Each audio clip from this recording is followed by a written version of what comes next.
In this hearing of the Parliamentary Joint Committee on Corporations and Financial Services into Ethics and Professional Accountability, Structural Challenges in the Audit, Assurance and Consultancy Industry.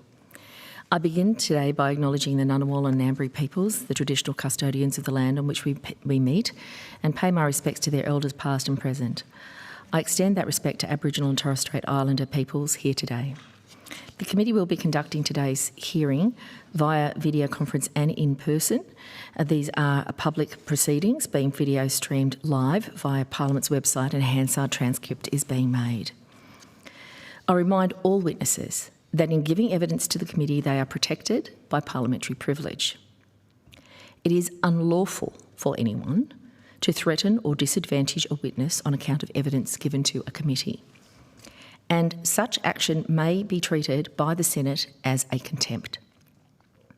It is also a contempt to give false or misleading evidence. Witnesses also have a right to request to be heard in camera. If a witness objects to answering a question, they should state the ground upon which the objection is made, and the committee will then determine whether it will insist on an answer, having regard to the ground which is claimed. If the committee determines to insist on an answer, a witness may request that the answer be given in camera.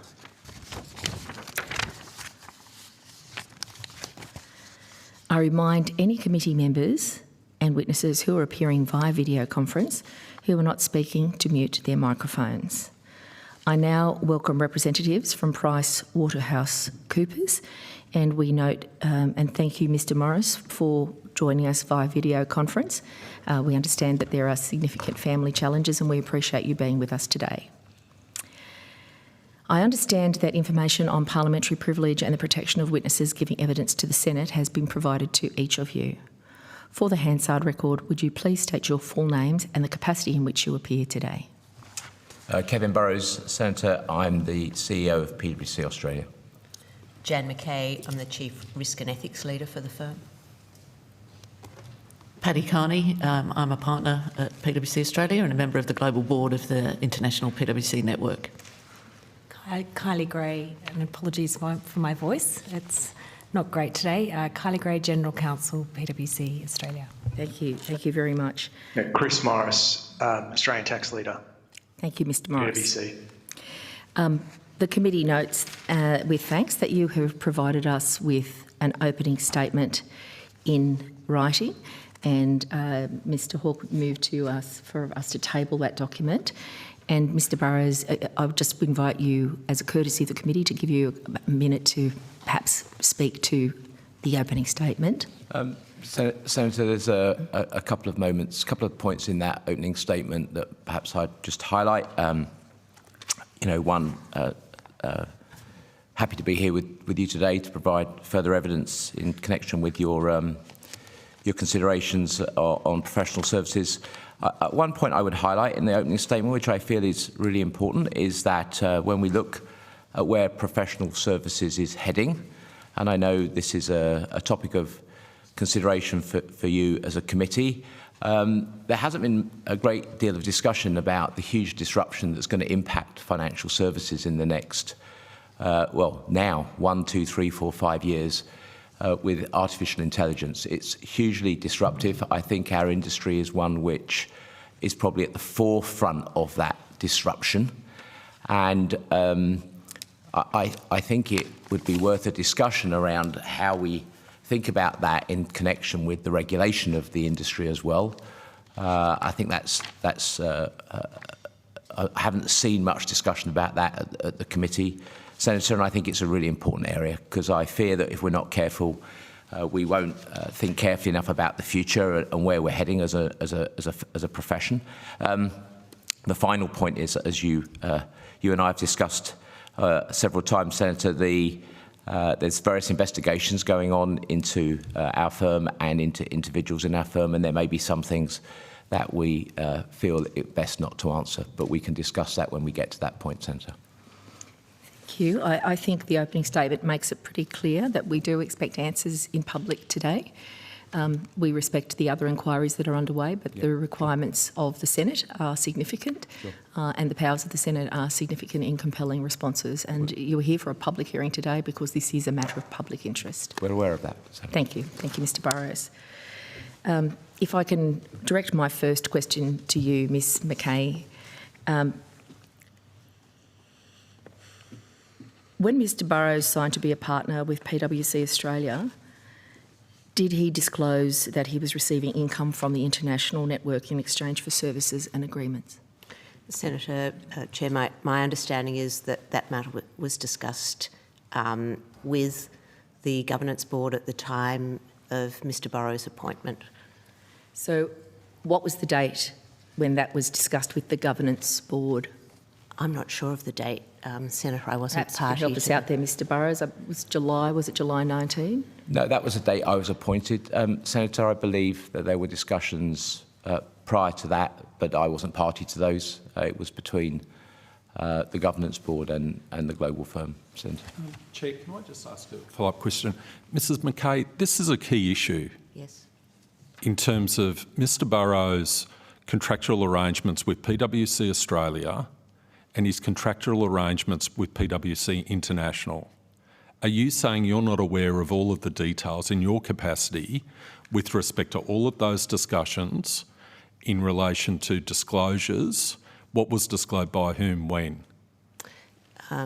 Senator, I wasn't privy to the discussions at the governance board surrounding Mr Burrows' appointment.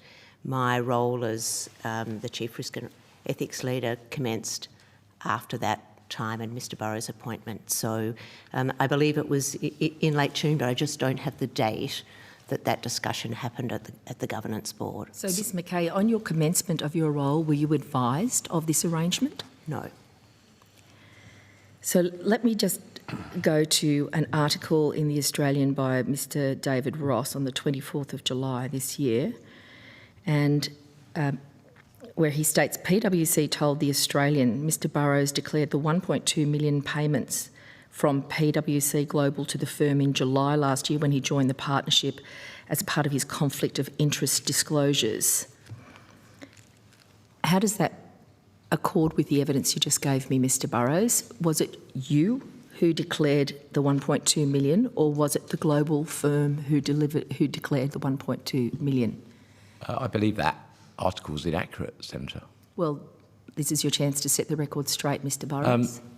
Senator, I'm grateful for the opportunity to clear this up with the committee following the further questions that you asked me after my appearance in February. I understood when you asked me in February about the income I was receiving from my role, that you were referring to my role as CEO in Australia.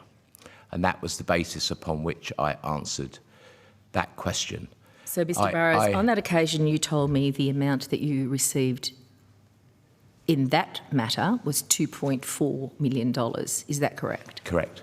Within a few days, Mr Burrows, you then corrected that amount to $2.8 million. Is that correct? That's correct, Senator. So your answer was not correct in the first instance, but within a few days you corrected it. Did it not cross your mind, Mr Burrows, that you should have disclosed to the Senate and this committee that you were in receipt of an additional $1.2 million, which seems to put you in a position where you are the person carrying a very high level of potential conflict of interest, serving two masters, both PwC Australia and PwC International? Senator, when I answered your question previously, I believed that you were interested in my role as CEO of PwC Australia. I do have another role for PwC Network, for which I receive remuneration, and that was fully disclosed in the questions that you've asked me recently. So that's my position, Senator. So I put it to you, Mr Burrows, that you didn't think I needed to know, and I don't think that that's a satisfactory response. And in fact, I believe that was misleading. So I want to be very clear at the commencement of our inquiry today that I don't expect to be misled in the same way that I would characterise what you did on the last occasion you were here as misleading. It also concerns me greatly that Ms McCay, your Chief Ethics Advisor, was not aware, as she sat beside you at the table giving evidence here, was not aware of the additional $1.2 million that you are receiving from PwC International. Ms McCay, you are the Chief Risk and Ethics Leader for PwC. You've been a previous member of the PwC Assurance Leadership Team. You've been a global public policy leader in London. Mrs McCay, were you shocked to find out some period down the track, in fact, in just recent weeks, I understand, that Mr Burrows was in receipt of additional payments, not just $2.8 million to do the job here as an Australian representative for the Australian entity, but $1.2 million from PwC International? Chair, I wasn't aware of it, as you say. I was surprised to learn of it at the time. But as we can all see, there is a lot of work being undertaken by the firm to deal with all of the matters that we've discussed with you in the past. And you know, for me, my focus is on getting all of those items in our action plan underway, and I see Mr Burrows very focused on that as well. So that has been what my focus has been, Senator. And I understand that as a loyal member of the team at PwC that you're doing the best you can, but it's hard for you to come before a public hearing like this, surely, as a Chief Risk and Ethics Leader for PwC, having been deceived by Mr Burrows' failure to reveal to you as the risk manager and the ethics leader the profound conflict of interest that was well described by my colleague Senator Scarr. Were you happy about that deception, Ms McCay? Or what was your response, and what did you say to Mr Burrows when you found out? When did you find out? I was in conversation about it with Mr Burrows, I think, on the 20th of June, something like that. This year? Yes. So the 20th of June this year. Mr Burrows, you were appointed on the July 19, Correct, Senator. 2023. Yes, Senator. You spoke about comments to the Governance Board, or familiarisation of the Governance Board with your payment structure. Yes, Senator. What date was that? Senator, I didn't partake in those conversations. Was that before or after you arrived? It was before, Senator. So the Governance Board of 2023 knew of this arrangement prior to your appointment on July 19? I believe it was discussed, Senator, yes.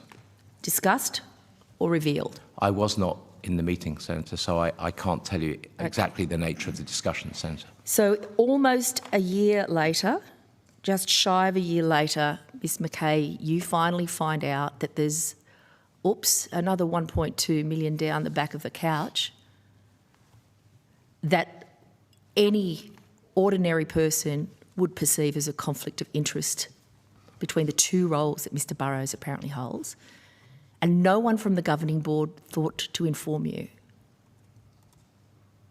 How does that accord with your sense of governance practice?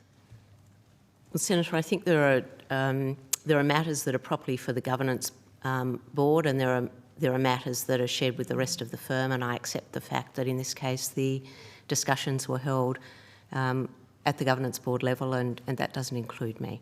Well, you have to accept the fact because that's what occurred, Ms McCay, and I know it puts you in an invidious position. I want to commend you at this point on the work that you've done. I've read this PwC compliance report. Since the TPB took two actions with regard to Mr Peter John Collins and also asked for you to document the changes in the management of conflict of interest, you have provided how many reports? 6 monthly reports? Three. The one that I have at hand is the 25th of November 2022, and I read it with some detail. In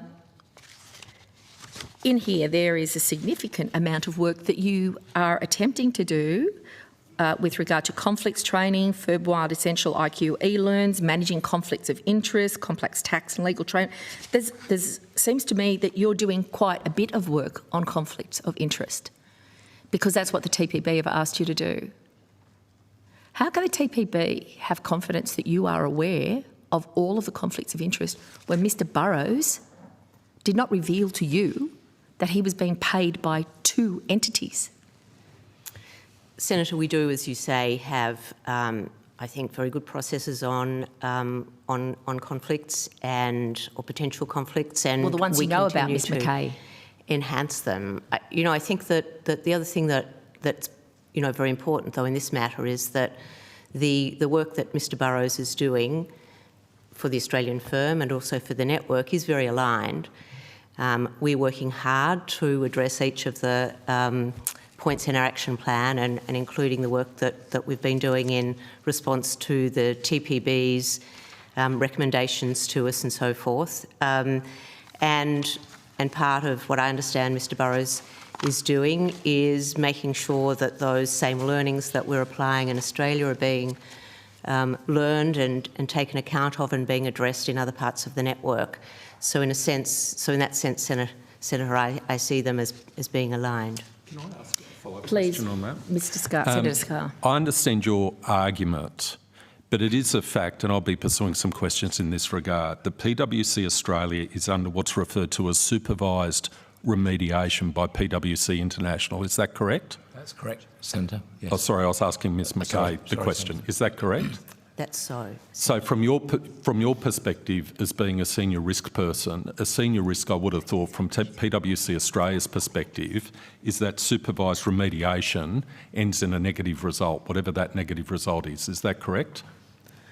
I don't think I see that, Senator. I think that the work that we're doing here in the Australian firm to address those shortcomings that were shown to have exist both through the work that you're aware of, the TPB, but also our own assessments and so forth, are resulting in us improving the way the firm operates. So, Ms. Sorry, we have limited time. You're talking about how the risk is being mitigated, and I accept that steps are being taken to mitigate the risk, and you're at the forefront of that. I think that's very good you are at the forefront of that, to be frank, for the reasons the Chair referred to. But the risk is that that process is unsuccessful and something might flow, something additional might flow from the supervised remediation process. So in that sense, PwC International is on one side of that process, supervising the remediation, and PwC Australia is subject to that supervised remediation process. Isn't that correct? It's very true that you say we, the Australian firm, is the subject of the remediation process, but the outcome of the remediation process is intended to be that we, in PwC Australia, do the right thing to uphold all of the aspects of the brand that we're expected by the network. I understand, and again, that's your aspiration, so to do that. That's right, but it is, yes. It is your aspiration, yes. Correct, of course it is. But the fact of the matter is that you are subject, PwC Australia is subject to supervised remediation by PwC International. So isn't there a conflict if the Chief Executive Officer of PwC Australia is also under obligations and has responsibilities to PwC International with respect to the remediation that they're supervising of PwC Australia? That is self-evident, isn't it? I just think, Senator, I view it in a different way. I feel as though the PwC network has established clearly the expectations and the standards that the firm is to follow, and what we're trying to do is make sure that we are doing exactly that. So I see it as aligned. But, from a strictly conflict of interest point of view, there's a potential, there's an actual or perceived conflict of interest. Would you accept that? Well, it's hard for me to see, I think, Senator, because I'm in the midst of trying to do what we need to do to uphold the network standards and have them agree that that's where we are. And I think they do believe that we're making very good progress on all of the initiatives that we're undertaking. Senator. Ms. McCay, that really wasn't the question that was asked. That's not an answer to the question that was asked. That's an answer to a different question, which is how PwC International feel about it. I call on you to answer the question that was asked by Senator Scarr.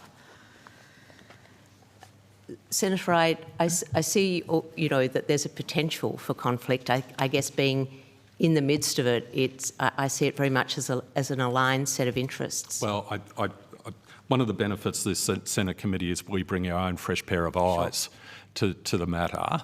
And I also used to be a general counsel of a listed public company, so the conflict's pretty clear to me, especially in the sense that if you consider the interests of the PwC Australia partners, their interests, their economic interests, those can be impacted by the view that PwC International takes with respect to the success or otherwise of the remediation process. Isn't that correct?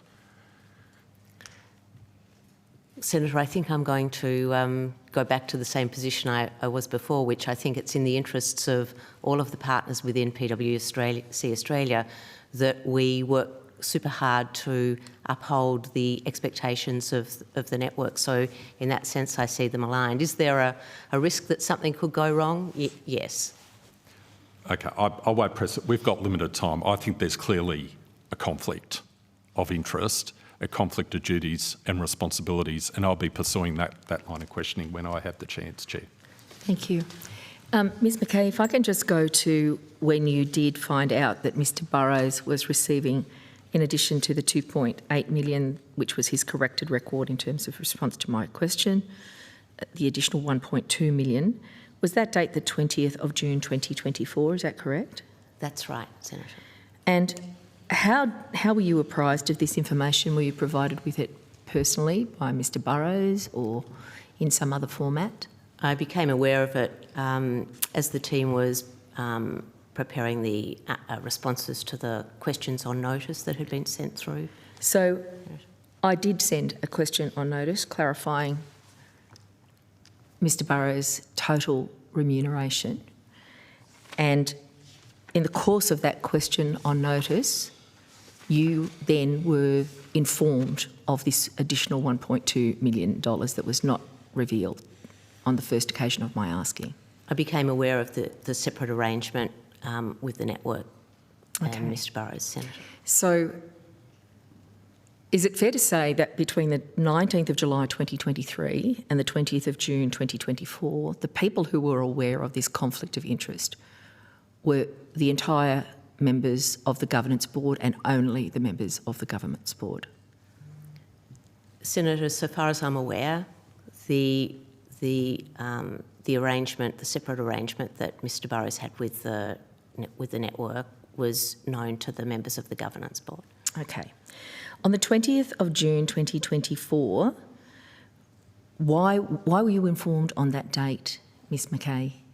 Because I became aware that that your questions on notice had been received and that there were some preparations underway to address them.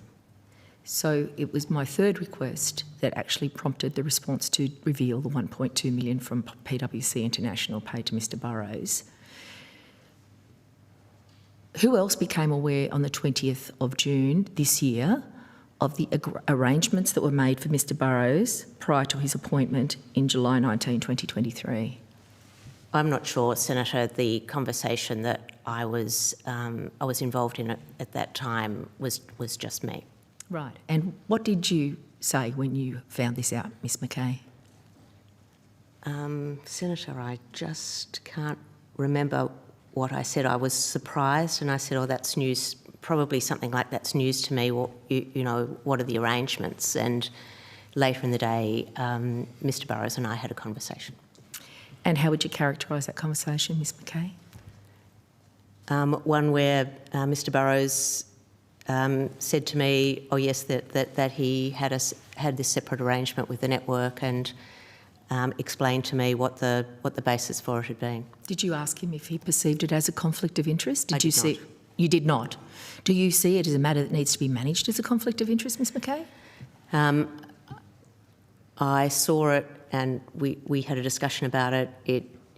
I saw it as a matter that was part of the arrangements that have been put in place when Mr Burrows was taking up the role within the firm, and that the appropriate oversight of all appointments to the role of CEO and partner admissions generally are the province of our governance board, and so it was, right that it had been dealt with there. So, Mr Switowski will be giving evidence later today, and he has a very significant number of concerns about the governance practices at PwC, well documented in his report. And he expresses some shock, my words, not his, at the immaturity of the structures. Given, I'm sure that you've read Mr Switowski's review, I wonder why you still have such faith in the governance board being a sufficiently robust entity to identify conflicts of interest, let alone deal with them, when that essentially is your job, Ms McCay. And when you know about conflicts of interest, you're doing a pretty thorough job about it. Why did they hide this from you? Senator, I think that's a question for the governance board, not for me. So, Ms Carney, you're a member of the governance board? Not at the moment. But you were at the time? I was. Right. So, let me just be clear that it concerns me that your first response was, I'm not. So I'm asking for full and frank answers, okay, right? You can see where my questions are. Let's not play a word game here. I'm after the truth. So,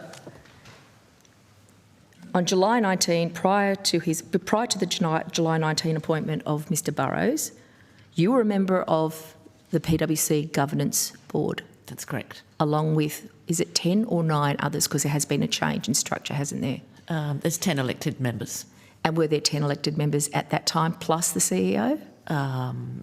I can't recall exactly. I don't want to give you an incorrect answer. Okay, so thank you. But you might want to provide that on notice. So the CEO at that time would have been Ms Stubbins, is that correct? She was the acting CEO. She was the acting CEO. So the global firm was in communication with you, Ms Carney. You were actually a member of the PwC International. Were you the global firm's representative at that governance meeting? No. Who was? Sorry, which meeting? The one where Mr Burrows' $1.2 million was revealed to the governance board? From memory, that was Mr Richard Oldfield. Mr Richard Oldfield. And who is he? He was the leader of our clients and markets team globally.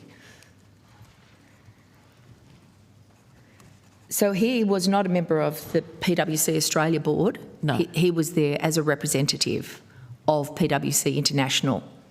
That's correct. And was he the only person from PwC International at that board meeting, Ms Carney? I can't recall, I'm sorry. Could you go back and have a look at your records and provide that on notice? And Ms McCay, can you confirm that that's an accurate record of the governance meeting at which this was discussed? Because I do trust you to get the truth to us. When you were advised of that, Ms Carney, did you think there was a potential conflict of interest in your professional judgment? I was comfortable that the interests were aligned. At the end of the day, the objective of everybody was to ensure that PwC Australia basically was complying with the international network standards. And the whole focus of everybody was to try and fix the issues that had been identified so that we could be in compliance going forwards. So you were comfortable. Why did you not then make this known to your fellow partners, seeing as we constantly hear you're jointly and severally liable? Why was this contained exclusively to the governance board? Who made that decision to keep it a secret? I'm not sure that there was a specific decision to keep it secret. That's not my recollection. But it wasn't of sufficient importance for you to reveal to your fellow partners that Mr Burrows was in receipt of an additional 1.2 from the international entity? I think we were certainly pleased with the level of support that was being provided by the international So you network. thought it was a good thing that he was getting 1.2 million? in addition to his 2.8. I think it showed the importance that the network put on the remediation process that was going on in Australia. And you do not in any way perceive that a conflict of interest, that Mr Burrows is in fact, through his salaries, serving two masters? And you didn't think the PwC Australian partners should know? We do have processes that will keep partners informed of remuneration from yes, and it PwC seems that Australia. questions on notice from the Senate is part of the processes of delivering transparency to your other partners. So, Mr Burrows, if I can come to you eventually, there is a reveal post 20th of June, I'm assuming, of your 1.2 additional remuneration from the international entity to the partners. On what date did you reveal that to the Australian partners? I don't recall that there was a video conference where I spoke to them about it. Senator, I'd have to take that on notice with respect to the date, but I can't recall. Was that in the days immediately before the question on notice that I asked you was due to become public, Mr Burrows? I'd have to check the date, Senator. I honestly do not. I'm pretty sure that that's the case, Mr Burrows, that the quan was due and it was going to become public knowledge, and you had no option other than to reveal the additional 1.2 million, which was already known to select members, select partners on the governance board, and they had kept secret for nearly a year. Do you understand, Mr Burrows, why that looks very deceptive to me as a senator? Senator, as I highlighted to you previously, I answered your previous question, believing that you were interested in my role as CEO of Australia, and that's how I answered it. And yes, I have got the other role. I'm happy to discuss that other role. I actually don't believe it is a conflict, and I'm sure we can discuss that in detail. Mr Peter John Collins didn't believe it was a conflict to take information from the government, create a product and share it with a whole lot of colleagues from PwC and seek to defraud the Australian taxpayer of a fair share of tax. He didn't see it as a conflict either. I'm starting to be very concerned that there are a number of people floating around in this PwC ecosystem who are not informing Ms McCay, not considering that there are conflicts of interest when, to any other independent observer, your decision to accept payment from two masters is replete with a conflict of interest. So we are perceiving this extremely differently, Mr Burrows, and I can't understand why you don't see that as a conflict.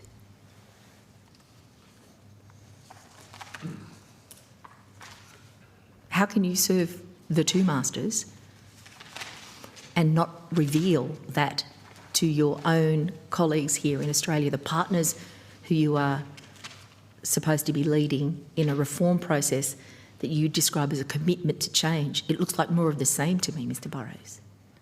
Senator, we've made huge progress over the last year.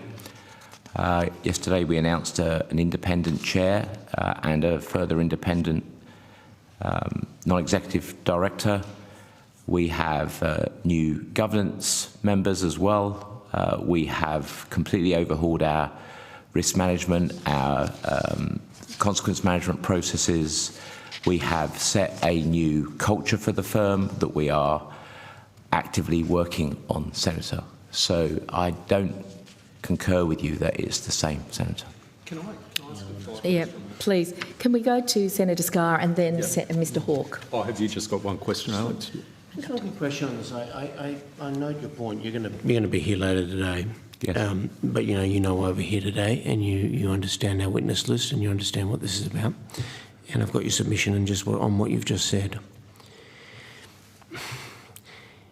Do you see, we're a key stakeholder of yours, the Australian government, the Australian Parliament, the people of Australia, through commercial arrangements, but also regulatory.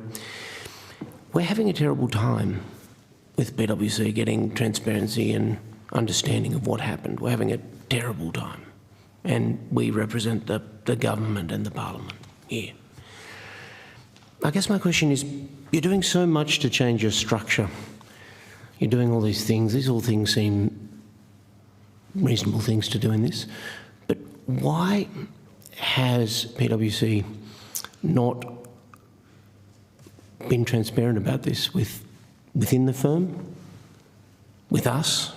Why are we having such a terrible time in getting transparency about this matter? And if you're restructuring your firm completely, top to bottom, if you're changing every arrangement, you've got a million things here, but why can't we have transparency about what has happened and why it has happened and why you were doing all this? What is a big question, but I do want to understand it before we ask other people questions today.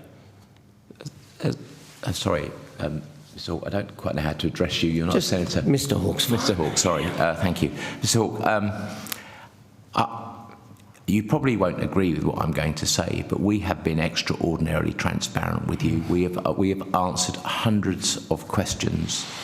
We were the first firm to disclose our partnership agreement. We were the first firm to disclose all of our remuneration arrangements with the firm over the last year. Most of them, Mr. Burrows, but not yours. No, we disclosed our FY23 information, Senator, to you when you asked us. So we have been extremely transparent. I feel there has been a misunderstanding on this matter. Okay, I was aware that this matter had been disclosed to our governance board, and it was always going to be the fact that this would be disclosed to our partners. So I don't concur with the fact that we have tried to hide this at all. Yeah, but I don't accept that argument. I mean, I do disagree. I'll take you off on that. Volume of transparency in a firm like yours doesn't really impress me. You can be transparent about 99.9% of things. They're mundane. But, you know, in this case, your argument would be there'd be one part of your firm that, you know, got into trouble and then caused, you know, links with other parts of your firm. Why haven't we still got transparency about these matters, this 1%, it may be 1% of your firm, and hopefully it is, to be frank, but we don't get transparency from your pause, from your answers, from, you know the purpose of this inquiry. The whole sector is now under a weight of potential changes. Yep.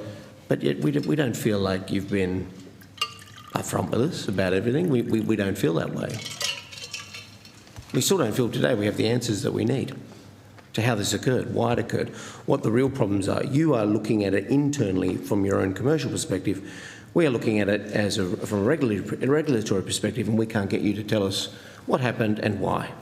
Well, I think we're trying to do that today. I'm not sure that you are. I'm happy to give them another opportunity, Mr. Hawke. And I should say, I mean, Mr. Burrows, you talked about artificial intelligence. You know what? I'd love us to be talking about artificial intelligence. I bet you would. I bet you would. What about artificial ethics? I'd also love us to be talking about a heap of other things about the future of the profession. Yes, indeed. But the fact of the matter is PwC has triggered, through this scandal, all of these resources being dedicated to look into this. Yes. So to the extent PwC would have hoped this inquiry was focused on something else, maybe PwC should have acted differently in the past. Have you got a copy of the response to the questions on notice with respect to your remuneration? Have you got a copy of it there? Yes. Okay. I'd like to walk through it. So, I think there were two. So this is the 29th of July one. This is the letter dated 1 July 2024 from you with respect to the questions on notice from Senator O'Neill received on 13 June 2024 due on 1 July 2024. I've got a copy of it here if you... Yep, I've got it. You got it? Yep. All right. Yep. Page 2. Mr Burrows is an equity partner of PwC Australia. That is correct. You are an equity partner of PwC Australia. Which I'm just trying to... I am an equity partner, yes. Oh, yes, I've got it now. Third paragraph. Yes, I am an equity partner. That's correct. Okay, thank you. So then the next paragraph is a discussion with respect to you joining the leaving a senior global role with the PwC network, retiring from the partnership of PwC UK and becoming a partner of PwC Australia. That's correct. You are an extraordinarily well-experienced and accomplished leader in the accounting profession. You were well aware of the issues facing PwC Australia. What was the nature of your discussions with PwC International when they asked you to take on this job as CEO of PwC Australia, become an equity partner of PwC Australia and leave the partnership, retire the partnership of PwC UK? Did you raise with PwC International the, I would have thought, obvious question as to how you would be protected in terms of your future remuneration, so that in the event things didn't work out at PwC Australia, you would be put in basically the position you should have been in had you remained a partner of PwC UK? There were long discussions about that, Senator, yes. Right, and what was the content of those discussions? Were these arrangements with PwC International part of the protections that you negotiated with PwC International to make sure that your personal interests weren't compromised by retiring from the partnership of PwC UK? I wouldn't describe it like that, Senator, but there were discussions about the fact that the future of the firm was quite uncertain, and I was giving up a very senior job in PwC in Singapore to take this role. And I would reasonably expect there to have been those discussions. I would have engaged in those discussions. So how were those concerns of yours resolved through your remuneration structure with both PwC Australia and PwC International? They were resolved by me taking on this separate role, Senator. With PwC International? To provide business advisory services to PwC International, yes, indeed. Right. Partially. Sorry? Partially. Partially resolved, or partially as part of your duties? No, partially resolved because I wanted to ensure that when I was in Australia doing the role, that my motives to be a partner in PwC Australia were aligned with the motives of the partners in PwC Australia. Right, understood. So what are the nature of those services under that agreement with PwC International? What are the services you need to provide? Those services are broadly to support and help the network learn the lessons from what happened in PwC Australia, such that the significant reputational damage that has occurred in Australia does not occur in any of our territories, Senator. Okay. So I can give you some examples. If well, actually, just to save time, would it be, presumably, though, that agreement, is it a service agreement? I don't know what, it's a services agreement, effectively, yes, Senator. Okay. Can I ask that you provide a copy of that services agreement to this committee, please? I can take that on notice, Senator, yes. Well, I'm not asking you to take it on notice. I'm asking you to provide a copy. You don't have to do it now, but the committee is formally, or through the chair, I think it's very important we see a copy of that services agreement so we can make an assessment with respect to the interaction between your role as acting as CEO of PwC Australia and PwC International. So Agreed. That's a Chair, a formal us, request. Mr Burrows. And just before you go on, Ms McCay, have you seen that services agreement? I have not. And provide a copy to Ms McCay as well, seeing as she is managing conflicts of interest and reporting to the TPB. Please provide it to your risks officer. She needs to see it. Please continue. Ms Carney, did you see a copy of that services agreement at the Governance Board? No, I hadn't seen a copy. Okay, can I ask you to provide copies of all the papers of the Governance Board meeting which considered the appointment of Mr Burrows as CEO, including the minutes of that meeting? Obviously, there's a lot of confidential and commercially sensitive information that were discussed in the meetings at the time. It's all right, Ms Carney, we deal with that all of the time, all of the time. We manage those conflicts potentially very carefully. If there is commercial sensitivity, we will look at it, but we are not requesting you consider, we are requesting you provide. And I'm also requesting papers of any subsequent Governance Board meeting which considered Mr Burrows' remuneration, including the arrangements with PwC International, Chair. Yes, agreed. Do you acknowledge that? So I can certainly take that on notice and seek advice on that, Senator. Sorry, one further point before you continue, Senator Scarr. Mr Burrows, I believe I heard you say that in your negotiations before you came into the role in Australia, you sought this remuneration because you were leaving a very important position for which you were well paid. And you said the future of the firm was quite uncertain. The firm in that sentence is referring to what entity? PwC Australia, Senator. The firm was very stressed when I arrived. We've had to take some very significant actions, such as selling our government consulting business for $1, as you're well aware. And that's some of the actions we've been taking to make sure that the firm thrives again in the future. So, Mr Burrows, the future of the firm was quite uncertain at the time you arrived. You didn't advise your fellow partners en masse that you were receiving $1.2 million, which was to protect you from the uncertain future of the firm that you've come in to oversee. Can I express some concern at that, Mr Burrows, on behalf of your partners? And I'll just seek Ms Carney's response to that. Has Mr Burrows communicated to you that he was concerned about the future of the firm? He thought it was quite uncertain? I think everybody in the firm at that point in time was concerned about the future of the firm, Senator. Do you have an arrangement with PwC International for protective remuneration should anything go bad in Australia?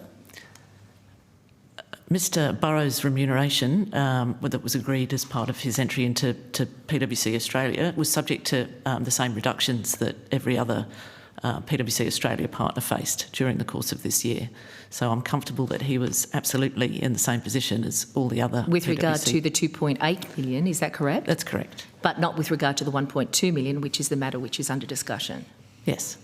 So the 1.2 million, do you have a special international suite payment yourself, Ms Carney, because you're on the PwC International board in London? I received no payment for my role.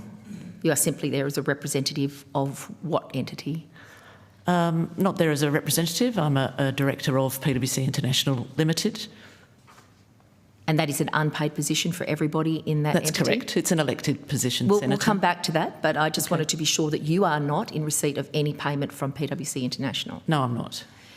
Ms McCay, do you know if any other person in the PwC Australia is in receipt of any other payment from PwC International? I'm not aware of any other payment being made by PwC International. Have you made any inquiries to that end? No, but I just wanted to make this next point, Senator. From time to time, an Australian partner may be appointed to a global role, and in that case, they would be remunerated by the, So, for example, when I, was working for the international network, I was no longer being paid by Australia, by the PwC Australia firm. I was being paid by the network. So that might exist for other people who are normally our partners but who are on secondment. Can you provide a detailed response about any of the people who are in that position? If you can go back to 2019, I think that would be useful for the committee. Back to you, Senator Scarr. Thank you. If I can move to this sentence, Mr Burrows, in this further answers to notice. For financial year 24, Mr Burrows anticipates that he will receive compensation in respect of those additional arrangements, namely the arrangements with PwC International, of Australian dollars 1.2 million. Yep. Why is it that the word anticipates is used there? How is that $1.2 million calculated?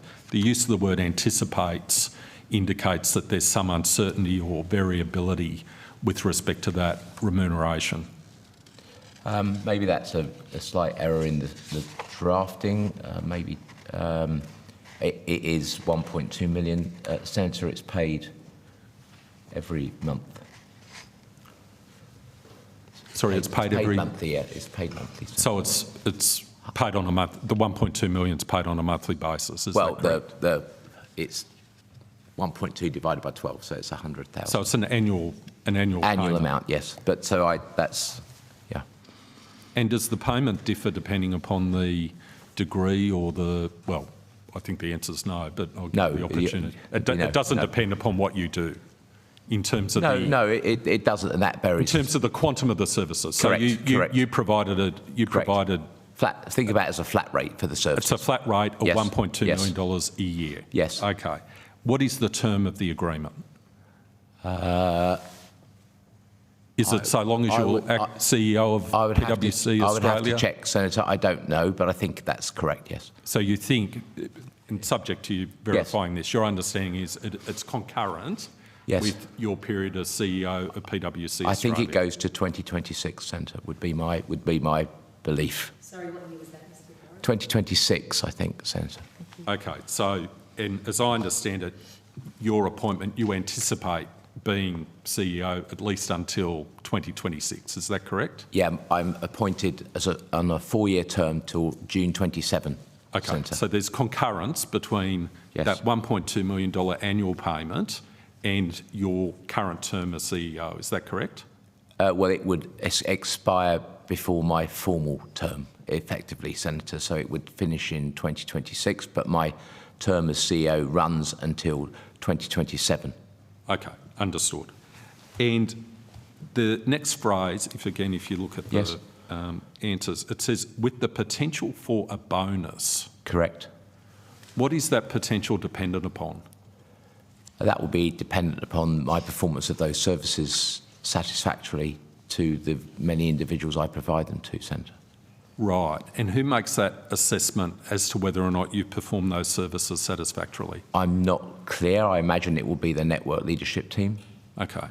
As I understand it, PwC is adopting principles of remuneration related to the ASX corporate governance best practice guidelines. Is that correct? That's our intention, Senator, yes. Right. And are you familiar with the remuneration component of those guidelines? Not in detail, Senator, no. Right. Can I put to you that one of the essential principles of the remuneration guidelines of an ASX listed public company is with respect to variable remuneration, the benchmarks and key performance indicators to assess whether or not a bonus or short-term incentive should be paid. Yes. Under those guidelines, clearly remunerated for the most highly remunerated executives in the remuneration report of the company, so that there's some degree of objectivity with respect to when a short-term incentive or long-term incentive is paid. Yes. Does your bonus under your arrangements with PwC International reflect that?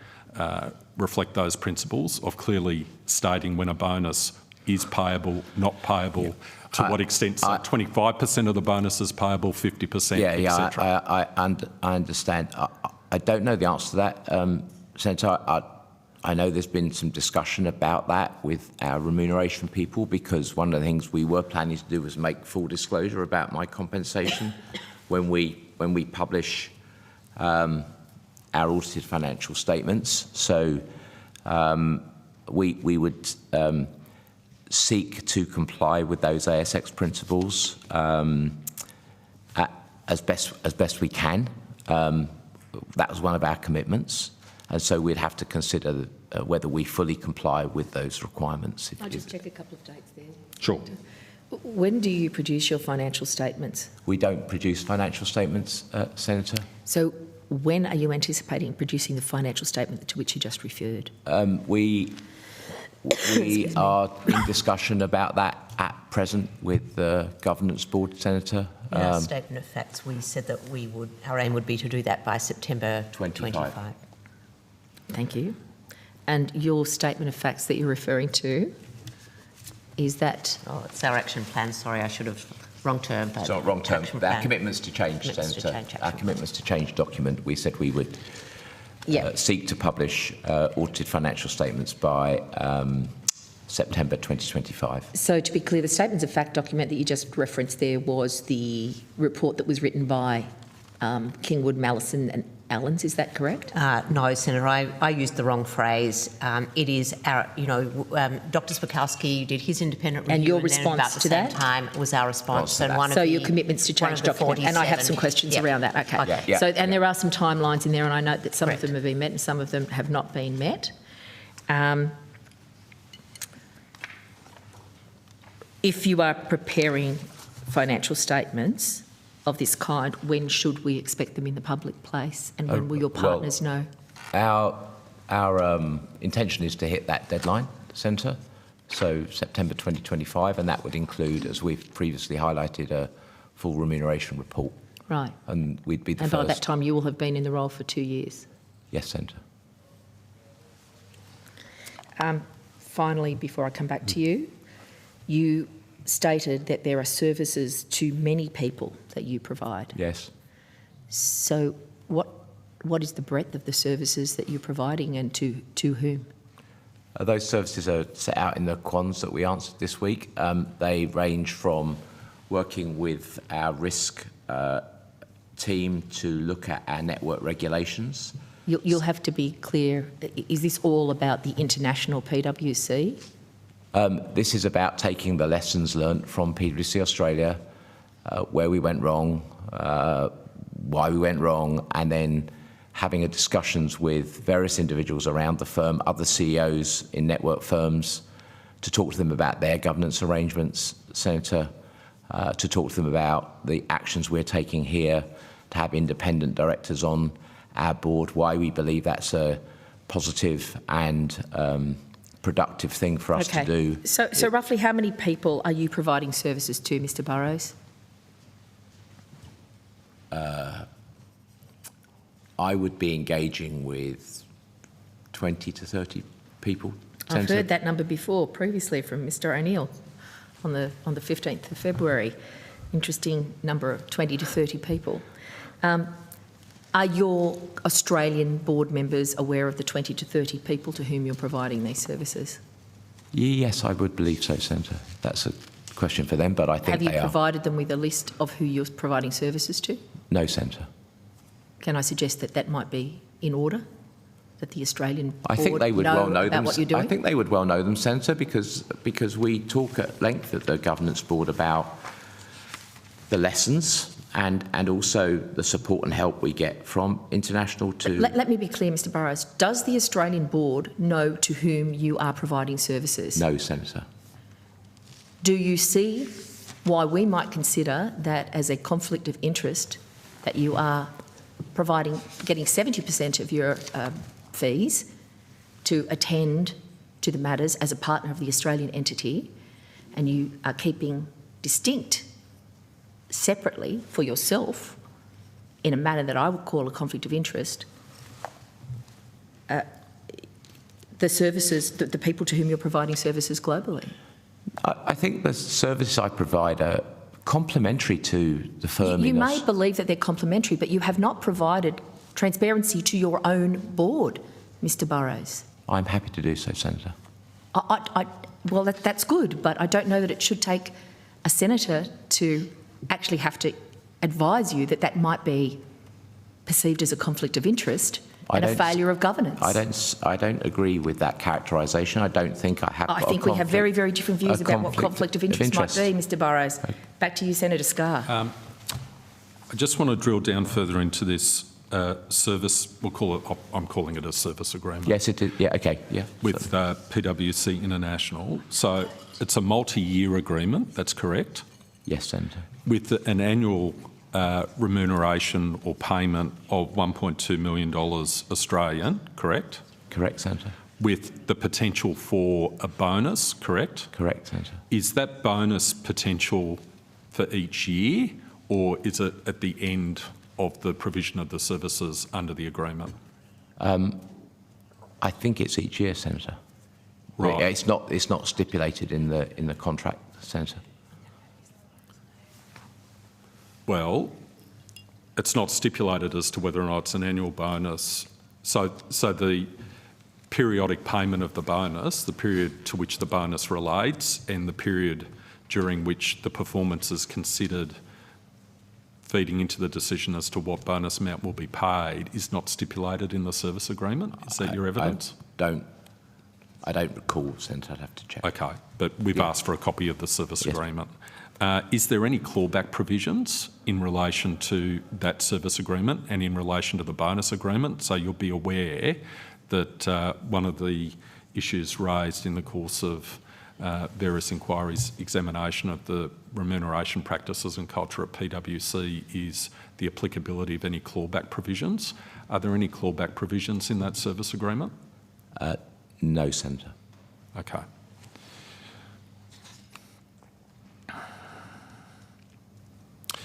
If I can just move on then, in the letter, so you retired from the PwC UK partnership prior to joining PwC Australian partnership, and then you disclosed the additional services. As I understand it from the evidence you've given on notice, you're entitled to a pension from the PwC UK partnership, is that correct? Yeah, it's not exactly a pension, it's an annuity. Annuity, yes. Annuity? It is, yes, I am. Okay. When does that annuity commence? When does the payment of that annuity commence, given that you have retired from the PwC UK partnership? That's a personal decision by myself, Senator. I can choose when to elect to start to receive that. So just to be clear, you've got the entitlement to be paid that annuity. It is up to you as to when you trigger the commencement of that entitlement. That's correct, Senator. It doesn't happen automatically when you retire from the firm. You can elect to say, right, don't pay me for 5 years. Okay. I want it to be paid when I get to the age of whatever. Okay. Yes. It seems to me that your, if I can say early retirement, if I can put it that way, from the UK partnership, because presumably the partnership thought so highly of you, they decided to approach you to do this very difficult job. But for the fact you took this job, you would still be presumably in PwC Singapore or wherever else, and presumably that would have contributed to your future retirement payments, your future annuities under the UK partnership, if you were in that position. Is that correct? That's correct. If I'd stayed in Singapore, yes. Yep. So how were you compensated as part of those discussions with PwC International for the fact that you have foregone that additional retirement or annuity income by moving from that position to this position? I'm not. Right. Okay. Okay. So there was no continuation of performance period. We will deem your period with PwC Australia as being with PwC UK. There was nothing like that? Okay. No. All right. In terms of your due diligence for the position, and again, given your professional background, if I were you, and you're probably more astute than me, I would have done very deep due diligence before I accepted the position of Chief Executive Officer of PwC Australia. Did you undertake that due diligence?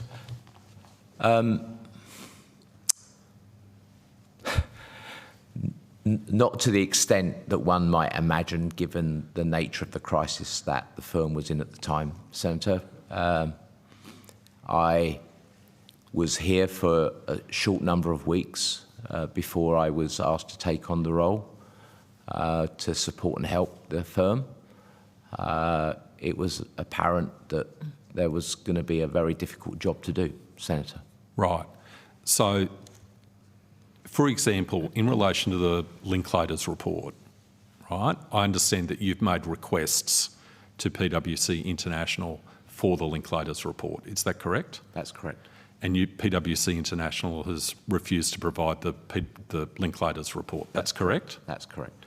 Were there any discussions at the time of your appointment as to your rights to access to information from PwC International in relation to such matters as the Linklaters report prior to your appointment as CEO? Did you sit down with PwC International and say, if I'm going to do this job as CEO of PwC Australia, I need to have access to all of the reports, the information that's generated with respect to the TPB issues, so I'm across all of that and I can protect the interests of PwC Australia and take the managerial decisions that are required? There were no discussions of that nature, Senator. I just highlight that this was well before all of our investigations had concluded.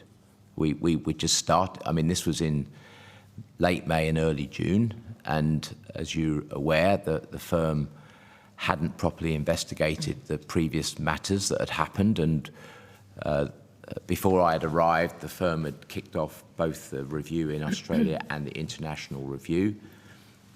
I didn't know what was going to happen with any of that at the time that I took the role, Senator. You didn't sit down with PwC International and work out which work streams, which reviews were in process, which investigations were in process. I knew. I'll just give you the full context. Yes, please. Again, I'm trying to put myself in your position. Yes, thank you. I would have been interested. Well, don't thank me. I would have tried to put myself in. Trying to put myself in your position, I would be very keen to know, well, what is PwC International doing in relation to exercising its obligations to find out what happened in the offshore firms and interaction between PwC offshore, if I can put it that way, PwC Australia. Mm-hmm. To what extent am I going to be kept informed? What's my role in the context of those inquiries? How is the flow of information going to work? Who am I reporting to? Is there anything I'm not going to be privy to as part of my role as a CEO of PwC Australia? Were there any discussions of that nature? There weren't any discussions of that nature, Senator, and I think it's easy to reflect on the fact that we sit here a year after a very, very difficult period for PwC Australia at that time. I think both PwC Australia and PwC International were seeking to undertake the investigations, to communicate with our clients, to communicate with our people, to talk to our partners about what was going on. And so you know, I think if I were to take another CEO job in normal circumstances, one would do an extensive amount of due diligence and be very clear about the arrangements for that role. We were not in that position at that time, Senator, and that it was just a more fluid, volatile, flowing set of circumstances. I often get asked, why did I take the job, Senator? Because it's been a really tough job doing this job. And, you know, I look back and think, well, why did I say yes? And I said yes because I've been a proud PwC partner for many, many years. And I believe in the firm. I believe it's a great firm. I believe what it does is fantastic for clients. It provides amazing careers. And PwC Australia was in great difficulty at the time, and I wanted to come and help. So I didn't do as much, how's this going to work and how's that going to work? There wasn't the time. So you know, that's the reality of the answer. Just one final area of questions from me, Chair. I might just jump in right there on the matter that you raised, which was the September 2020, with regard to the Linklaters report. September 2023, that is in the period in which you were the leader of the PwC Australia entity. Is that correct, Mr. Burrows? Yes. Right.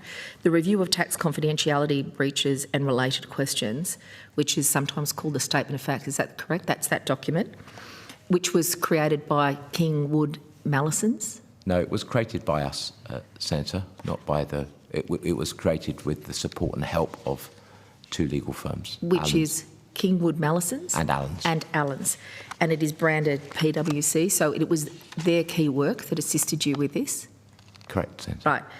In that document, which has been tabled publicly... Yes. In May 2023, at 1.49, it indicates that acknowledging past failures relating to these matters, instructions were given for 3 privileged legal analyses. Now, these were commissioned during the period of time of the interim CEO, Miss Christine Stubbins. Stubbins. Yes. She refers to 3 documents that you would well and truly have been aware of, certainly at the time of this publication. Yes. And perhaps prior, because I'm sure she gave you a bit of a handover. In this document, it clearly states past failures are referred to. Kingwood Mallesons, PwC engaged them in May 23 to interview PwC personnel concerning dissemination of confidential information from Treasury consultations, provide legal advice concerning the existence and scope of any breaches. It refers also in 1.49 of your published document to the Linklaters report. Linklaters was engaged by PwC International to scope and conduct a privileged review that considered the sharing of confidential information by PwC Australia with other firms. And then it talks about Allens. PwC International initially engaged Allens to review PwC Australia's historical governance and risk management structures, including the TPB filings. The scope of Allens' work was subsequently expanded to a joint engagement with PwC Australia. In addition to other matters, Allens conducted further interviews and document review to provide advice in relation to PwC Australia's accountability findings concerning confidentiality breaches, past professional leadership and governance failures. Those 3 documents are well referred to in this statement of facts. You are well aware of the Linklaters report, Mr Burrows. You straddle 2 spheres, Australian and PwC International. What is the impediment for you in getting the Linklaters report, considering you're in communication with 20 to 30 of your international confreres? Why are they making you come to the Senate willfully blind to a fundamentally important document of concern to the Australian people? Senator, you and I have had discussions about this previously.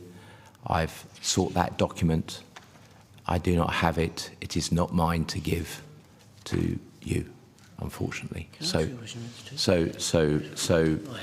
We've. Mr Burrows, can you understand why this is so completely intolerable as a position? You are being paid by PwC International. You are here in Australia. You are reporting to the Senate, and you are continuing to obstruct the reveal of a very critical document that you yourself refer to as a statement of facts that exists. You know about it. We all know about it. You're just not providing it. Sarah, Senator, I'm not obstructing. I have asked for that document. It is not mine to provide. You might need to ask a little more forcefully, Mr Burrows, because at the moment you're flying blind without that document. I've made several requests. I've communicated those to you previously, Senator. Mr Hawke. I'm new to this discussion. I'm sorry you've been in previous inquiries, but this does interest me as well. So, I mean, you can ask nicely, but you've been asked by the international arm to come in and fix this issue. Surely this is essential to your role. Senator, sorry, apologies, Mr Hawke. It's a compliment. Mr Hawke, I can only repeat, I've asked for that document. We have requested it. It was a document prepared for PwC International Limited to provide them with legal advice, and they have chosen not to waive the right to provide it to us. But in context, you need it to do your function. I mean, have you considered offering your resignation if you don't get it? No, Senator. No, Mr Hawke. Why not?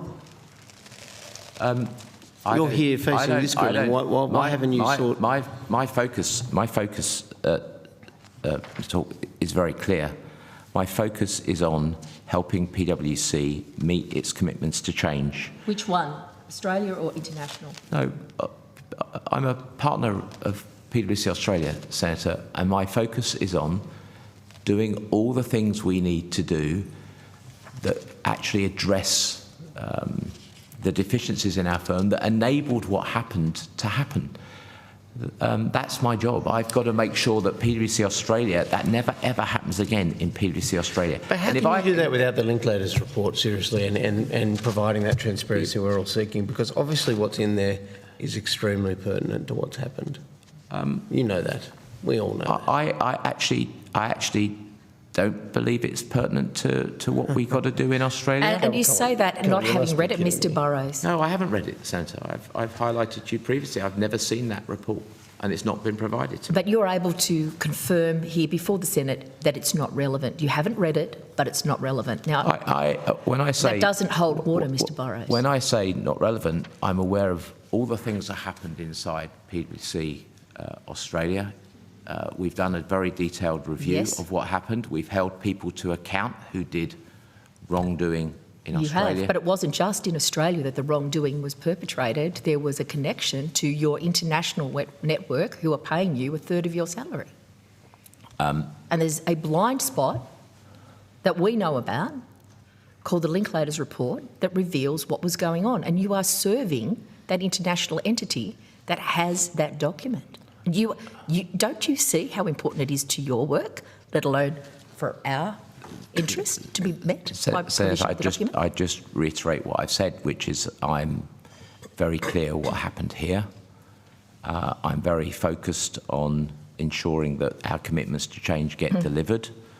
As I've said previously, we've made all of the information available to the regulators in this country should they wish to investigate it. But One to the more Chair's from Mr. point, and I Hawke, think and then we'll back to finish you, on this for Senator now, Scarr. but, and this is a new topic to me, but directly on this issue, if there is this wrongdoing you've identified and you're taking actions here and it did go into the international network and it's through this, that doesn't concern you, or you haven't, it stops there? Or you haven't said to the international arm, look, I'm concerned, I need this report because it clearly might show the links. And aren't you here to teach them the lessons about what went wrong? How are you going to teach the network about what went wrong if you don't? Well, my focus with the network is on governance, accountability, So is this. culture. So is this.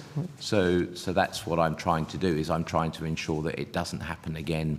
How will you do that if you can't get the access to the information? It really doesn't make sense to me. This matter's been, I believe, investigated fully by International Limited. They have received legal advice from Linklaters. They have highlighted that, in their view, there was no commercial gain from the unacceptable breach of confidential information. There were 6 individuals around our network who, on the face of it, should have asked questions, but there was no commercial gain from the confidential breach of government information overseas, Senator. And I look at that and I disappointed that those individuals didn't put their hands up, but they've been, to the extent they're still with the firm, they've suffered the consequence management of the territory in which they reside. So I don't need any further than that to do my role in Australia. Mr. Burrows, there is a document in the 144 pages of emails that revealed the tawdry saga of Mr. Collins' engagement with a number of UK entities. Just for the record, did you receive any of the emails at all from Mr. Peter John Collins? I've answered that previously, Senator. I did not receive any of those emails at all, no. You have had a chance to observe and read all the emails that were provided to the public? Sorry, to who? Have you had a chance to read all of the emails that were provided to the public? Yes, Senator, but not recently. Okay. Can I refer you to one that's titled, "How did all that MAAL stuff turn out?" ? Our first, inverted commas, North American project, in which there's a summary of where the work landed by the end of 31 December 2016. And there's a line in it that goes to what you've just said to Mr. Hawke, there was no commercial advantage. It says, in total, we expect, based on fee estimates that we have agreed with clients, that revenue from this first stage of the MAAL projects will be approximately $2.5 million. There's some commercial gain there, Mr. Burrows. Senator, I think it's really important that we don't confuse two things here. One is there was an unacceptable breach of confidential government information. We have apologised for that repeatedly. It should never have happened. It was a very bad thing that our firm did. But Senator, the question is did we use that breach for commercial gain? As I've highlighted several times to the Senate, the exposure draft that was released in May 2015 set out and was hardly changed between when it was set out and then enacted. The fact that we were able to use that exposure draft to advise our clients was an absolutely appropriate thing for us to do. And the fact that we generated fees from that, in my mind, is what we do. We provide advice to clients when they are faced with difficult situations. However, that advice did not come from the breach of confidential information, and that's we are guilty, I think, at times of some in that era of a very aggressive tax practices. But let's be clear, that money did not come from the breach of confidential information. Nonetheless, it opened the door, and you talk in the conversation in here highlights a number of clients were not previously PwC Australia clients. Among the PwC clients, several had not done significant work with the firm, even in the US before. So Australia opened the door to the US. There's another international connection here. We were aggressive in telling those relationships they needed to act early, helped by the accuracy of the intelligence that Peter Collins was able to supply us and our analysis of the politics. We were first to them with innovative approaches. At the very least, there were significant relationship advantages provided. So there was some commercial benefit from this that related to the international entity. The US is mentioned here. Senator, I think we would all acknowledge that having an individual who had client-facing responsibilities, both consulting with the government and having client-facing responsibilities, was a really bad thing. And we have subsequently amended all our policies such that if anyone is asked by the government to help them on a consultation, that we will not permit that if that individual is a client-facing individual. Yep. Because and would you sack them if they didn't let Ms McCay know what was going on? It would depend on the circumstances, I think. So. That's an interesting response. Back to you, Senator Scarr. And then, Mr Morris, I know that you have limited time. I'll come to you directly for questions after this line of questioning from Mr Scarr. I'll keep it as short as possible. Mr Burrows, have there been any discussions with PwC International with respect to steps that need to be taken to quarantine legal professional privilege in relation to Linklaters' advice to make sure that the legal professional privilege status of the Linklaters' advice is not compromised, which would result in this committee actually having an ability to secure that advice through PwC Australia. Have you had any discussions with PwC International in that respect? No, I've requested the report, Senator, but I haven't had discussions with anyone to say, well, how does that, will you waive the privilege? So let me be clear, and I'm going to go to you, Mrs Gray, as well. Have there been any discussions, I'll put it more generally, between PwC Australia and PwC International with respect to which entity commissions what legal advice and how that professional privilege with respect to that legal advice can be maintained and not compromised? Not with me, Senator, no. Mrs Gray? No, Senator. So, Mrs Gray, you've had no discussions with counsel at PwC International with respect to the Linklaters' advice? I have discussed that advice in the same context as Mr Burrows, but I certainly haven't discussed which entity asked for which pieces of work for the purposes of claiming privilege. Okay. Can I, last question, Chair, have you got the answers to questions on notice to the letter, your letter dated 10 April 2024 to our previous Secretary, Dr John Bell? 10th of April? Yeah, 10th of April. Yes, I have that, yes. Okay. There's a number of documents which were requests by Senator O'Neill and which were due on 10 April 2024, including the contractual arrangements between PwC International and PwC Australia, and also concerning the supervised remediation correspondence. I'm formally requesting copies of those documents, Mr Burrows. So all the documents which were contained in Senator O'Neill's questions on notice. Okay. Take it on notice and, yep. Thank you. Thank you. And to be clear, as we said, taking on notice does not mean to go back and consider whether you will comply. It is a request for you to comply with the will of the Senate. Mr Morris, thank you for being with us today. Thank you for your patience in waiting for some questions. There may be a few others from other colleagues, but I'm going to try and work through these quite quickly for you. Mr Morris, for how long have you been a member of PwC Australia's Executive Board?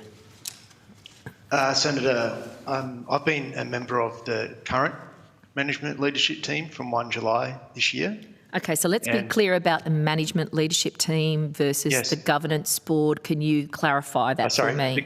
So I'm not a member of the governance board. Yep. I'm a member of Mr Burrows' management leadership team, and I became a member from 1 July this year.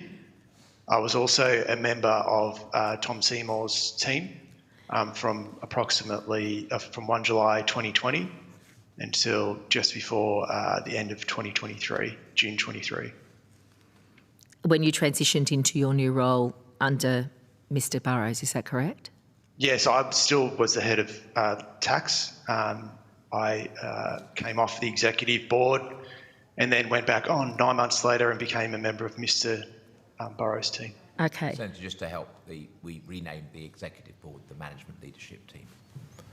Okay, so the executive board to be separate from the governance board, so there is no board involved. It is a management team. Yes. So we call we call our management team the management leadership team, but it was previously referred to as the executive renamed. board. Thank you very much. That's helpful. So you've provided those dates and the leadership positions that you held with regard to the once called executive board, now the management leadership team. Could you outline the dates and the leadership positions you've had in the tax division? Yes, Senator. I was the head of our mergers and acquisitions team, which was a team within tax and legal from approximately July 2017 through to May 2020, where I became then the head of tax as part of the financial advisory leadership team. That also meant that I was also part of our executive board. So there's a number of positions there, Senator, but I've been effectively, we'll call it, if you want, a senior partner on different leadership roles since 2017. And in May of 2020, you became the head of the tax division immediately on Mr Seymour's rise to the CEO role. Is that correct? Senator, that's correct. Okay. Did you work closely with Mr Seymour when he was the leader of tax? Senator, I didn't work closely with him. However, I did, of course, report into him. You reported to him in your role? Well, indirectly, sorry, Senator. Yes, indirectly, yes. So how would you characterise your interactions with Mr Seymour? How often would you see him? Was he a close friend of yours? Did he support your rise to the lead of tax after his departure? Senator, I had the odd discussions with Mr Seymour, of course, because he was the head of tax whilst I was within his team. However, I wouldn't say that we were friends at that point in time. Are you friends now?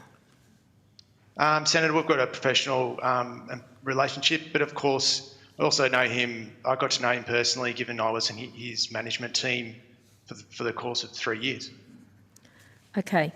Can I ask if you've had any discussions since this inquiry commenced, which was at the end of last year, with any of the witnesses that are before the committee today, including Mr Seymour?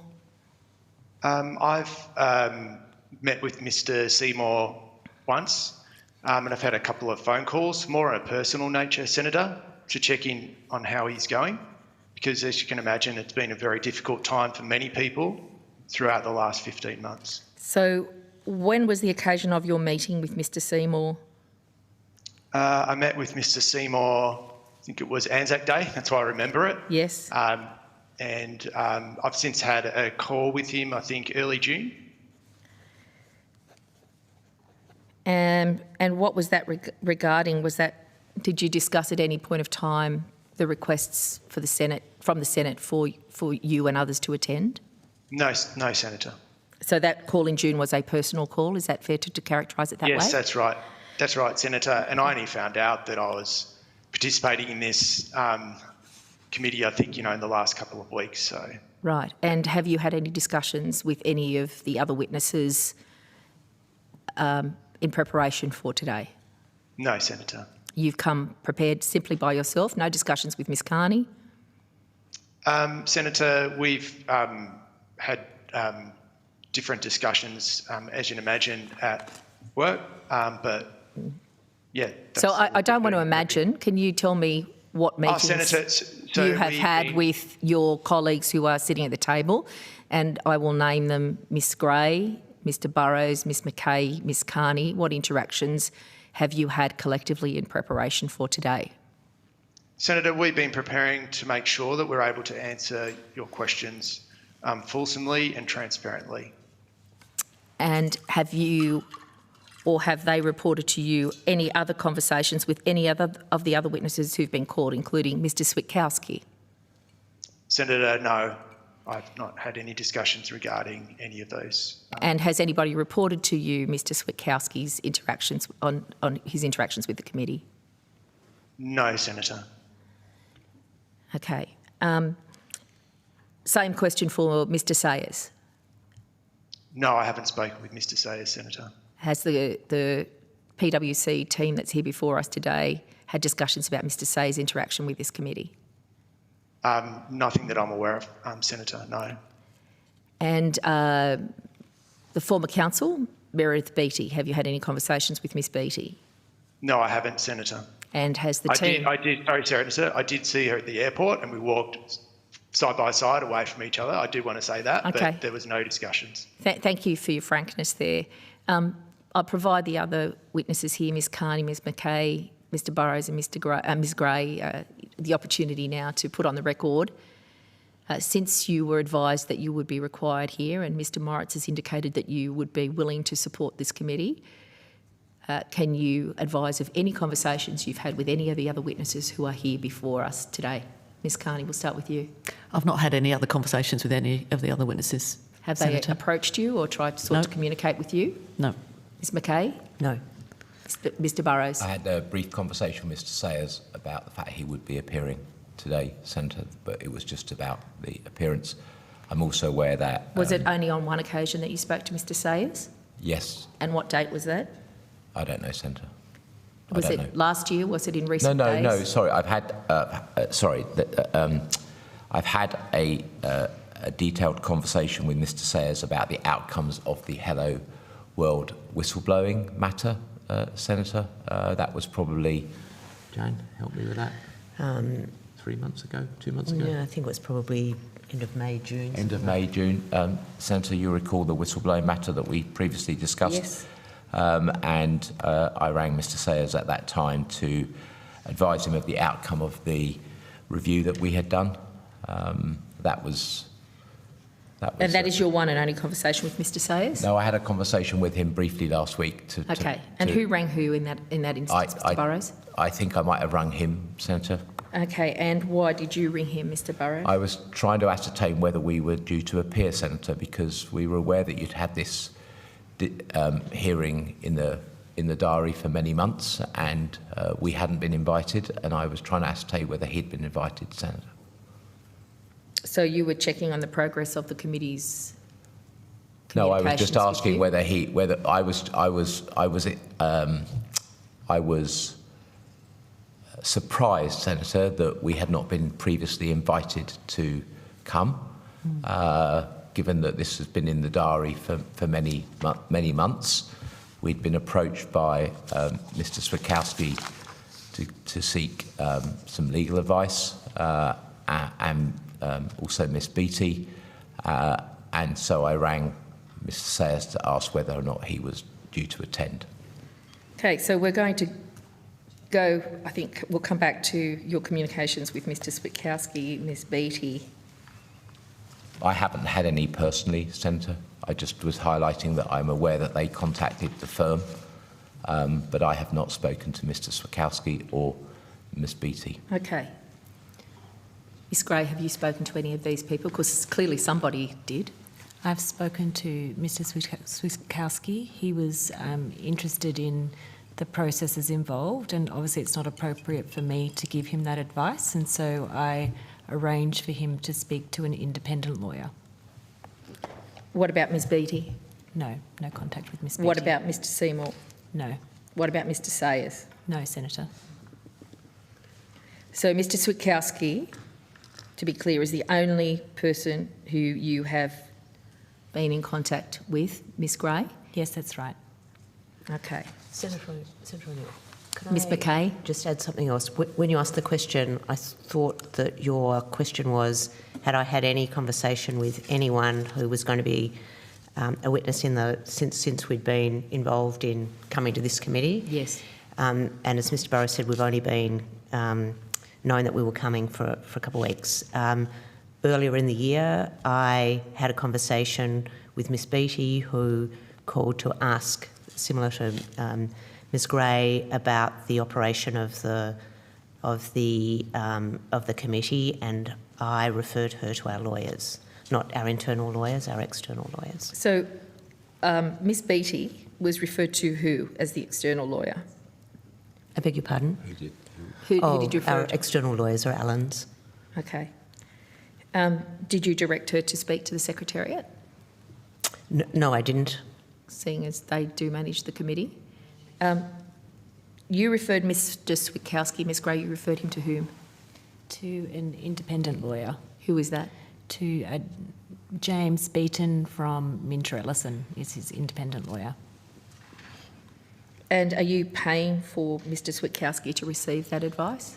We have offered to cover the costs of his legal advice, yes.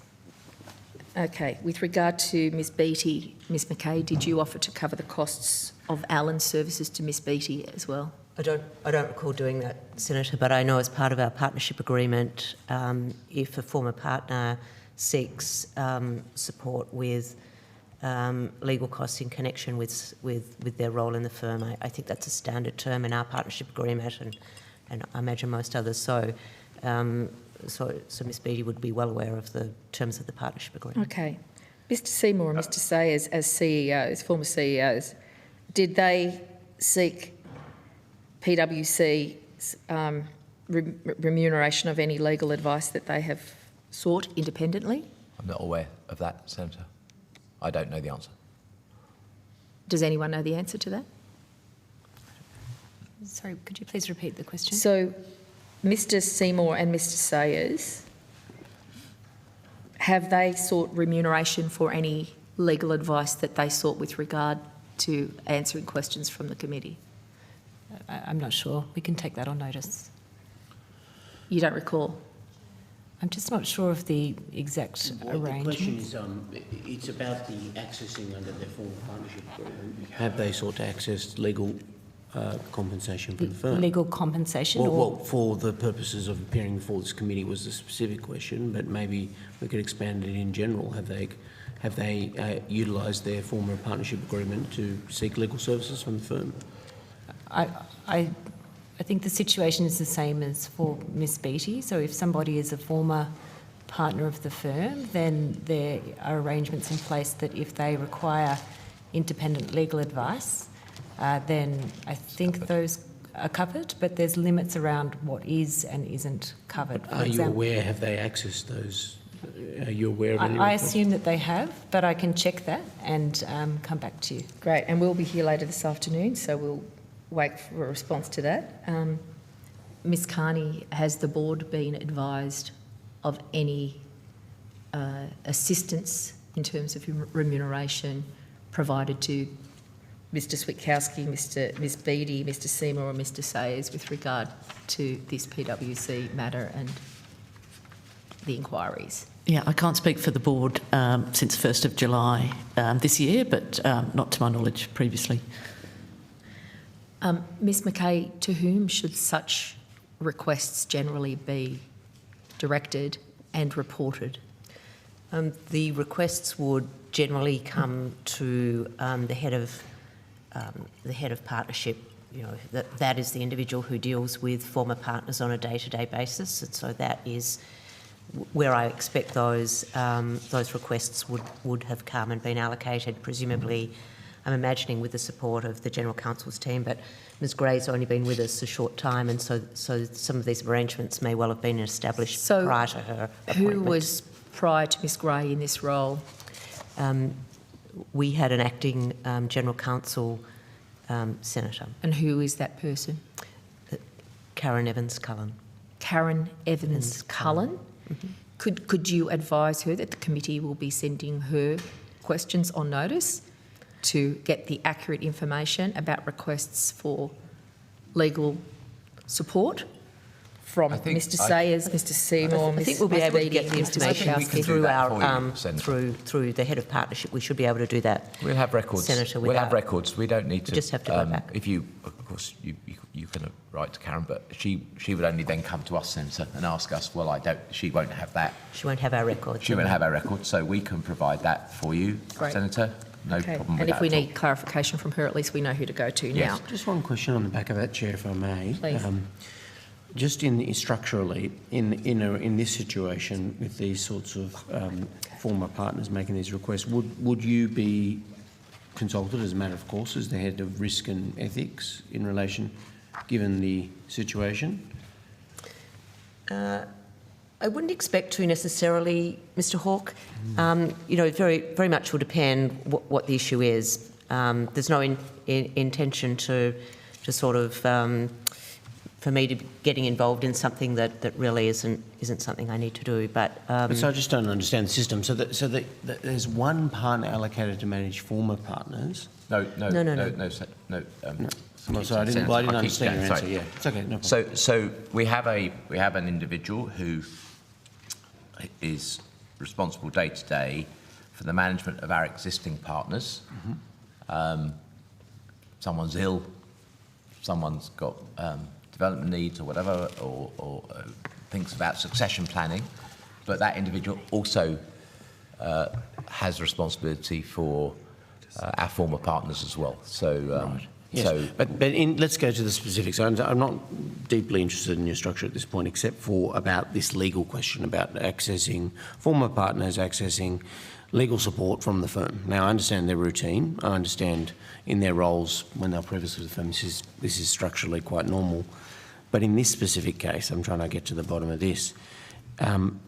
It's one person makes the decision. If these individuals we're talking about here, if I said that wasn't the intention I intended to convey. That's what I'm trying to understand. How does this decision get made? The liaison would come, the point person where they would first raise the request would be through that our partnership office, and then would be a matter of discussion, most often with with our internal general counsel's office.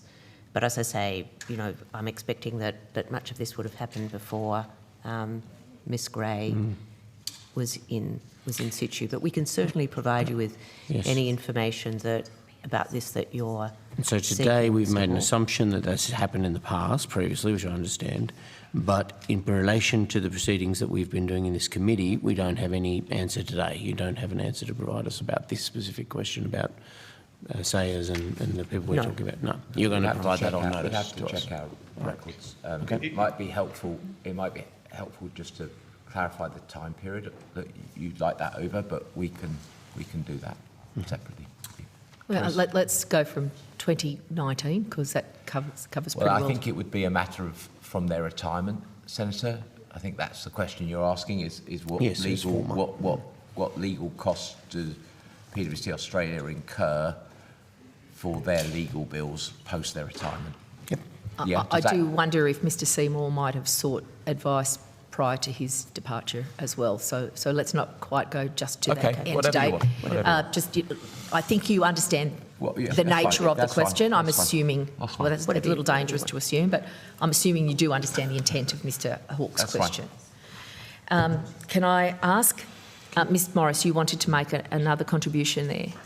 Yes, Senator. Apologies. I do recall having coffee with Ms Beattie in May this year. I just wanted to correct the record on that. Thank you. It was on a personal basis. Thank you. Right, and during that conversation with Ms Beattie at coffee in May, had you caught up with her for coffee prior to that or since? Or is that a single occasion? No, so I've seen her since she left the firm or retired from the firm. I've seen her twice. The last occasion was May 24. And the previous time? I'd say I can't recall, Senator, but it was just an ad hoc basis, so I'll have to come back to you. And in that meeting for coffee, did you discuss any matters related to PwC?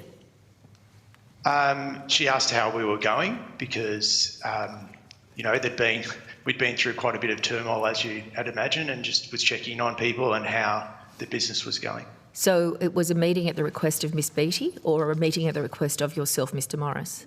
It was a meeting of request for me because I wanted to check in to see how she was. Again, there's been a lot of difficulty faced by many of us through this process, and it was really just to check in because a lot of people have left the organisation and vanished. And so, yeah, it was just me mainly checking to see how she was. Okay, thank you very much. Mr Morris, when did you know about the problems outlined by Mr Hirschhorn in August 2019 to Mr Sayers? I became aware of it in more formal basis through this more recent process. And there was also, of course... which recent process, Mr Morris? Well, I'm saying through the Senate processes, okay. Senator, but it's also outlined in our statement of facts as well, as you can see. And the timeline in there is quite clear. My question is, when did you become aware? And you are saying that your answer is that you did not become aware until it was public knowledge. Is that correct? I also assisted with the input in the statement of facts, and I read through those, and at that point in time, I saw that was outlined then. Okay, and in what period of time were you engaged with the assistants in assisting the statement of facts development? It would have been through the course of the last couple of months before they were published, Senator. But there was also other materials that we were trying to pull together, and if I was asked ad hoc questions, then I would help to try to identify material to be included into the statement of facts. And you did that in support of Ms Kristen Stubbins as well as Mr Burrows? Yes, that's right, Senator, and a broader team. Okay. Could you provide on notice the broader team to whom you were providing information about the interactions between Mr Hirschhorn and Mr Sayers? Senator, I was referring to the statement of facts rather than that particular matter itself. Okay, so who were you working with?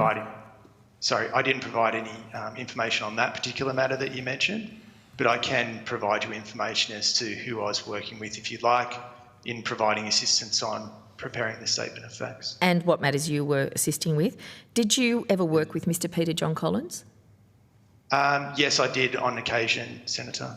You indicated you were in M&A. We know that he was involved in tax.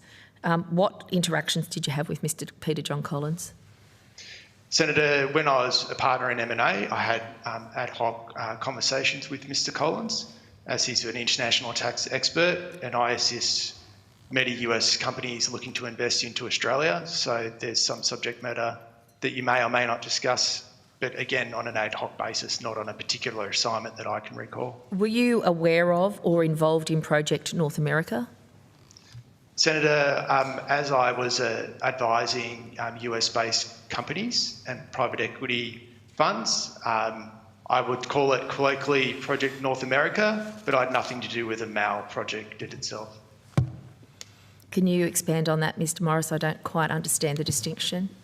Yeah, so Project North America was more around how do we interact with our US-based clients on a broader basis. So it wasn't just on tax reform per se, it was also on what clients do we have located in the US that require Australian income tax advice. And I was one of those partners that assisted those clients.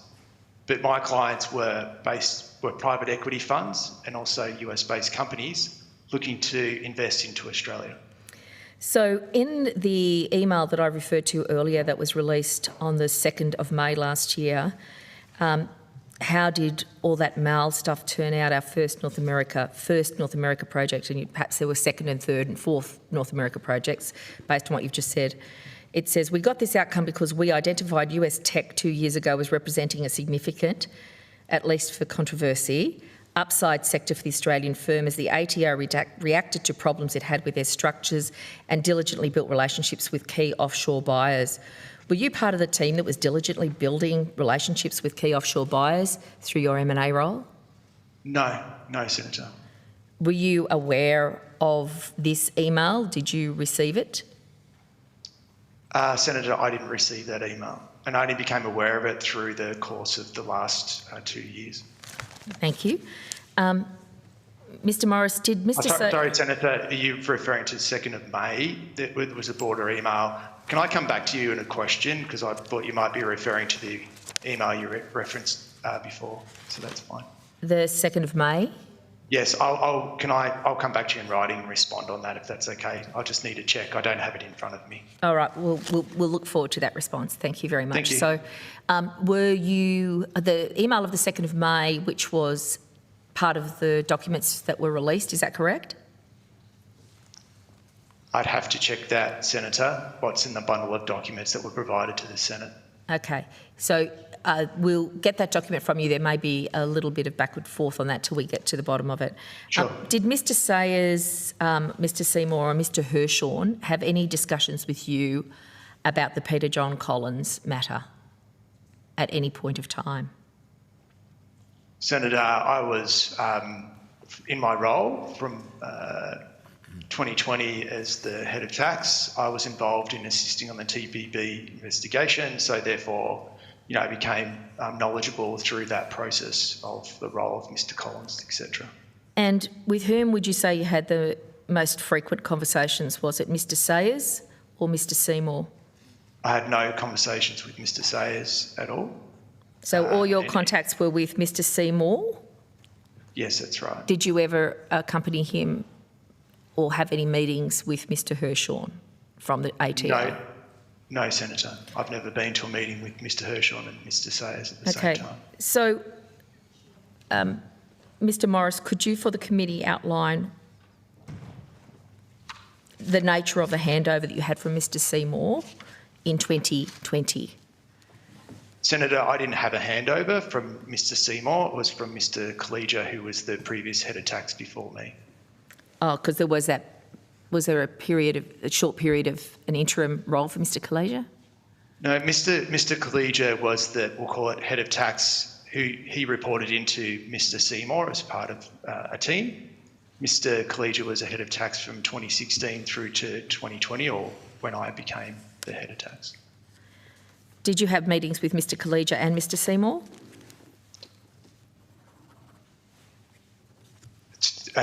Senator, referring to a handover meeting with both of them together? No, general meetings around the Peter John Collins matter.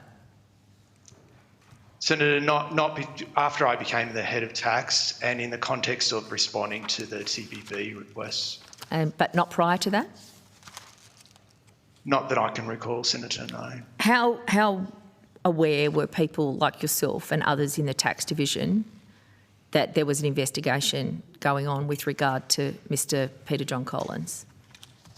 Senator, I was very aware because I was assisting in responding to the overall investigations from March 2021. Who else in tax knew?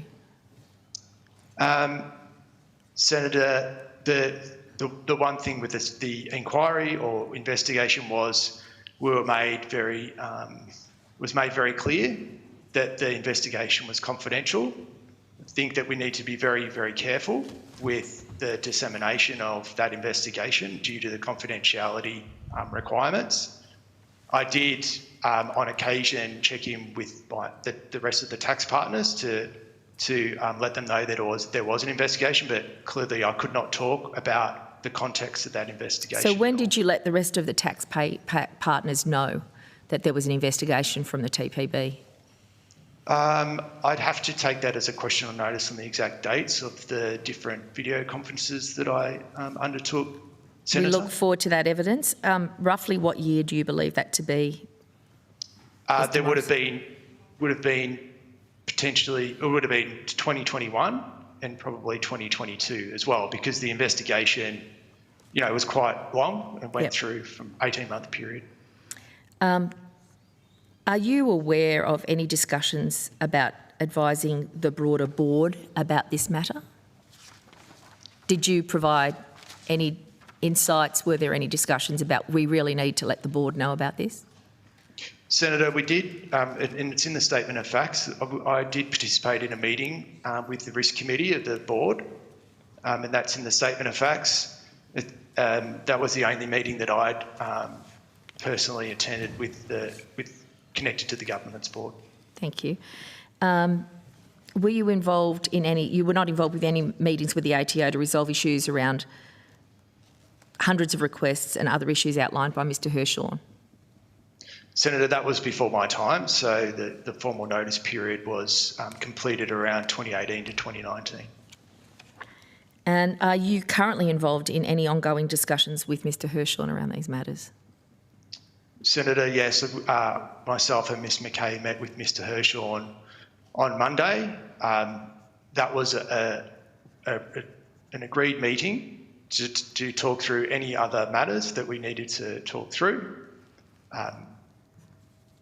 So what was the date of that meeting? I'm just trying to think, what was Monday? That was Monday. That 28th was or something? 28th of July, yes.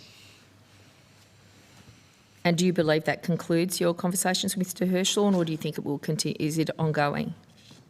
Senator, as all major advisors, we have interactions with the tax office every now and then. And I think it was also set out in the Quigley report that we did that we would have at least 6 monthly more formalised meetings. And so we'll continue to do that to make sure that we're dealing with any issues as they arise, if they do arise. And do you advise the board of the outcomes of these meetings? Yes, Senator, we did advise the board of those meetings. Okay, Mr Morris, there probably will be other questions on notice. We are over time, so can I indicate that there will be questions on notice from other participants? Ms Mascarenhas is online, was hoping to join us today, but Qantas cancelled a couple of flights and it made it impossible for her to attend, but she is listening carefully and has great interest. She may get some time this afternoon to ask some questions. We also have Senator Pratt listening also from Perth, and Mr Molino was caught up in delayed flights and cancelled flights, and he should be here shortly as well, and I know he'll have questions for you this afternoon. Okay. We are over time. I thank you, Ms Beattie, for your patience in waiting for the committee to get to you. Can I propose that we take a short 5-minute break and we'll return with you, Ms Beattie. Thank you. Can I ask PwC if you can remain present to hear the evidence in the course of the day, because it is our intention to check your understanding of evidence that we receive when we get back with you this afternoon. Ms Carney, we also have questions for you.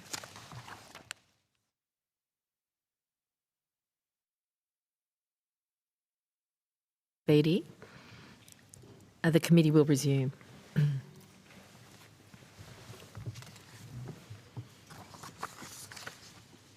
Ms Beattie, I believe you were in the room when I read the reminder to witnesses about giving evidence to committee, your protection by parliamentary privilege. Thank you very much. So I understand that in addition to that verbal today, you've received information on parliamentary privilege and the protection of witnesses giving evidence to Senate committees. For the Hansard record, will you please state your full name and the capacity in which you appear today? Meredith Beattie, and I'm the former General Counsel of PricewaterhouseCoopers.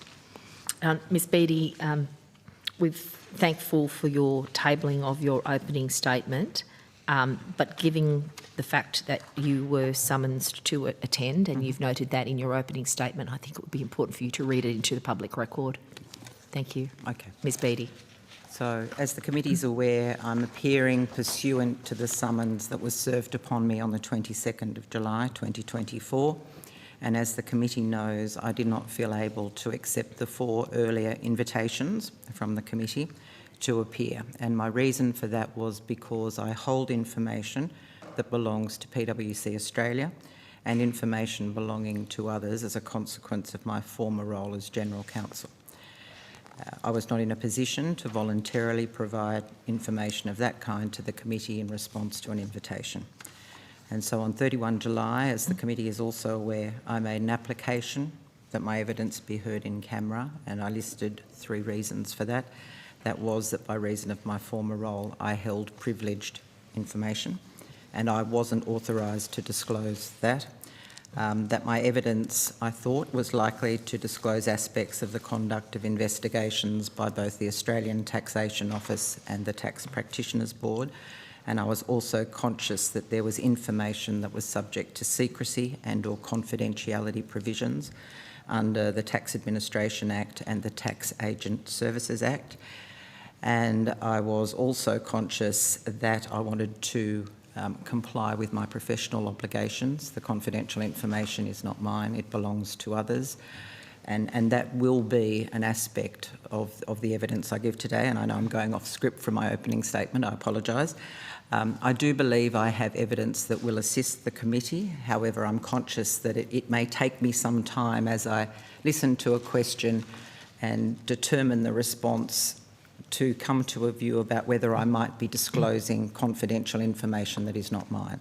Because my understanding is that I am obliged to provide information that is privileged to the committee, but I'm also conscious that my role is to take all reasonable steps to make sure that that privilege is not lost. And so the disclosure of privileged information, I believe, in a public forum may undermine that privilege because it will no longer be of a confidential kind because of the public disclosure. So they're really the reasons that bring me here today by way of summons rather than by way of invitation. And Chair, you'd asked a question of Ms McCay about the conversation I had with her. That was really to say, I hold information that is the firm's information. How would the firm like me to deal with this? Because it is the firm's information, not mine. Okay. And given that disclosure, Ms Beattie, can you convey to us the advice you received from Ms McCay? Ms McCay said that I should speak to the lawyers, to Allens, in relation to that and liaise with them concerning my response to the invitations from the committee. And did PwC pay for you to receive that information from Allens? Allens did not charge me for that advice. They were acting in the capacity of lawyers for the firm. Okay. And what was the advice that you received from Allens with regard to your engagement with this committee? So there's sort of two parts to that. The first part is the discussions I had with Allens, which were in relation to my ability to accept an invitation from the committee to come and appear. And while Allens was clear that the firm was not taking any steps to object to my appearance, they were not in a position to authorise me to disclose the information. That was confidential. So PwC, is they in that sentence? Oh, I'm sorry, PwC Australia. PwC Australia were not in a position to? They were not in a position to authorise me to disclose information of a privileged kind. And if I can... Okay, so let's just be careful with the word privileged, confidential. Confidential. Because it could get a little confusing here. So if you're referring to confidential information that PwC asserted a claim over, let's just call it confidential. And I'm sorry for the confusion. No, don't be sorry. It's okay. We just try and get the terms clear. No, but the reason I said it was because confidential information includes privileged information, and so it is the same category of information. And so the position from the firm was that it really couldn't have been in a position to authorise me to disclose, let me call it now, privileged information, to be specific, because the privileged information not only related to the firm, I also held privileged information concerning partners of the firm I had appeared for, retired partners, and I held client privileged information, so that when I had been acting for the firm in my role as General Counsel, I will have seen information that was privileged by reason of the work that was done by sections of the firm for external clients. I did not serve external clients in my role. Thank you. Can I just be clear? Just one quick follow-up about that. Mr. Hall. That's obviously it can be quite complex, all those roles. Did they, did the Allens, I mean, because you do hold privileged information, obviously, and that's very obvious, but did they consider or go through a process of considering releasing that information or parts of it to the committee? Or I don't know what process Allens went through to form a view. To the extent that... But wouldn't they had to have discussed what privilege you had to disclose? I've got all this privileged information in certain categories, and there'd have to be a process, wouldn't there, between you? I think there may have been a process internally within Allens and with PwC. They were well aware of the information that I had, and in the discussion I said, I hold information for a number of people, and it would have been impossible for them to have gained consent for the disclosure of information from all of the people for whom I hold information.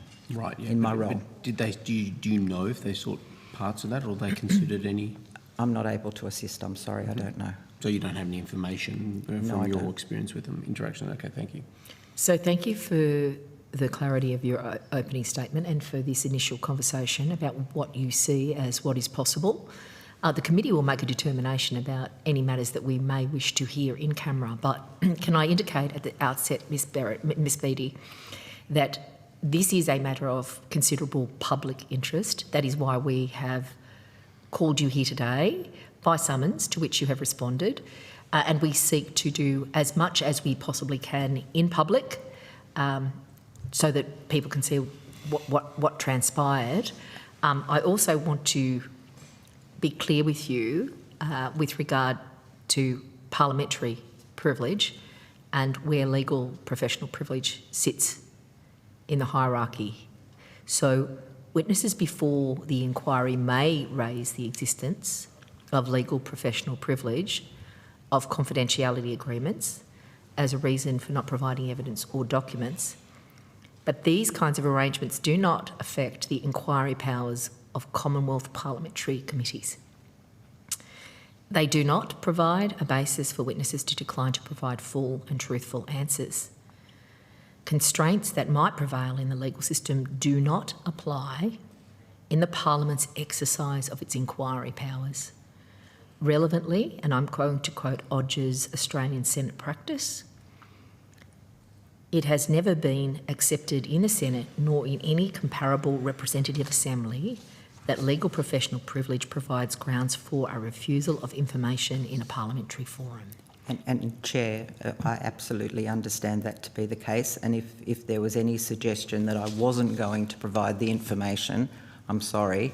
The point that I was seeking to make was that if I can provide the information that is privileged in camera, then the confidentiality of that information is preserved.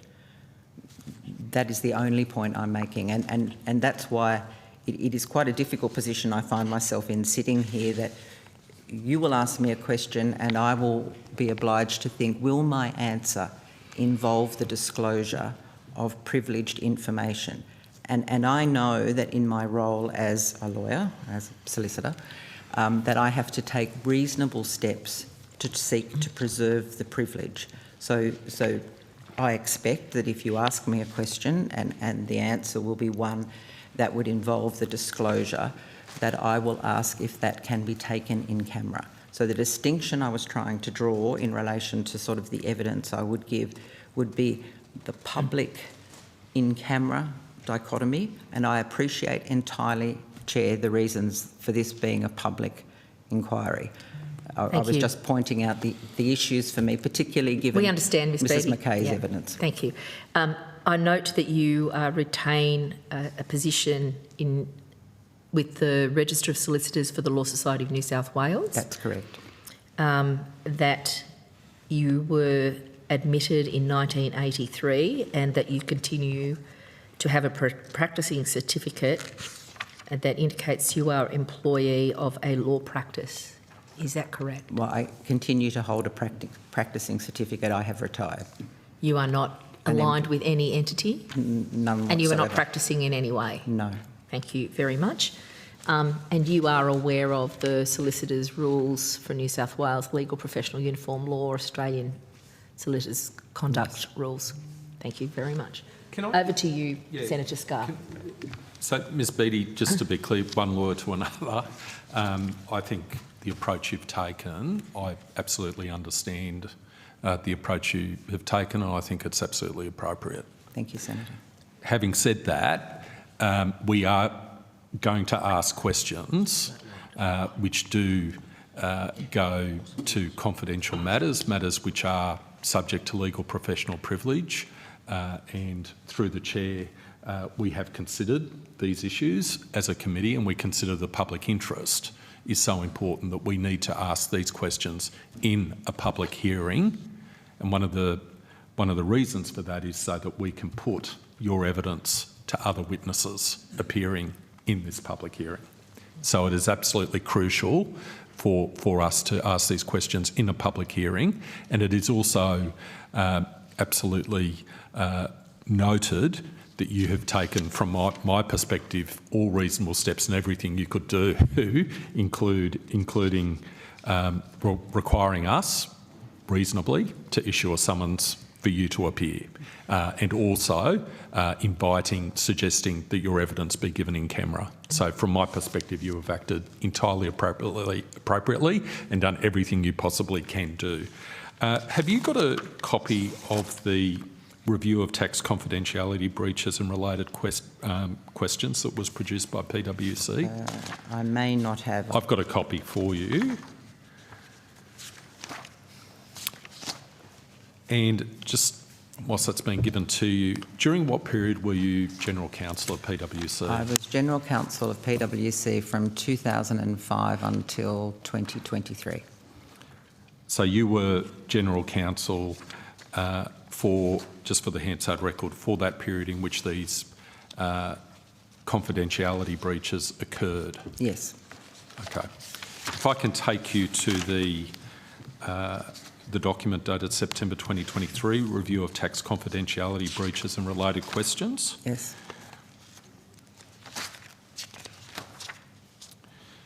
If you can go to paragraph 1.25. Yes, Senator.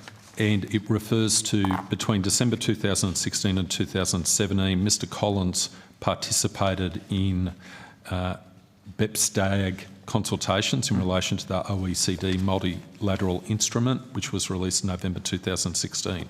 Those consultations were held jointly with members of another Treasury advisory group. Mr Collins shared a confidential Treasury paper received as part of those consultations with other PwC Australia personnel and a PwC Australia client. There was no indication given to the client that the information was confidential.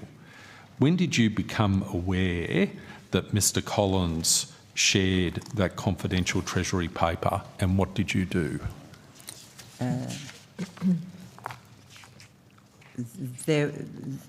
The issue of Mr Collins sharing confidential information of the kind set out in 1.25 paragraph came to the attention of the firm, or to me, when the firm received the TP, the Tax Practitioners Board letter in March 2021 concerning the investigation that they were going to commence. For completeness, I should say that before that time, in 2017 and in 2019, there were suggestions that had been made, or comments I understand to have been made, they weren't made to me, to people within PwC, notably I believe it was Mr Seymour in 2017, but I'm not certain, that suggested that the Australian Taxation Office had some concerns that Mr Collins may have shared confidential information, and that, I understand, was raised in the context of a Board of Taxation consultation. Okay. When did you become aware?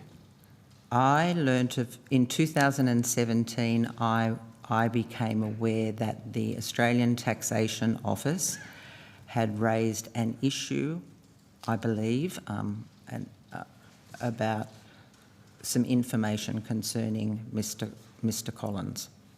Okay, so if we go to paragraph 1.37 of that document, it's entitled PwC Australia Identification of Relevant Documents in 2017. Yep.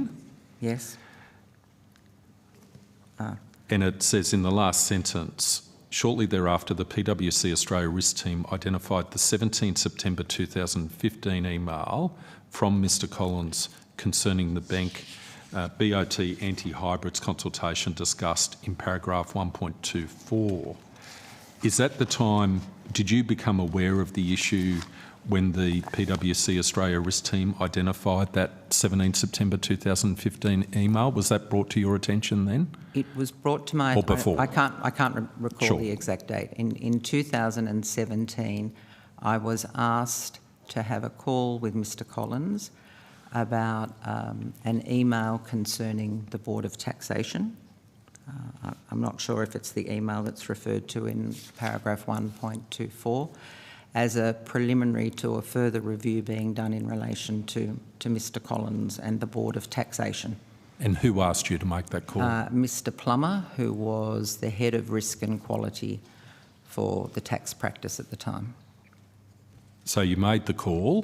What did Mr Collins say during the course of that call? Do you recollect? My best recollection of it, and it is a distant recollection, is that Mr Collins said he had not signed a confidentiality agreement in relation to the Board of Taxation, and I believe my comment to him was, well, if that is the case, and I had thought that it had been raised by the Australian Taxation Office, and maybe looking at that paragraph you just showed me, that wasn't the case, but that was certainly my recollection.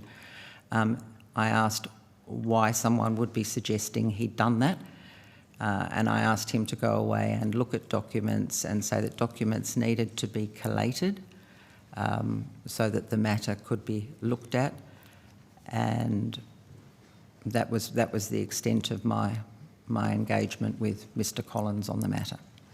At that time? At that time, yes.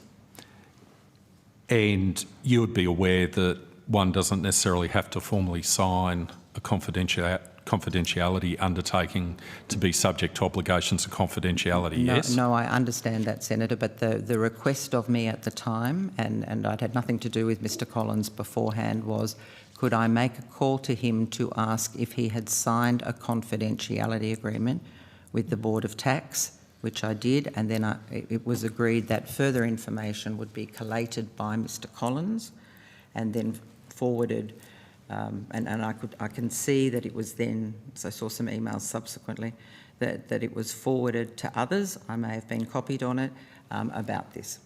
Did you have any further role in considering the collated documents that were forwarded to, in your words, others? No, I did not, no.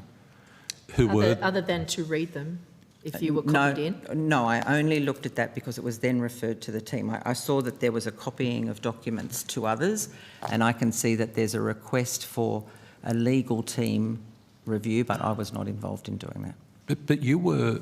But Ms Beattie, this surprises me because this relates to a very serious issue, and a decision was made for further investigations to be undertaken, yes, further review of documents to be undertaken. You said that there was a reference to a legal analysis to be undertaken. It was a review by Mr Collins with a member of the legal team, and after that it was with the legal team, and I believe that it was with the senior lawyer who was then helping me in relation to the tax matters, and it was really the day-to-day person for the tax group. But that senior lawyer was reporting to Sure. you? No, absolutely. And who was that person? Mr Christopher Rogers. And did he report to you the outcomes of his investigation? No, he did not. At some point I came to learn that the firm had looked to see if there were any confidentiality agreements in relation to the Board of Taxation or any confidentiality agreements involving Mr Collins, and that none had been found in the document set that the firm had at the time. Had you raised with anyone at PwC the issue that just because someone hasn't signed a formal confidentiality undertaking or confidentiality agreement, they could, through either course of conduct, the way in which information was communicated, a range of other matters, be subject to confidentiality obligations, and that I'll just finish the question if I could, and that therefore the review of the matter needed to be wider than just strictly looking at whether or not a confidentiality undertaking had been signed? Senator, when you look at the email, and I was asked to make a very preliminary call, and I don't say that by way of excuse. It was the beginning of a process in relation to Mr. Collins. The email that I had, it didn't have attachments. It was an email about, I knew actually nothing about Mr. Collins or anything to do with his confidentiality. And with that email, it wasn't clear to me from the email that anything had been shared. There is a peculiar line, as I recall it, in it about talking to Mr. Fuller about it and it being kept confidential. You know, it shouldn't be shared. But it then went off for a more detailed review, and at this stage, much of what was going on in relation to the tax matters was being run by the R&Q team, or the Risk and Quality team. So I don't step back from it. My understanding was it was looked at and it was dealt with, but my involvement was at the limit of making a call. So during that time, were you a member of an executive board or...? No, I had no management responsibilities. I was not on the firm's executive board or on the firm's governance board. And who did you report to? In 2017, I reported to Mr. Gregory, who was the firm's chief risk officer. Was he a member of the board at the time, the governance board? No, he was a member of the executive board.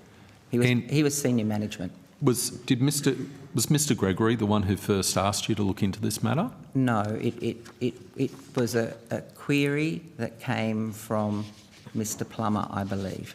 And did you raise the issue with Mr. Gregory? Do I recall raising the issue with Mr. Gregory? No. Was my practice to raise issues with Mr. Gregory? Yes, I had a very constant reporting line with him about matters. Can I stress one thing there with Senator Scott's permission? But from your perception, your time, General Counsel, 2005 onwards, I mean, the ATO has raised a concern about a partner breaching confidentiality. That would have stood out, wouldn't it, amongst everything else that you'd done in your time there? I can't remember the circumstances in which Mr. Plummer brought it to my attention. He asked me to make a call to Mr. Collins, and if it was from the ATO often raised issues with us and they would be looked into. It was not. I'm sure. Not unusual. But the ATO accusing a partner of I can't be specific that they were. I was asked to make the call, and I believe that was instigated, but I may be wrong when I look at the paragraph that is in the document. Well, let me ask you a different question. I mean, how many times did the ATO, in your experience, accuse a partner of wrongdoing while you were there? It wasn't an accusation of wrongdoing. The ATO would, from time to time, as would many regulators, raise issues when they saw something. We've seen this, what's happening. Now, whether that is what occurred here, that's my best recollection, that that's how it occurred. But I'm certainly aware that the ATO had raised it in 2019, I believe. But so your evidence to us is you didn't see that as, or you didn't have enough information to assess that as an important matter. But then you're the person... No, that's not my evidence. Well, okay. I didn't think it was important. I attended, I made the call, and then it was referred to others, and I understood it was looked at, and there was, at some point, I learned that there wasn't a confidentiality. Okay, it obviously didn't appear important enough for you to have some oversight of it, or you know, it wasn't flagged to your attention as something that you would need to be involved in, because that's what you've said. You didn't really read it. It sort of was a bit of a thing going on. No, it wasn't. I mean, I was asked to make a call on a preliminary basis in relation to something. I made the call, and I said to Mr. Collins, documents need to then be raised, and then, as I understand it, the documents then went off, and at some point I learned that there was nothing that was showing a problem in relation to... I understand. But I'm just trying to get somewhere else with this because, you know, yes, so far nothing. You've got a person that reports to you. They didn't raise it as like, I've looked into this, I think there's some a big problem here. They didn't at any point come to you and say... No. No, so they didn't either. Then you said there's a risk and... risk and quality team. Who are they? Like, and how did it get to them? So the firm has risk and quality, and for each line of service, there is a risk and quality group, and they're really responsible for dealing with immediate risks and quality, as the name would suggest. Yes. And often they are the go-to people in the first instance for the practice. So but you didn't send it to them, did you? Or no, no. They are involved in the day-to-day of dealing with matters, and they are the ones that will elevate issues and then take them forward. And it used to be a centralised unit, and later it became a unit that was broken into the sure. three Okay, different fascinating. businesses. But tell me, how did this matter get to the do you know how it got to the risk? R&Q were responsible at this time and were dealing with the production of documents to the ATO in response to notices. They handled it, and it became an issue of some contention later, but they were handling the production of documents in response to the ATO notices in terms of collating the information. But look, as used to dealing with the ATO as your firm must have been and your office, and we're all used to dealing with the ATO individually, but also as legislators as well. They're a very powerful outfit. Surely this must have stood out to somebody, even at this stage, as an unusual set of requests. It's different from the day-to-day interactions with the ATO, all the concerns raised about individual client matters, or different to this is something else. And I'm sorry, I didn't mean to cut you off. No, I'm just trying to get to the point that this is not a routine ATO inquiry. No, I think we have to go back, if I can, to what was happening at the time. So from 2016, the ATO started to serve notices upon the firm. And they were very broad notices in the sense that instead of being referable to particular clients, as many notices would, they were referable to tax alerts. So it was a very significant job to sit and determine the clients that actually fell within the tax alerts for the purpose of the production. So in 2017, there was constant engagement with the ATO, which certainly escalated by the time we got to 2018, concerning production. So the ATO so to be clear, Ms Beattie, concerning production of documents in yes, response. but we're talking about concerning confidentiality. Yes, but and this seems to be, for us at least, the significant difference from other interactions with the ATO. So how many other concerns about confidentiality were raised with you, Ms Beattie? And I'm sorry, Chair, I'm probably not explaining myself clearly. What I was trying to explain was there were constant interactions with the ATO in relation to the productions we were giving because of the documents that were appearing. And so the ATO was raising a number of issues with us throughout this. Confidentiality appears to have been one, if it was the ATO, and maybe my recollection on that is not correct. But the issues, there were constant issues with the ATO concerning the scope of our production, issues they were seeing, concerns about what was happening. That was an ongoing dialogue as we continued through the production in answer to the notice. Yeah, and I understand your answer very well, and I think that you're being very accurate. But equally, my point goes back to what's going on here. Nobody in a firm paid at such a high level that specialises in this area decided that there was something unusual about this process at this point. The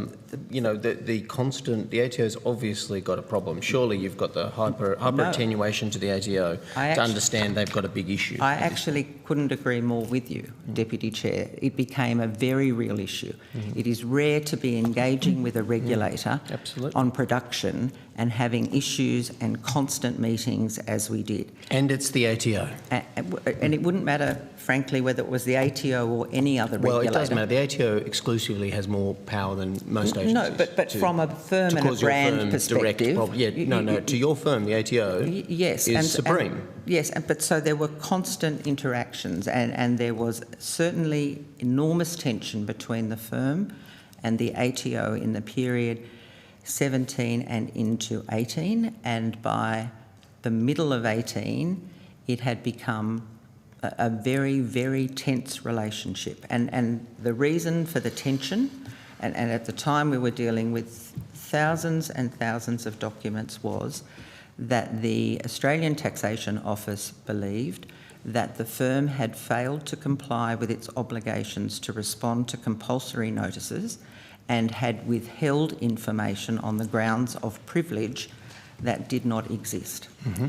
And there was a case that proved that that was the case. We're familiar with that case, but I just want to ask a question at this point, because this is important. I'm getting at something. So then, when you reflect on this period, and you have, were you, in your role as General Counsel, being misled by either your subordinates or by other partners at the firm or people to hide information from you, or the depth or extent of what was going on? Would you reflect on that now, and in terms of just this early period? We're not talking about the entire.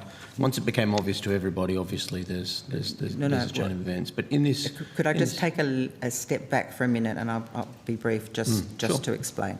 So, within the information that is before the committee, I think there are 3 strands, and I understand your frustration in trying to understand it, because it is complicated, and it's difficult to give a clear account, and I'm not sure that the committee's necessarily had a clear account of all of the steps that occurred, and I don't say that critically of those who've appeared before you.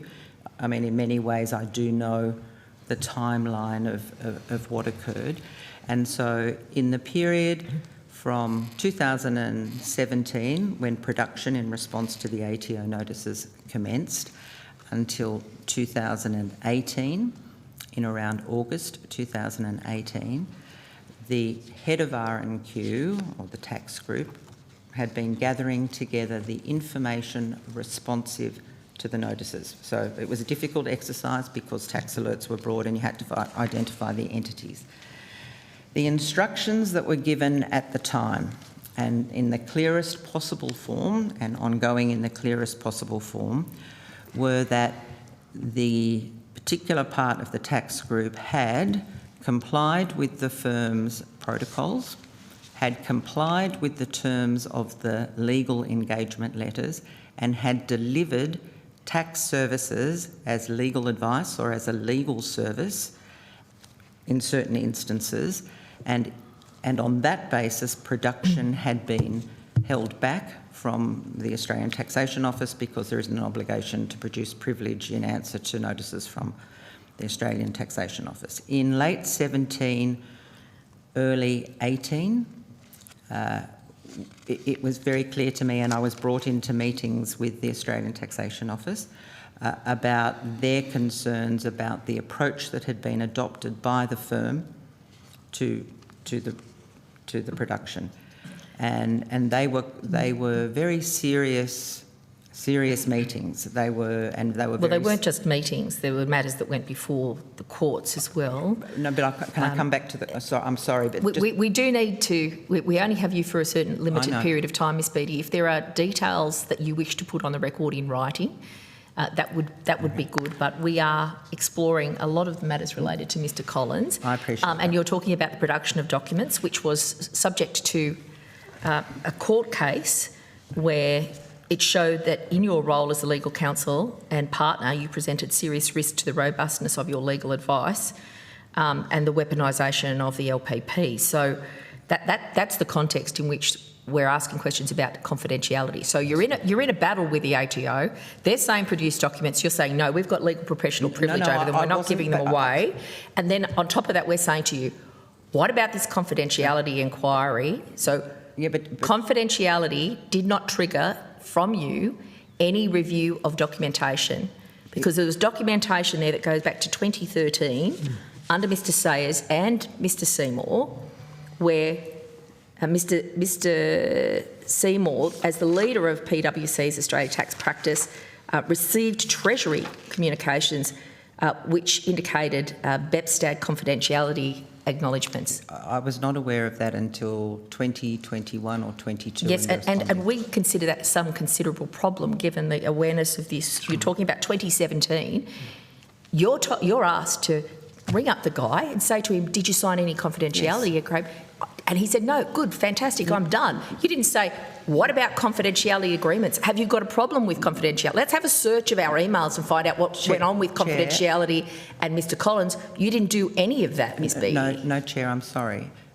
My understanding... You should be sorry, because No. that is not what happened. No, I'm sorry if my answer hasn't been clear. My understanding is that after that, a review was done of documents. I can't tell you who it was done by, but a review was done.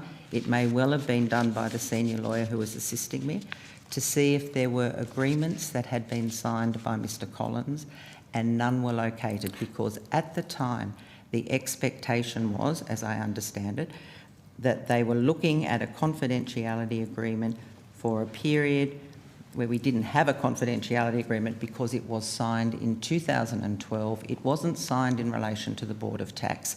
There was no Board of Tax confidentiality agreement. There wasn't. It doesn't mean that there shouldn't be confidentiality, but there was not a confidentiality agreement. Can I put it to you, Ms Beattie, that it looks like you turned your head to the side and diverted your attention. Go back to Senator Starr. I understand the point. So I understand the point you're saying about the no sign confidentiality undertaking or agreement in relation to that particular document, but it still doesn't. There's still the issue, isn't there, Ms Beattie, about the application of obligations of confidentiality, notwithstanding the fact there wasn't a formal document signed by Mr Collins. And as I understood it, review of that issue continued, but at the time, and my recollection of that is very limited, and I don't say that defensively, because at the time the issues that we were really focused on, which were very serious issues, were the issues that there'd been withholding of information from the Australian Taxation Office in answer to compulsory notices. Okay, understood. If we go to paragraph 1.56 of that document, which I gave you, this is what PwC says about the investigation in 2017, 1.56 in the third last line. It does not appear that sufficient investigation of the matter was conducted. This is PwC saying this. Nor was there appropriate regard for the email itself, which noted that Mr Collins' participation was supposed to have been confidential at this stage, end quote. How do you agree with that description in the PwC version of the facts?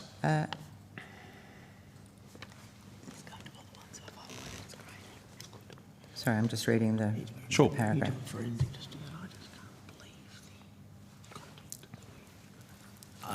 I can't say what was done after I made the phone call. If I look at it and I look at the email, and if my recollection of the email is correct, the email spoke to, it was between Mr Collins, it was between Mr Collins and Mr Fuller was the email I was asked to speak to, and I believe he said something like, keep it to yourself. Do you understand how I'm... I understand listening. entirely what you're saying, Senator. That's why I'm trying to say I made the call. I can assure you I'm not a general counsel who ignores things. I really don't and haven't and didn't. And it was an early call made, and then it was my understanding that further work was done. And at some point in time, I was told, and I can't remember, that they had not located a problem in relation to Mr Collins. My involvement in this was of that nature. That was extended. But that wasn't... Was that documented? Did someone actually prepare a formal report? No, there was no request. There was no formal report that was done by me, nor was there a request for a formal report. I did not do one.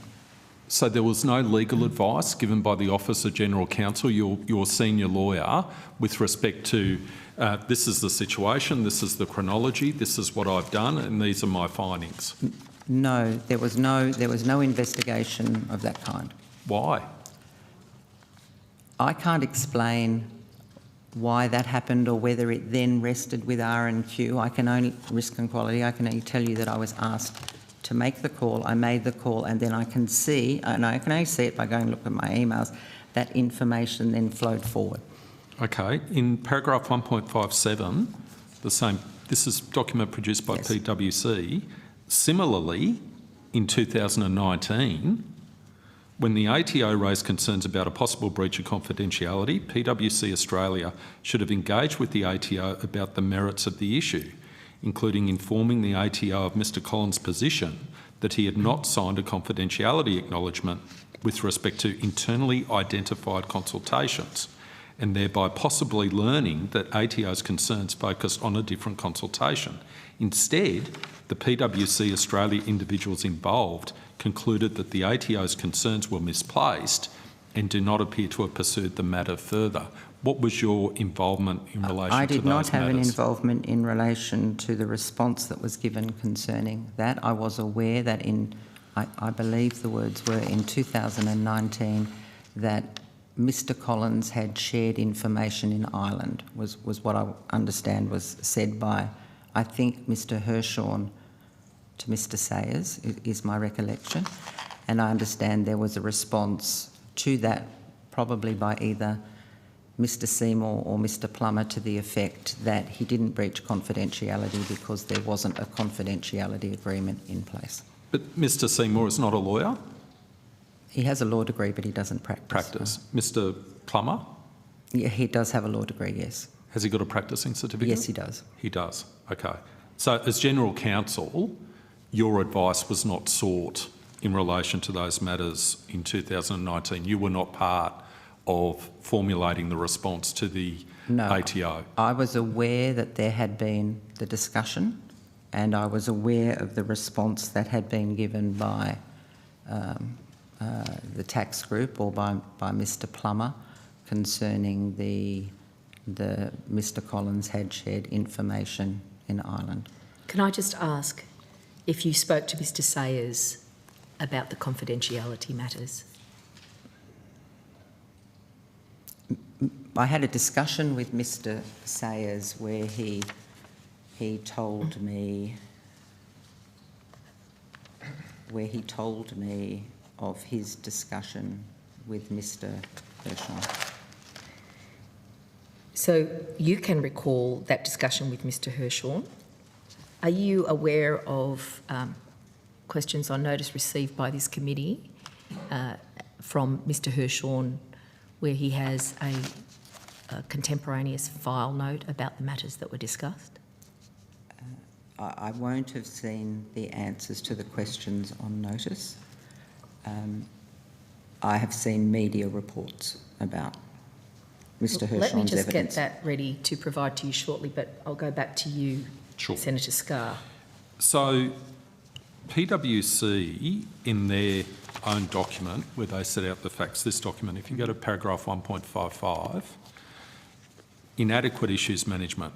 PwC Australia's handling of the confidentiality issues when suspicions were initially raised in 2017 and subsequently in response to the ATO's concerns in 2019 was inadequate. Would you agree with that statement?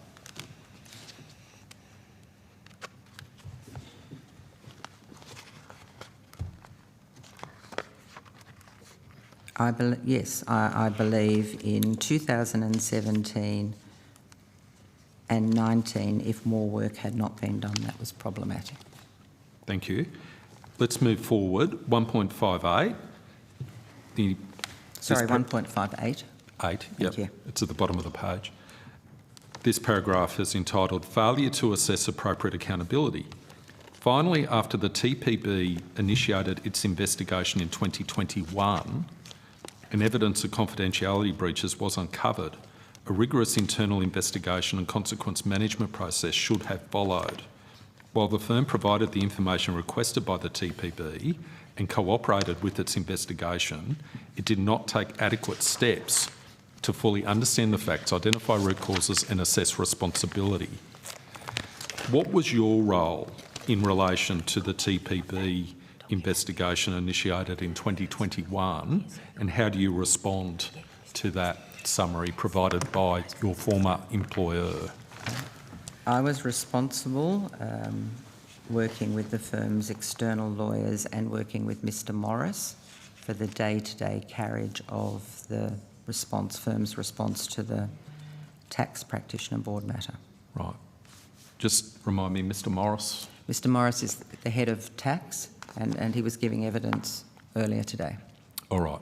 Do you believe that the investigation or the response after the TPB initiated its investigation in 2021 was lacking and constituted a failure to assess appropriate accountability?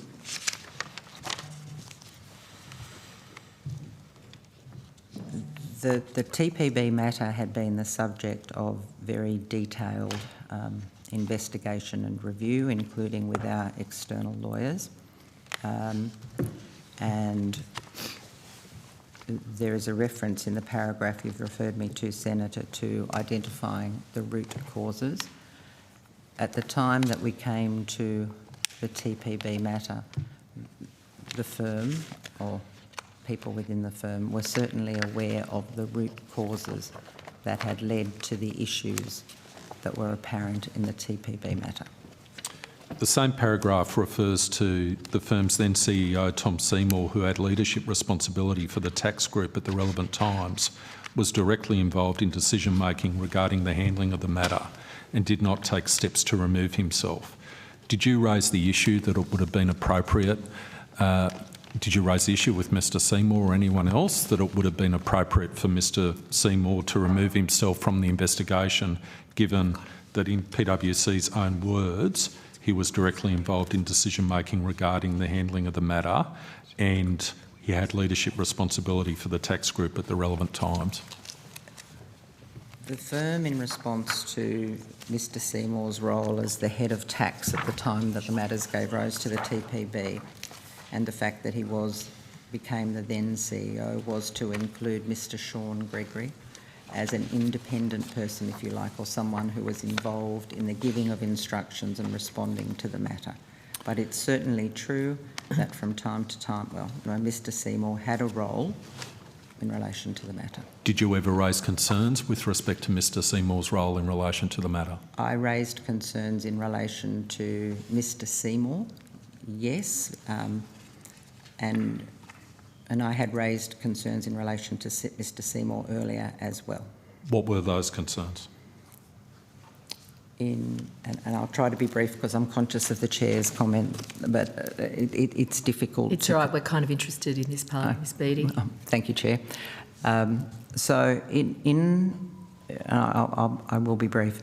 In relation to the response to the ATO notices, and I was explaining that a production had been given on a basis that was incorrect. And what became apparent to me in 2018 was that certain parts of the tax group had not been following the protocols, they had not been following the legal engagement letters, and the effect of that meant that the privilege claims that had been made by the firm in response to the ATO notice were not valid. So there had been a failure in production.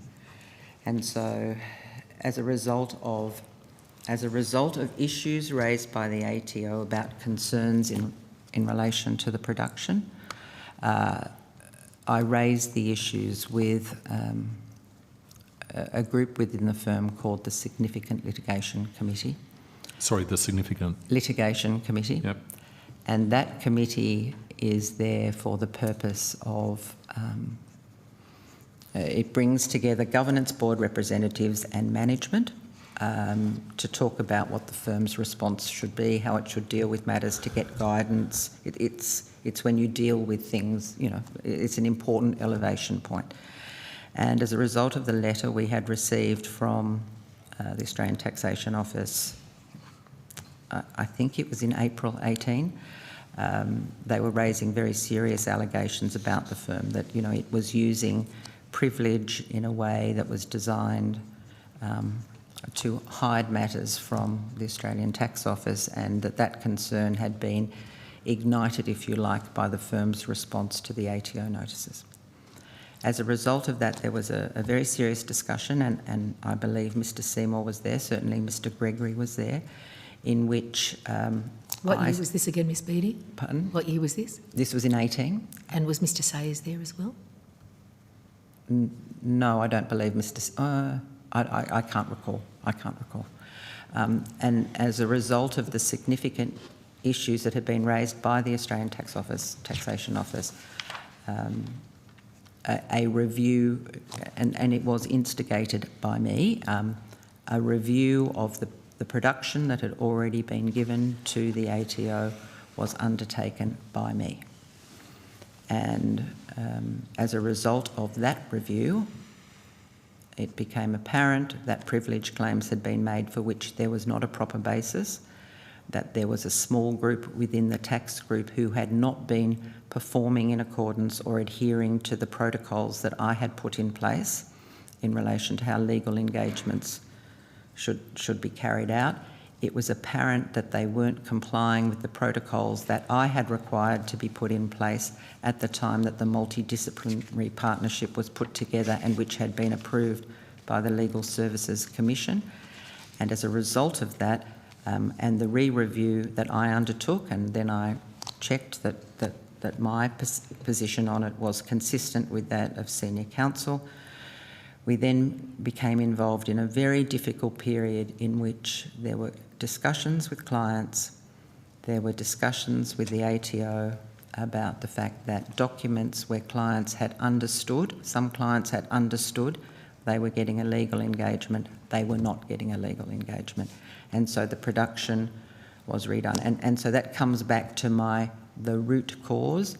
It was apparent to me at the time that this issue became evident and that there was a culture within parts of the tax group that were problematic.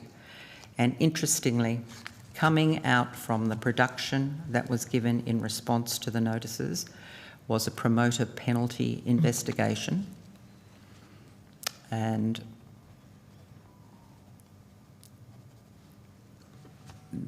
while there was no finding that the firm had engaged in promoter penalties, I think the letter from the ATO that came as a result of that was instructive as to how it saw the culture within the firm. Can I just check, the review that you referred to, was that collated into a document? Yes, there were privileged documents that were put together. And those documents were provided to whom, Ms Beattie? Well, they were provided to senior counsel to obtain their view to see whether they agreed with my position, whether I was Senior correct. counsel who answered to you, or independent? Oh, no, senior counsel, Neil Young KC, senior counsel, barrister. Right, so he was providing advice to PwC? Yes. And did Mr Sayers receive a copy of this review? Mr Sayers was fully briefed on the issue. So how can I... What about the board? Yep. Yes, fully briefed. So to be clear, could you just tell me exactly what was briefed to the board and when? No, I can't tell you when, but I can tell you that throughout the period... This was a very serious issue, Chair. Indeed. This was a very serious issue, and so it was briefed to the board, it was briefed to the executive board, and Mr Sayers was clear and was insistent as well that everything be done to rectify this. And so there then followed a period of enormous activity where documents, thousands of documents, were reviewed on the basis of proper instructions, and there came to be releases of them. So yes, it was well known. So the fact that this was happening in the firm, Ms Beattie, while you were the General Counsel, does that indicate a dereliction of duty by you? And does it give shape and form to Mr Switowski's observations in his report about a failure of governance and a lack of accountability that was born of the promotion and elevation and celebration of profit at any cost by those who were declared rainmakers in the tax division? Chair, there was nothing in what I did on privilege that was... I was not involved. You didn't discover the strategy and encourage it? No, I did not know. I was the one rattling the can in 18 saying, okay, this is an issue and I'm worried about it. And can I add to that? At the same time, and a little earlier, because I sat back and I listened to what the ATO was saying, and I thought, why is there this level of agitation? about legal professional privilege. So whose brilliant idea was it then to institute this as a strategy? Because it was clearly a strategy. Who was responsible for signing off and determining that PwC would seek to frustrate the Australian Taxation Office by flooding it by refusing to provide documents and claiming LPP in a manner that you've described as not following protocols? Probably I would frame it differently, if I may, with respect. I think the issue is who was it within PwC who chose or permitted the practice to proceed on the basis, or parts of the practice to proceed on a basis that was inconsistent, contrary, in breach of the firm's protocols and the legal engagement letters. And who was it? The leader of the tax group at the time was Mr. Seymour. Was anyone else from your perspective? Presumably each of the partners in the tax group were also privy to the engagement letters and should have at least been in a position to ask questions. And Senator, I should clarify, it was not every tax partner who was engaged in tax legal engagements. There were some that were properly conducted and conducted. There was a group within the international tax group, I think, who were dealing with it. And it appeared to come about because of what was called the Rover model, and one particular partner in particular who seemed to be very involved in cross-border transactions. Who was that? That was Mr. Fuller. Mr. Fuller was not a lawyer. Okay. Can I just ask a question on this? Yeah, sure. There's an article that I seek to table which refers to two cases, and in it refers to the JBS matter. Justice Mashinsky wrote a number of responses, but as a general rule, JBS like to have the Australian tax advice prepared as a legal service so that work is covered by legal professional privilege in Australia. We've always been able to accommodate this through ensuring that we set up the engagement in the correct way at the outset. The article published in 2023 by Michael Pelly, the legal editor of, I think it's the AFR, says, by that time, PwC's modus operandi was established. Cite legal privilege if there's anything you don't want outsiders to see, such as emails about how they might exploit confidential tax advice for commercial benefits. It worked for about 5 years. Ms Beattie, you were the General Counsel until when? 2023, but Chair, I was not aware that there were people within the tax group who were behaving in this way, and as soon as it came to my attention, I was the one saying, this has to be fixed. Remember, I was the one who made sure these protocols were put in place. I was the person who spoke to Tom Seymour and said to him, these protocols are here and they have to be followed. And if you wish to grow the tax practice so that the tax practice can provide a legal service, you need to comply with this. But to the Chair's point, sort of there's this period, this 5-year period, so you became aware that your protocols weren't being followed, that there's big cultural problems, there's lots of things happening in the firm, and then still this is going forward, these claims, and still the firm's defending... To this day. Can I explain? So, yes. So as soon as it became apparent, both Mr. Sayers and, thank you, and everybody within the risk team and everything else took immediate steps to make sure that there was compliance with protocols. There were whole systems put in place so that people couldn't enter into legal engagements unless they were vetted by someone separate from the immediate tax group. That there was an audit on legal engagements, that there was a reminder about the protocols, that the protocols were updated. And the tax office itself said that if the tax group, the offensive part or the offending part of the tax group, had complied with those protocols, there would not have been an issue.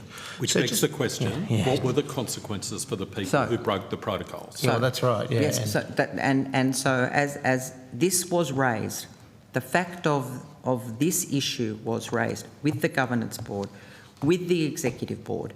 It was made known, and at the time, as we were engaging with the ATO had indicated that it was going to take action in relation to those matters, and ultimately it did take action, which resulted in the settlement agreement that I think's been provided to the committee in March 2023.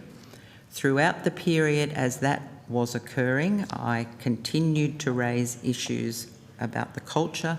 They were raised in relation to Mr Seymour, and again I continued to raise them in 2023 and 2022, that there needed to be an outcome of this, because while we'd fixed the cause, while we'd fixed what was occurring, while we'd dealt with the privilege issues, there needed to be accountability. And did you have this conversation and these words that you're speaking to us? How clearly did you put that to Mr Sayers and the Governance Board? No, Mr Sayers was aware that there would have to be some steps taken in relation to Mr Seymour, but his immediate concern was fix what is occurring. Can I just here as well, because it's just some of the pieces missing here. We're trying to get to this. When you briefed the board and the Executive Board, what was the board's response directly on this? What did they tell you to do?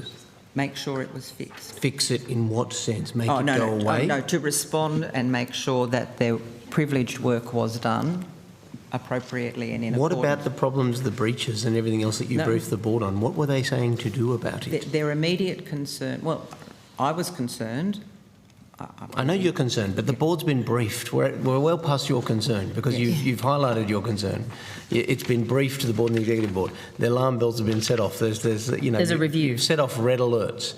What was the response back to you from the boards to do about this? The board's immediate interest was in making sure that it couldn't occur again, and we resolved the issues with the Australian. But what about the actual breaches? What's the board's response to what you've raised? Because the future's fine, but what about this?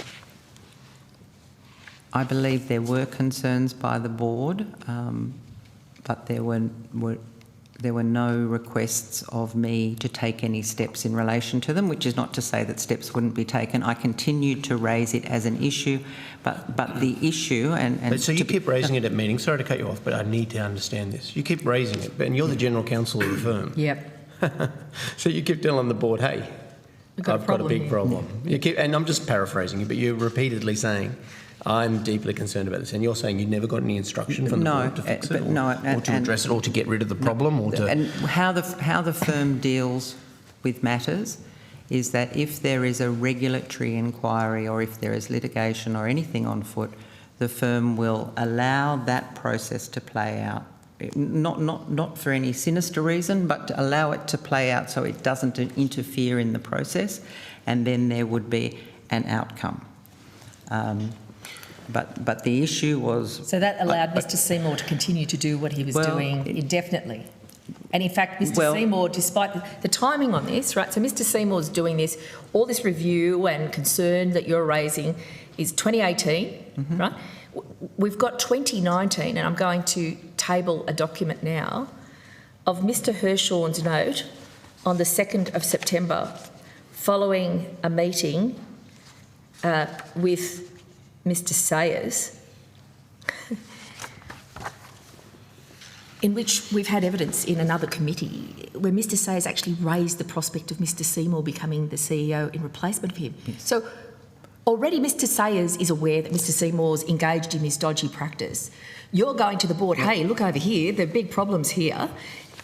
And Mr Sayers says to the head, or to Mr Hirshorn acting for the ATO, oh, what do you think about us advancing Mr Seymour to be CEO? I mean, this sounds like some dangerous insider boys club where they cover each other over. No, and Mr Sayers was absolutely clear that the issues needed to be dealt with, and he understood from ongoing... But what did he do about it?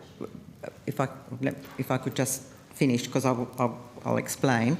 He was clear that it had to be fixed. He was very concerned about what had occurred, and he had gone to Mr Hirshhorn, and I hadn't understood that Mr Sayers had asked about Mr Seymour. I thought Mr Hirshhorn had volunteered.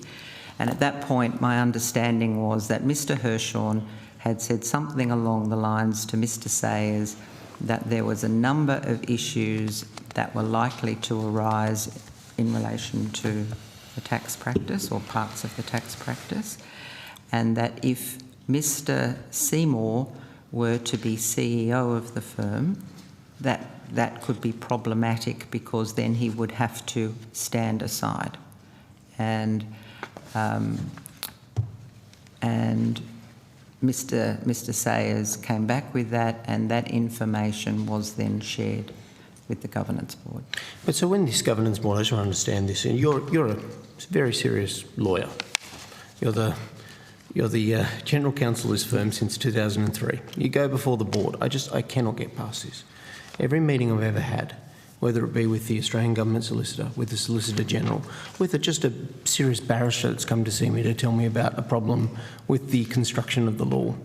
Every meeting I've ever left, and I'm not a lawyer, I've always thought, gee, that's a very important point that they've raised. I have a big problem. Yes. You are the General Counsel of this firm. You have briefed the board about a major problem that you, as a very qualified person who served this firm, one of the biggest corporations in our country, and you've told them this is a major problem. And then your evidence is they virtually did nothing in response. No, in relation that is not my evidence. No. I mean, in particular, in relation to the breaches you identified, just particular. I'm not saying they didn't do all this other stuff about the future and this and that, and I understand all that, but about this, what we're getting at here, nothing happened. They didn't really say, oh my God, pull you aside for a meeting afterwards and go, you know, that is a big problem. You know what you just said. No one got sacked. No, come on, we're all humans. You know, if the Solicitor General leaves my office telling me the law, you know, the government could be in breach of the law, I pull about 10 people aside and go, oh dear, we've got a big problem here. Yeah. Gee, we should do something about this. Really? Are you suggesting to us that this biggest corporation in the country, nobody really wanted to engage on this topic? People, I mean, it was concerning. There was an absolute direction from the board and from Mr Sayers that the issue be rectified after the discussion. And I have to say that in some of the discussions with Mr Hirshhorn, he would say that he thought the firm had changed. He was seeing a greater level of... Who's he in that sentence, Ms Beattie? Mr Hirshhorn was seeing a greater level of cooperation. Mr Sayers came back many times saying, I think the relationship is back on foot. They're seeing the firm behave in the way that they would expect. But there are no consequences, just to get back to this point. Yeah. Consequence. And anyone does wrongdoing in their jobs or there's error, you can fix it, but there still has to be change about what happened and so at this point.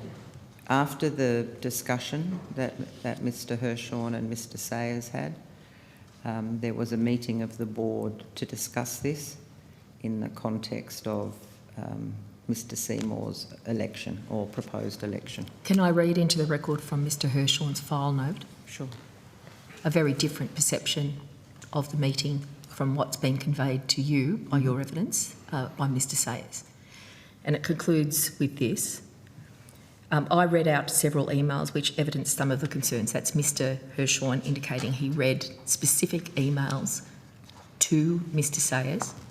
And he says, I noted that it seemed that many of their problems arose from the overlap of the MDP and not following protocols and the Rover model, which has been referenced today. The apparent, inverted commas, success of this business did not seem to have been adequately tested, probed by senior management. I noted that current tax senior management did not seem to have the respect of some of the senior tax partners, and this did not seem sustainable. I also noted that the risk structure, which was in position to call out these practices, seems to have failed. That does not indicate to me that Mr Hirshhorn was communicating that things were all hunky-dory. No.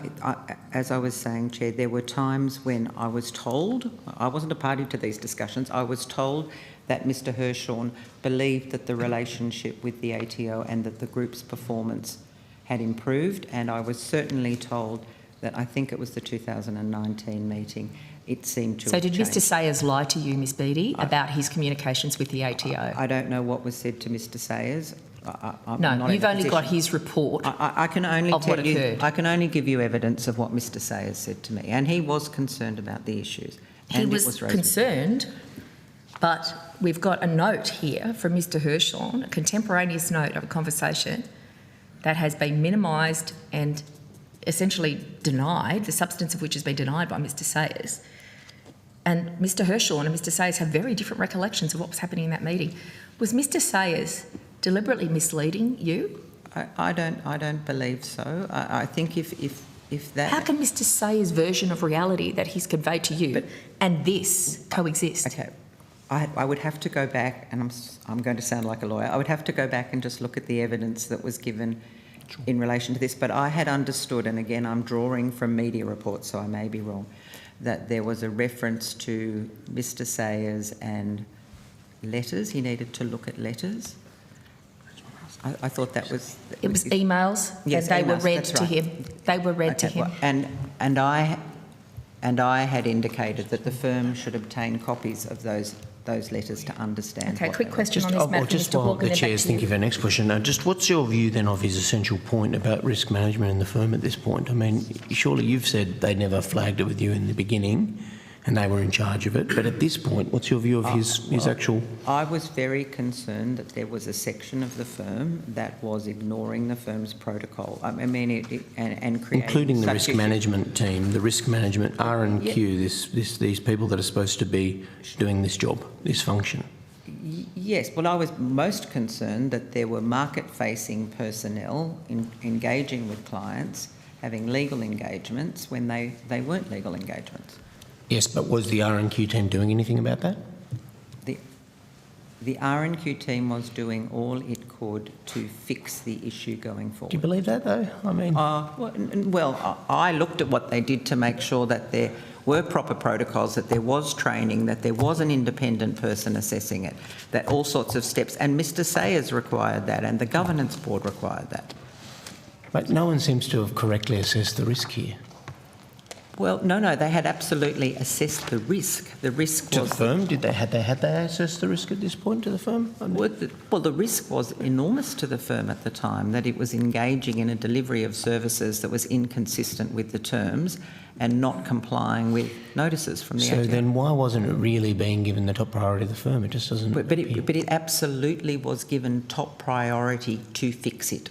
Yeah, but fix it in what sense? We keep coming back to this question. But to fix it and to say, and Mr Sayers was very clear, I believe, to Mr Seymour, you cannot do this, you cannot ignore protocols. But it is happening, though. This is where we get to a problem. It has happened, it is happening. No, it happened, and then it was corrected. And then... But it happened, but it still happened. And it happened, yes. And the change that I then saw and the change that eventuated in the tax group by the time, in particular, we got to 2020, but started in 2018, was a very different tax group to the tax group that gave rise to these issues. Sure. But then the risk to the firm is ongoing because then you're carrying all these people that did all this and then obviously there was more risk. But by that time too, the people who were actively engaged in the doing, if I can call it that, the rover partner who was sort of involved was I can't remember when he left the firm, but he had left. The partners that were engaged in this stuff had gone. So who were those partners, Ms Beattie? Mr Fuller was the partner that was really the rover on international tax matters. So was it Mr Fuller who created the tax structures that so unsettled the ATO?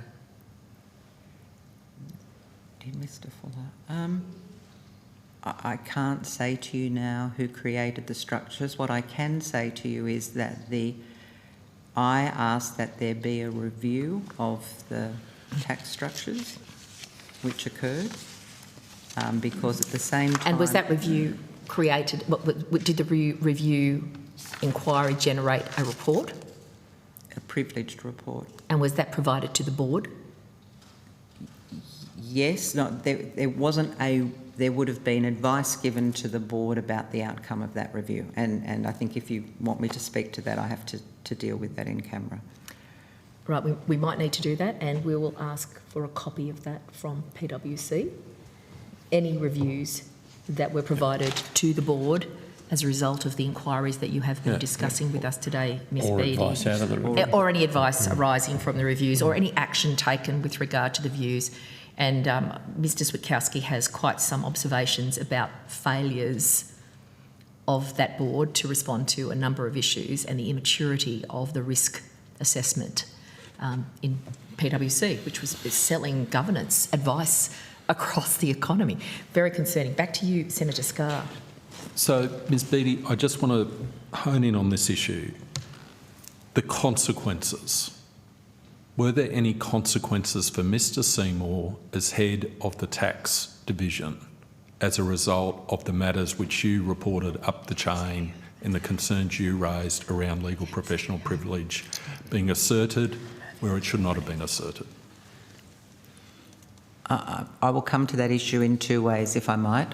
The firm's usual practice when there is a matter on foot, so we knew that the ATO was likely to take action in relation to the misleading or deceptive production, which is what resulted in that. The firm's normal practice in response to that is to await the outcome.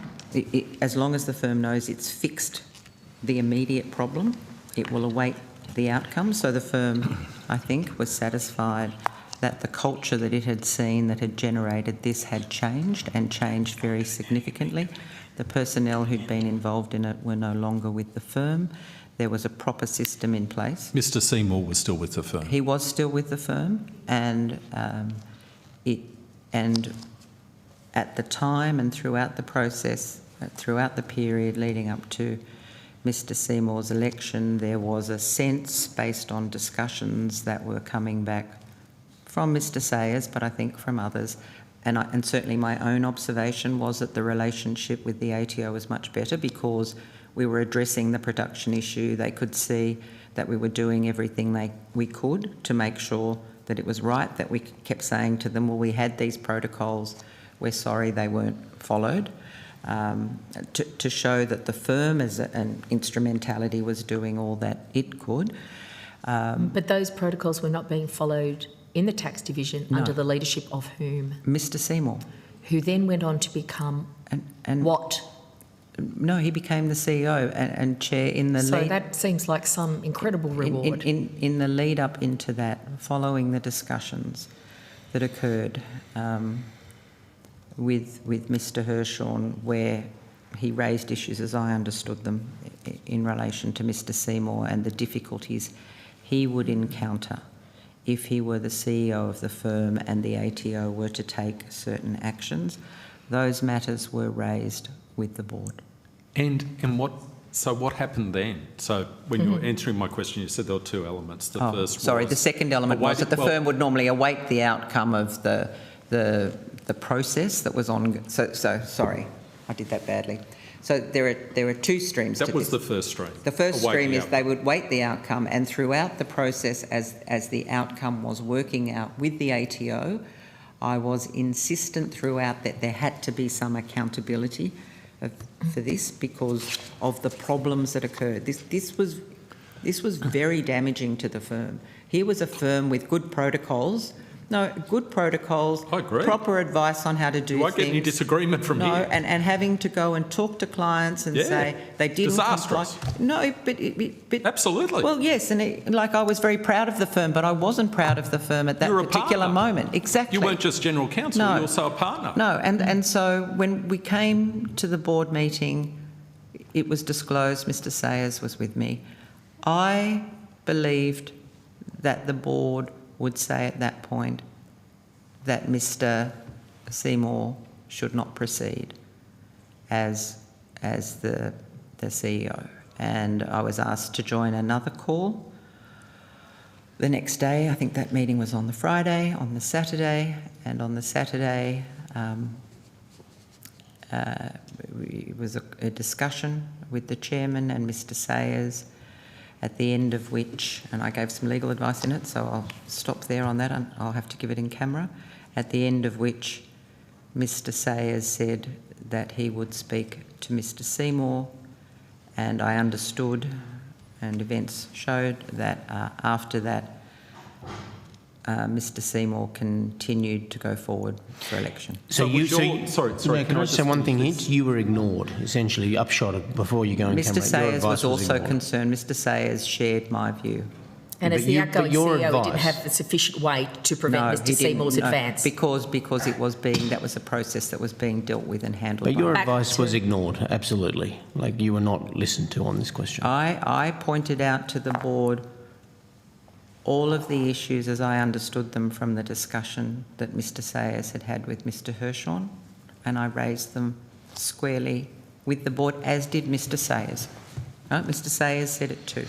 And I left that meeting expecting that on the basis of the facts that were put before the board, they would form the view that Mr Seymour should not proceed. Back to you, Senator Scarr. And when did you find out, and how did you find out that your assumption, your reasonable assumption, that Mr Seymour would not proceed with his nomination as CEO? When did you find out that the position had changed, and how did you find that out? It may be easier for me to go into camera to discuss the discussion that occurred immediately after the board meeting, where I was giving some advice, legal advice. We're stuck. Let's go in camera. Okay. Can I just ask you, were there any other nominees who had nominated for the CEO role? Yes. How many other nominees were there? I will get the sequence of this wrong, but there were 4 nominees originally. Well, in fact, originally there was going to be the leader of Assurance, who was a very humble man, and Who was that? Mr Matt Graham. Yes. And Mr Graham, who was head of Assurance, decided along the election journey, if you like, that his family circumstances were such that it wasn't the right time for him to take on the role. There were ultimately 4 candidates for election. Who were the others? They were Mr Christopher Dodd, Ms Julie Coates, Mr Sean Gregory and Mr Tom Seymour. And as I understand it, the partners all have a vote. That's correct. With respect to who was appointed. But there is a process of narrowing, and I can't recall the details of this, but the process of narrowing is such that you started off with 4, and I think there's a bit of a sounding to see how much, who's got the vote or whatever, and ultimately the 4 went to 2, and I believe it was the weekend when I had the call that followed on the board meeting, the selection committee was going to determine whether 2 or which of the 4 would go forward. I could have the sequence of that quite wrong in terms of memory, but... And who were the 2? Mr Gregory and Mr Seymour. And as part of that final process, were the partners generally aware of the issues that you had rightly raised with Mr Sayers and the Chair regarding the suitability of Mr Seymour? No. The partners were not aware? I think it would be good to go in camera in relation to the advice I gave. It will assist in understanding. So, Ms Beattie, we are over time and we have Mr Switowski waiting to give evidence. Can I indicate that there is considerable interest from the committee in matters that have been raised, and it is inexplicable that the partners who had a vote, who are jointly and severally reliable for what happens at PwC, were not advised by you or by anybody else of the concerns about Mr Seymour. I find it unfathomable. Now, can I indicate that will be a couple of closing questions from my colleague, Mr Molina, who sat here very patiently, but we will invite you to provide a written submission of confidential materials that respond to questions that have been raised and other matters that you, I think, being the intelligent, careful woman you are, would understand the committee would have great interest in. We will recall you for another hearing, which will be in camera. There will be, if possible, parts of it in public as well, but we are of a mind to get to the bottom of what was going on, because this relates to governance and the structure of the partnership, and our forward orientation is to make sure we make recommendations so that this partnership structure that's been so revealed as wanting today cannot be allowed to continue, because it compromises not just your entity, PwC, but all of the other audit and assurance companies that are operating the same partnership model. So that's sort of directive, and we'll ask for a final question. Well, I'm going to go to Mr. Molino, but with indulgence. Yeah. Ms. Beattie, did you vote for Mr. Seymour? No. Did you lobby against him? Did you seek others to vote against him? I don't think it is my role as General Counsel to lobby. But you're also a partner. No, I didn't. And in fact, I'd never voted in any other elections before, because I felt that as someone who was independent and giving advice, it probably wasn't what I should do. But on this occasion? But on this occasion, I did. Thank you. Thank you. Mr. Molino. Oh, thank you. Look, so based on your experience and expertise in governance, and also the fact that you've experienced this complicated episode, I'm just interested in some high-level observations that you might have on the way we might think about governance structures going forward.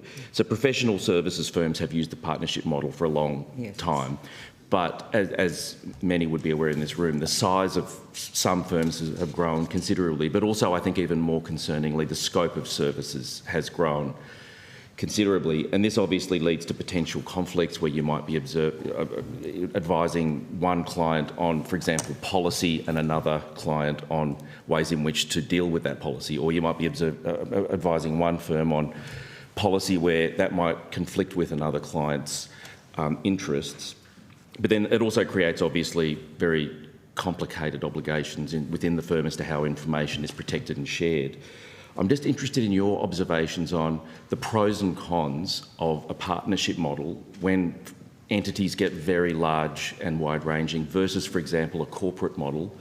And some of this you might want to take on notice. I'd be interested in your reflections on the pros and cons of those different models. I don't think that necessarily the nature of the model is what's important. I think it is the conduct, if you like. So within the time that I was in the firm, I saw our governance board and our executive board work very well together at times. I saw, you know, going back over the years, I saw it as an effective way. But it's true what you say, that partnerships in many ways were never meant to get to 900 people. And it becomes a very difficult group to manage, in the sense that it's a big group. 900 people is big. I don't know that the partnership model per se is an issue, but I think it might be that you need to look at governance in relation to that. And I can see from the evidence today that was given by Mr. Burrows, and I think I saw the press release last night, that there are changes to governance, so that at the governance board there will be people who are not PwC people, someone who can bring an outside perspective. I certainly think that is a very good thing. I mean, I get what you're saying, that conduct is important and culture is important. Sure. And in a sense, it wouldn't matter whether a firm is 50 or 900 if things are functioning well, but I suppose regulation is there to deal with the risks of where things don't function well. And in a corporate structure, you have all sorts of protections that you don't have in a partnership model. You've got different duties for the board, you've got directors' duties versus fiduciary duties, as I understand it. But I mean, just looking at the appointment of the CEO, for example, it would be undertaken in a very different way in a large corporation, in a large listed corporation, versus a vote of partners, and there'd be different protections. And I'm not necessarily saying I think it should always be a corporate structure when it gets above a certain size. I'm simply saying there are pros and cons of different regulatory approaches. And again, it might be that you want to reflect on this and maybe come back on notice, because I think we're obviously running out of time, but it does seem to me that there are regulatory issues we're going to have to grapple with. I mean, another simpler issue might be, for example, that it might be that partnerships just say, as a matter of course, as a matter of best practice, we are just not going to be in the business of offering advice and audit. We're not going to be in the business of advising government and large corporations that deal with government in all sorts of complicated ways. Now, some firms have decided to go down that path after recent episodes, but to me those decisions may or may not make sense in particular instances, but it does raise broader systemic issues, like should that become the norm? And that's quite difficult in a commercial sense too, because whether you're public sector or you're private sector, you want the very best of advice. And so you don't necessarily want to just quarantine government practice to government practice. You really want to be able to bring to government, if you like, the very best of innovations that come from the private sector. So then there's a question about how do you structure business in a way so that the consumer or the client gets the best of services, and you know, conflicts are dealt with appropriately and managed. So there are some really interesting points in there about how you do that, and I suppose while it's not for me to make suggestions to the committee, one thing that occurs to me is that in the area of conflicts, it's really important. And you talk about regulation, and you don't want regulation for regulation's sake or compliance or another tick-the-box exercise that is expensive. But maybe some thought could be given, because this is where I think you would see the issue, to putting together some sort of, you know, no one wants to add to the regulatory burden, but someone who does an audit on conflicts each year. So each organisation has to have a proper conflicts committee that sits and considers it, has to generate minutes of the discussions that are had, and someone comes in each year and looks and says, that was great, that was good. To me, that is a great way of managing it and giving you, in a way, the check you were talking about on certain matters. Trying to do, for me, I think a check on the culture of an organisation is really a difficult thing to do. I think you look at, the culture will give rise to certain issues. The issues are, let's say, conflicts. I would suggest that something worth considering perhaps is that. There's a final observation from me. Look, I think that is worth exploring, and it does appear to me, and this seems to be something systemic, I suspect that conflicts are not being managed well across the bigger firms in a systemic way, or as well as they should be. It is the hardest issue, I think, that most organisations have to deal with. But it also seems to me that, and I don't have a firm dividing line here, but there are possibly some conflicts that are almost unmanageable, that there may be, for example, situations where if you're advising government on an issue where its decision is going to directly impact a large corporate client, it may be that we need to think about certain conflicts as just being where firms have to step aside. I think there needs to be some good guidance or something of some kind that looks about what can and can't be done. And it'll never be perfect because conflicts depend on facts and they're always difficult to work through. But something, and then something that is a check, because, you know, it is good for organisations to know that someone is going to come in and look at it. They're going to look at how they've dealt with it. They're going to look at the decisions. They're going to dig into them and see how they've been done. And then they're going to produce a report that says you complied or you didn't, and maybe there are consequences that flow from that. To me, that seems a good way of dealing with conflicts. That's a specific matter with regard to conflict. There is some suggestion in the Treasury inquiry that there is a hole in terms of governance more broadly and a lack of accountability for partnerships. Could I ask you to have a look at that document? The Secretariat will provide it for you to give your thoughts on it. In addition to that, we have had submissions from Professor Samuel and Mr Alan Fells as well with regard to operational structural separation with regard to partnerships. They provide very different versions of what should happen. I'll be interested in your thoughts based on your experience, Ms Beattie, and the challenges you faced trying to get the board to pay attention to you based on your evidence today. There's one final question from the very patient Ms Mascarenhas.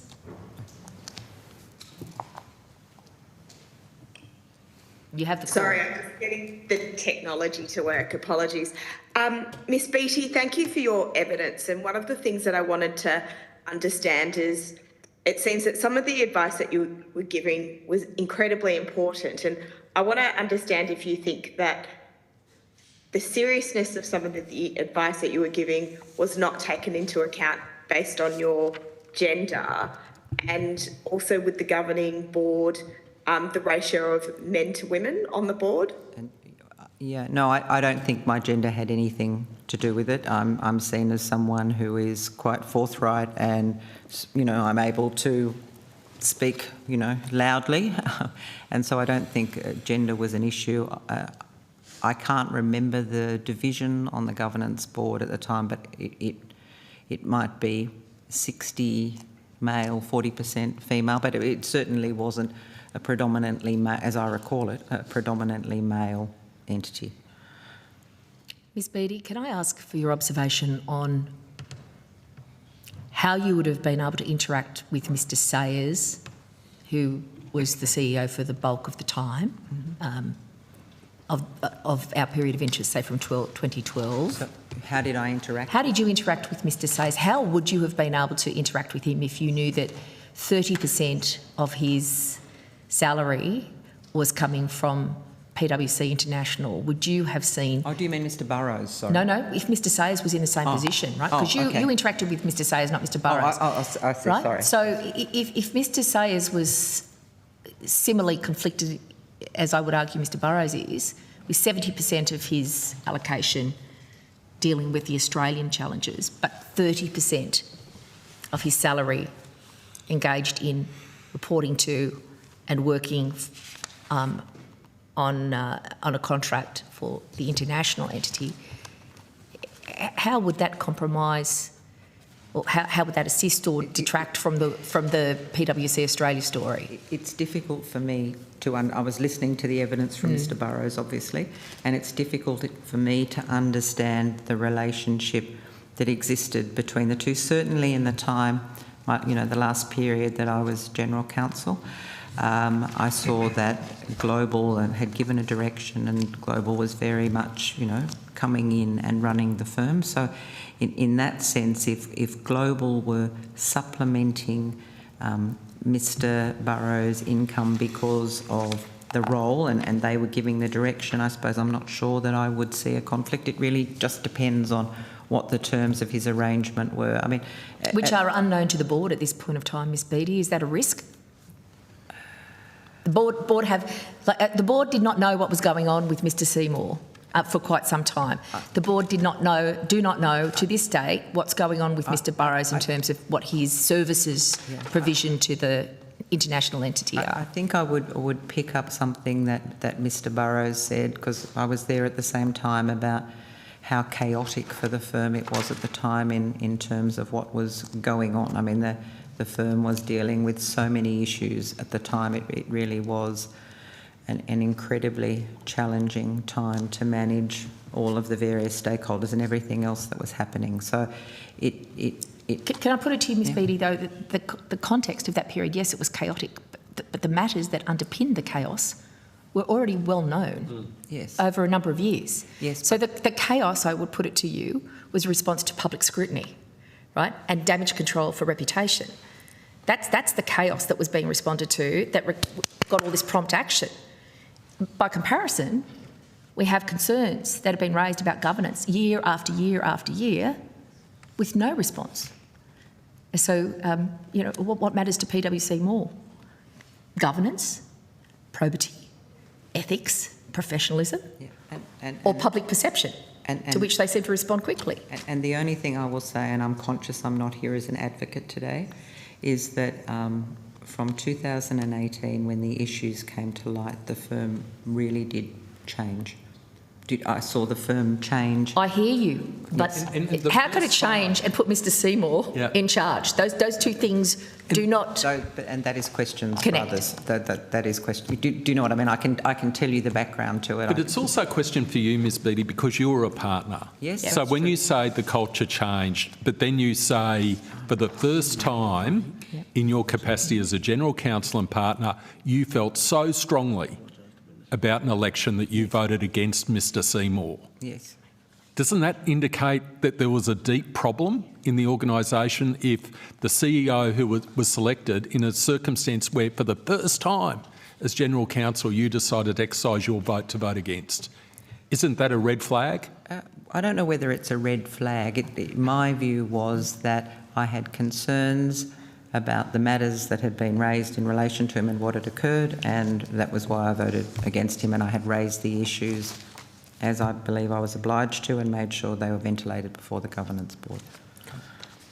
Thank you for your evidence, Ms Beattie. I've indicated we will be seeking to have a further discussion with you about matters. If you could provide any answers to questions on notice or indeed the written submission of confidential material by the 16th of August, it would be of great assistance to the committee, but you can negotiate with the Secretariat if you need a little more time than that. We will. I may be doing that. Thank you very, very much. I can indicate that having gone over time with the evidence from you, Ms Beattie, we are behind schedule, and Hansard Broadcasting and indeed my colleagues need to take a short break. We will return at 12:05, and I apologise to Mr Switowski, who I'm assuming is here, for the slight delay in commencing with you. And the committee will endeavour to get back on track by clipping our lunch to a rather short period so we can take evidence from successive witnesses. Thank you very much, Ms Beattie. We appreciate you being here today. The committee will suspend for 15 minutes.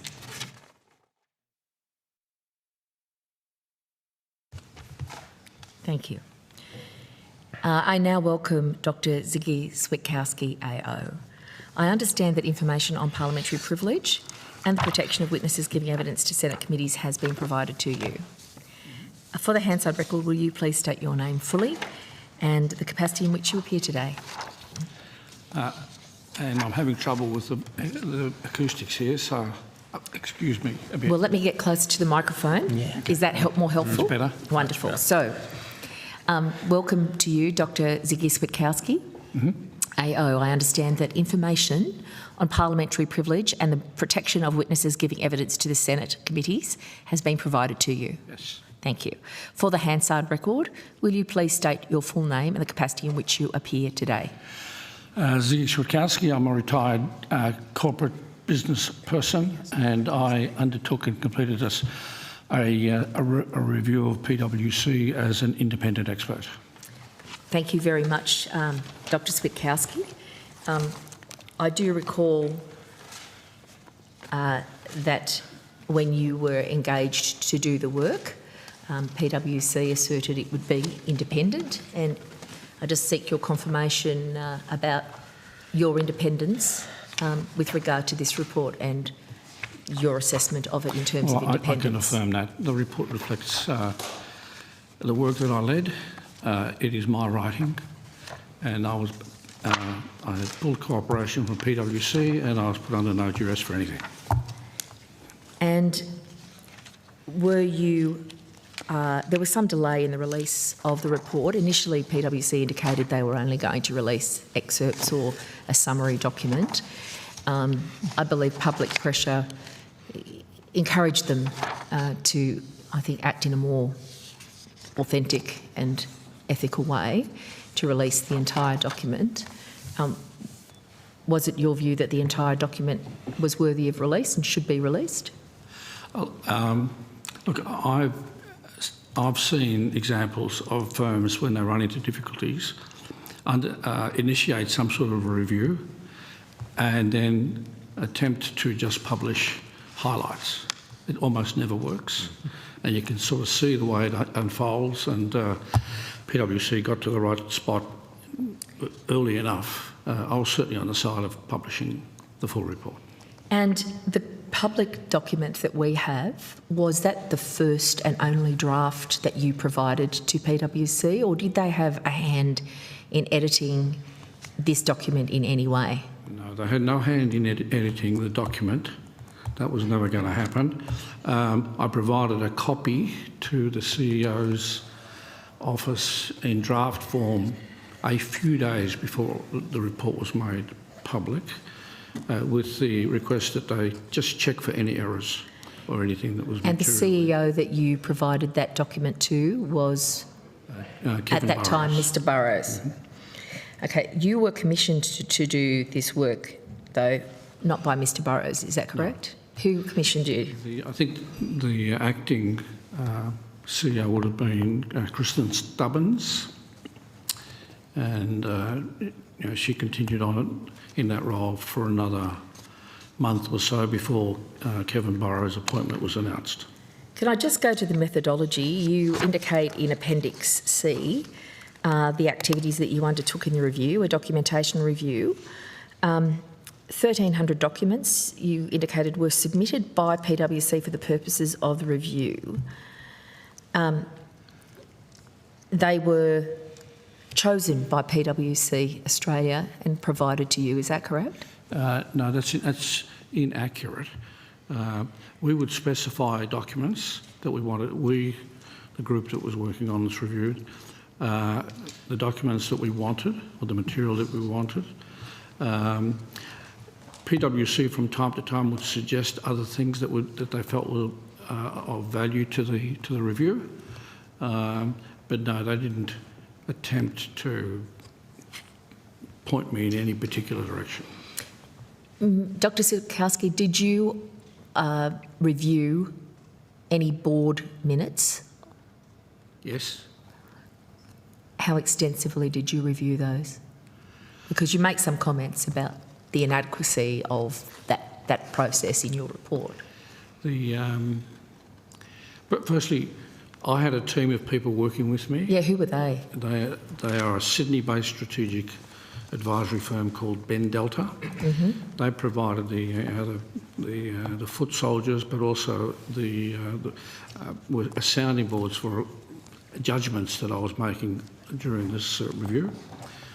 So they were very, very important. That group of approximately 8 people did a lot of the heavy lifting in terms of reviewing documents, checking for consistency, making sure that we had appropriate coverage of the material in order to make informed decisions. We've heard from Ms Beattie about very significant decisions being made at board level. Sorry, say that again. We heard from Ms Beattie that there were some very serious matters considered at a number of board meetings. Yeah. So did you request a copy of all of the board meetings minutes? No. Well, firstly, and I think I emphasise this in the report, my review was limited in the ground attempted to cover and the period that we were going to opine or use as the basis for forming opinions. And that was pretty much from sometime in 2023 in terms of materials forward. So there are lots of things that would be of interest to this committee, but they fall well outside of my area of activity. But I did review board meetings and minutes. And if I might make a comment, having been here for the end of Ms Beattie's testimony, is what I found was people were able to offer explanations, a narrative, etc., and to do it reasonably convincingly, the people being PwC people. But often the narrative was glossier than the reality, not deliberately. It's just the way these firms operate. They generate very good presentation materials. They're eloquent in their commentary. I think it's called style over substance, isn't it, Mr Switowski? Well, and there would have been a bit of that as well. So we tried to get behind it, and there was no resistance from PwC. They just weren't aware that that's the way they came across. So that was part of my approach to this task. Now, when you hear a corporate counsel describe how things go, you'll find yourself nodding, because I'll use this example. Some sort of drama appears in a corporate environment. it's eventually finds its way into the office of the CEO. The CEO gets involved. The CEO forms a view at some stage this is sufficiently grave, it needs to go to the board. The board is informed, at which point many people say, well, okay, well, the process is working and we're getting there. At PwC, when you say the board, which board are you talking about? Is it the board of partners or the executive board? Well, I think this group talks about the board of partners. But the work gets done in the executive board. The CEO's comment to both boards. The board of governors is a board composed of individuals. They're all good individuals, but composed initially to be appropriately diverse, and I mean geographically, skill sets, etc. And there are various levels of seniority. In most cases, not that senior. So and they're not actually battle hardened. So when you confront them with an issue, they need to be guided by the CEO and explain what the relevance and the gravity of it is. I don't think I saw that happening in the documentation I reviewed. Also, there was a conflict between the CEO and his membership of the executive board, and his attempt, and he's briefing the board, through a lens that he, I'm sure, sincerely believed, but where he was conflicted, or so it appeared to me. In other words, the board structure, which is all about the governance structure, is composed in a way where I think, you could see what they were doing and why it was superficially like every other firm, but in practice, it was really not match fit for what they had to confront during the in that period from 2016 to 2024. So, not match fit in terms of governance. Superficially looking like they had a governance structure that should hold water but was basically leaking all over the place and not really doing the job that people who were purchasing the services of PwC might have expected from a governance advisory body. Chair, you raise a very interesting issue, and I think the clients of PwC were and are being well served. It's a very diligent organisation. It has access to many resources which they apply. And certainly you make comments, and others have, about the assurance part of the entity, but the taxation division seems to be a very different story, Mr. Switowski. Well, yeah. Dr. Switowski, sorry. The other aspect of this is that this is a firm, among others, that advises on these matters: crisis management, matters to do with compliance, technology, etc. Conflicts of interest. Communications, conflict governance. of interest. So you say you've got within your organisation the capability to execute according to your advice. Why isn't that happening? And it wasn't. Now, maybe today it is, but certainly in the early stage. And again, my insights are limited and narrow. It's what I observed. I had nothing to do with PwC really prior to 2023, and so I can't even pretend that what I'm saying has relevance for a long period of. It hasn't, but for that period of time, I think we just made a very tangential comment. Is this firm is demonstrably competent in analysing, in some ways, recommending, and in the design of responses, but they couldn't apply it in their own circle. I mean, even so this is a matter of integrity, really, isn't it? I mean, that word means to have your words and actions in unity and harmony. Yeah. There's a gap between the public-facing PwC and some of the work that it was doing, and the actual reality of what was going on in PwC, where you've asserted the CEO was conflicted. Well, I believe that, yes. Now, Mr Switowski, it struck me as passing strange that you used the term CEO on 71 occasions in your document. And in some cases it was simply to describe the role in the governance structure. In others it was to refer to the CEO as responsible for particular actions and failures. What was your rationale for not referring by name to Mr Sayers or Mr Seymour or both when you were referring to the CEO? Why did you just use the denominator of the title rather than the individual? Look, I did that deliberately because I was always cautious that, casual reference to anybody by name might have amplified consequence, and that wouldn't be fair.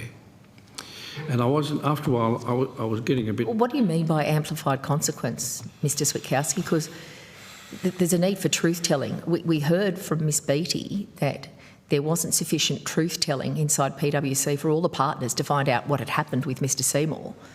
The consequence of the absence of truth-telling and nomination of the person who had done things that were completely at odds with what the General Counsel was advising the board on was that what appears to be an unfit and improper person was elevated to the role of CEO. So I can understand caution, but there is also a cost when you don't actually name the reality.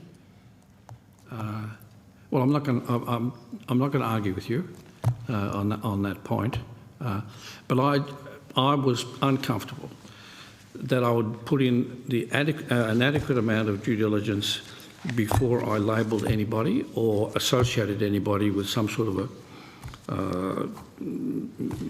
mishap, and I didn't do it.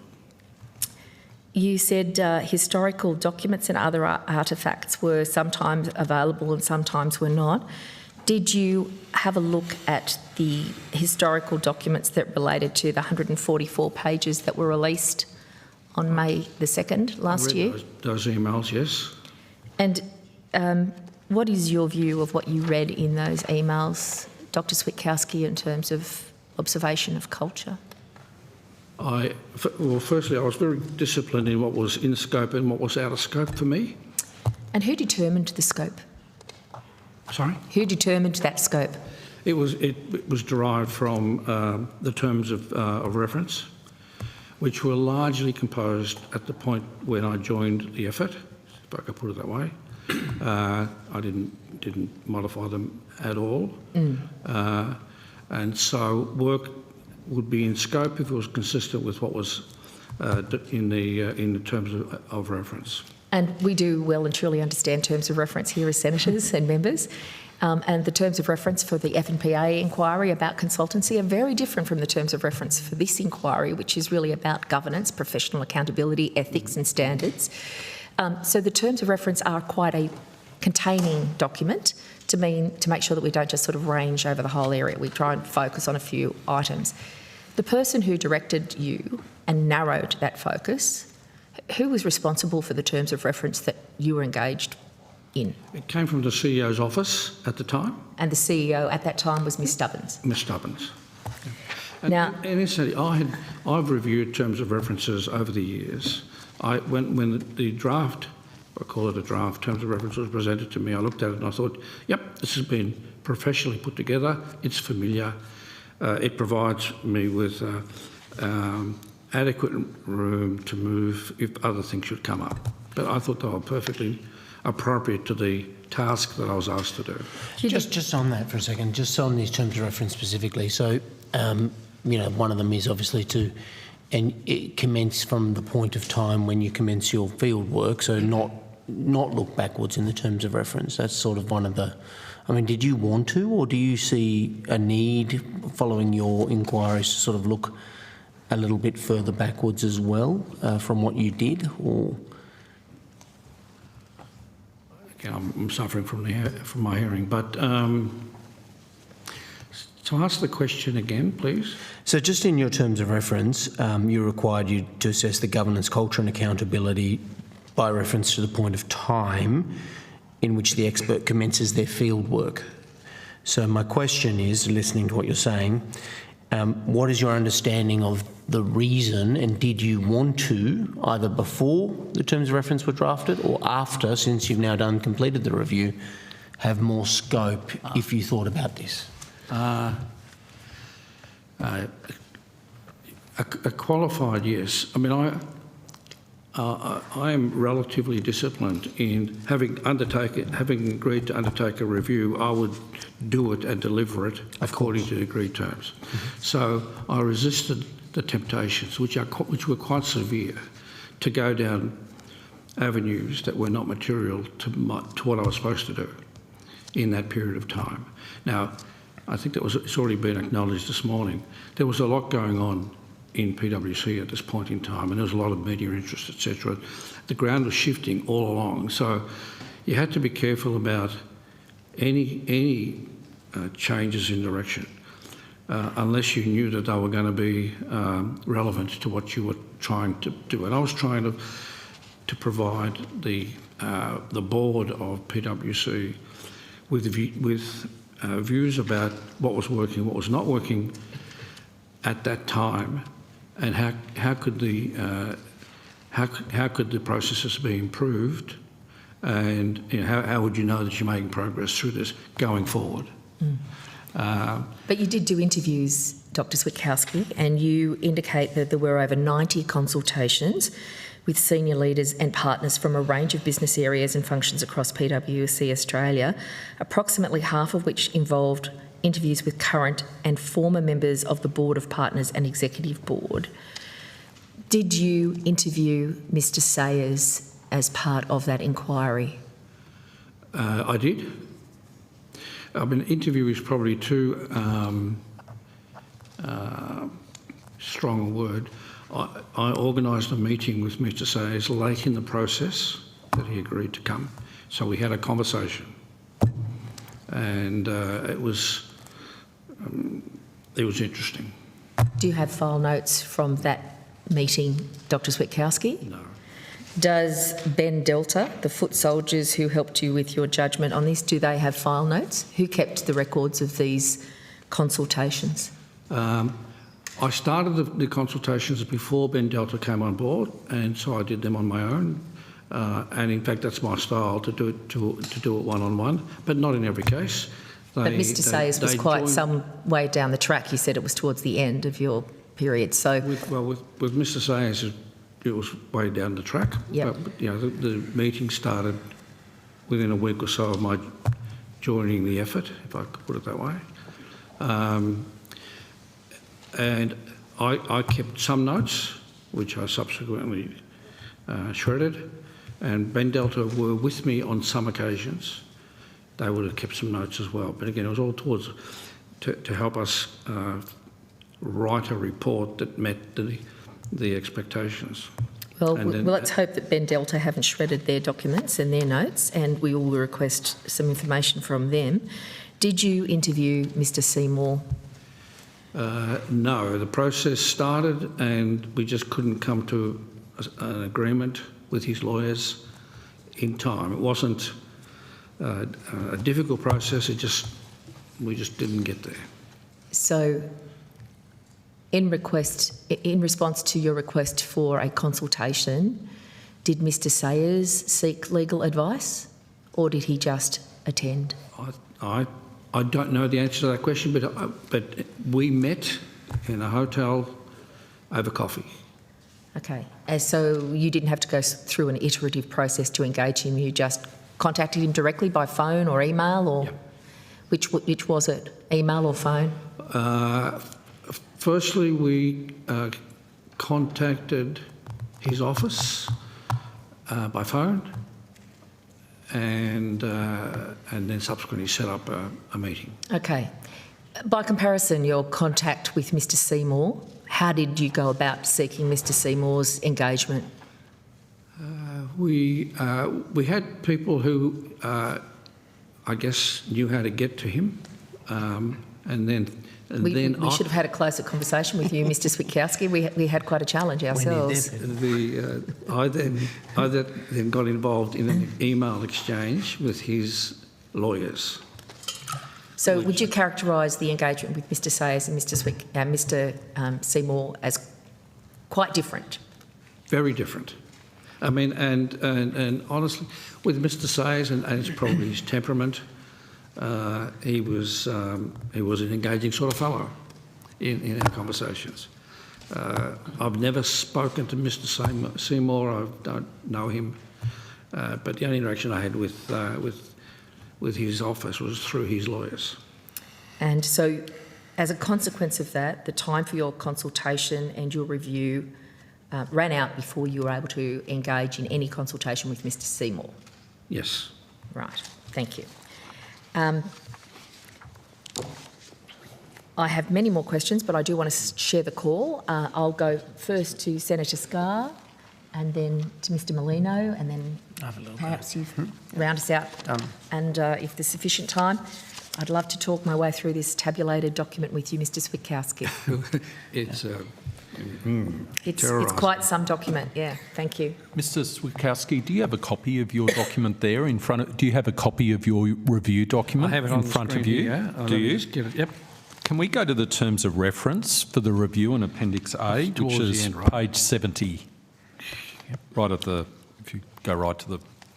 I'll just read from the document for you whilst you're looking for the page. This is on the first page of the terms of reference for the independent review on governance, accountability and culture, which your evidence is was prepared by PwC. And on the first page, under scope, there are 3 dot points: governance, accountability, culture. And then there's a paragraph that says, it is expected the review considers the areas of focus outlined below, feedback from the Senate inquiry, and the outcomes of the Bruce Quigley review. Yep. So there's a reference to that phrase, feedback from the Senate inquiry. Mm-hmm. I note that your report is dated August 2023. Yes. The Senate Finance and Public Administration Committee prepared an interim report entitled PwC, A Calculated Breach of Trust, dated June 2023. Yep. So some 2 months before the release of your report. Recommendation 1 of that report was the committee recommends that PwC cooperate fully and openly with all investigations and inquiries. Recommendation 2, the committee recommends that PwC be open and honest with the Australian Parliament and people, etc., etc. Did you consider the Finance and Public Administration References Committee report dated June 2023 in the preparation of your independent expert report? We would have read it. I don't recall it being given any close reading, though. So that surprises me, coming to this new, because reading the terms of reference, there's that particular reference to it is expected the review consider the areas of focus outlined below, feedback from the Senate inquiry. So I would have thought you could interpret feedback from the Senate inquiry as meaning recommendation 1 and recommendation 2, but as I read your independent expert report, you didn't grapple with the issue as to whether or not PwC was fulfilling the expectations, the feedback, contained in recommendations 1 and recommendation 2 of the Senate inquiry. I don't know that the dates are lining up. When the terms of reference were written and provided to me in May, second half of May or thereabouts, that reference was to a review that I, in my head, recall as being March of 2023, March. And I think in here there is a summary of all the reviews that we addressed. Yeah. But that reference is almost certainly not to any report that appeared in June. Okay, so my question really is, there was that reference to feedback from the Senate. I take it, as you've explained, that report was released prior to the terms of reference being settled, but was there any consideration given by you as to whether or not you should engage with that ongoing feedback that was occurring as you were preparing your report in your independent report? Truthfully, I can't be sure, but I don't believe we would have spent a lot of time on the report that appeared in June. And if there was any excuse to be made, it was we had so much material to go through in the time that we had. All of it had sort of some degree of relevance and a very high degree of interest. And so it doesn't surprise me that it's emerged that there might have been reports that could have been helpful. Okay, but there was no, just to be clear for the Hansard record, there was no discussion between you and PwC as to whether or not you should or should not consider the recommendations? No. Thank you. No. You said that you provided a draft copy of your independent expert report, which is, I think, reasonable practice, proper practice. I don't criticise that. I am interested to know what feedback you did get from Mr Burrows or his office in response to the draft report. And if I could just give you one example, Mr Switowski, if you could turn to the forward of the document at the other end of this file. Okay. Yeah, so sorry, we're going back to the start. I started with the terms of reference and now I'm taking you back to the start. What page are you but at? I'll just read this paragraph. A senior tax partner had been sanctioned by the TPB and his licence to practice withheld for 2 years. End quote. As I understand it, Mr Collins' licence was actually cancelled. It wasn't withheld, it was cancelled, and it would be up to Mr Collins to reapply for a licence. Your forward erroneously refers to his licence to practice being withheld as if it were suspended, and then the suspension might lift automatically, it might not, depending upon the terms of the suspension. This was raised by a colleague in the Finance and Public Administration Committee inquiry as to why this paragraph was incorrect. Did Mr Burrows or his office identify the error in the forward? If there is an error, it was mine. I wrote that particular section, and I recalled checking. Now, the checking may well have been Google plus a little bit, where that word differed. It was not just one alternative, there were about three. And I thought sanctioned was probably served the purpose that I needed. Okay, understood. If I can take you to page 10, and again I'll read the paragraph whilst you're finding the spot. The review also did not undertake detailed analysis of the firm's relationship with PwC International and the PwC Global Network, end quote. Right. And just before I ask you a question in relation to why, just to provide the additional context, PwC Australia is now under a remediation supervision process being undertaken, or they're being supervised by PwC International, which is obviously of great moment for the partners of PwC Australia. Why was it that you didn't consider the governance issues arising from the relationship between PwC Australia and PwC International, in particular in the context of that process that they're going through at the moment? Well, again, it was just a question of how to define the limits of what we were going to do. And in the early stages of this review, International's role was still evolving in terms of their oversight of the remediation program that confronted PwC. It was really nothing more than that. Now, if you were to do it again, might you extend it to International? Possibly. But at that time, it didn't appear to be of great consequence. Can I ask, did Mr Burrows ever disclose to you, Dr Switowski, that he was receiving payment from PwC International to the amount of $1.2 million each year for providing services, and that he had a service agreement with PwC International? I was unaware of that. You're not on your own? I think everybody was unaware of that. Well, not quite everybody. Okay. The actual Board of Governance was advised prior to Mr Burrows taking up his position. What's your view of that practice, Dr. Switowski?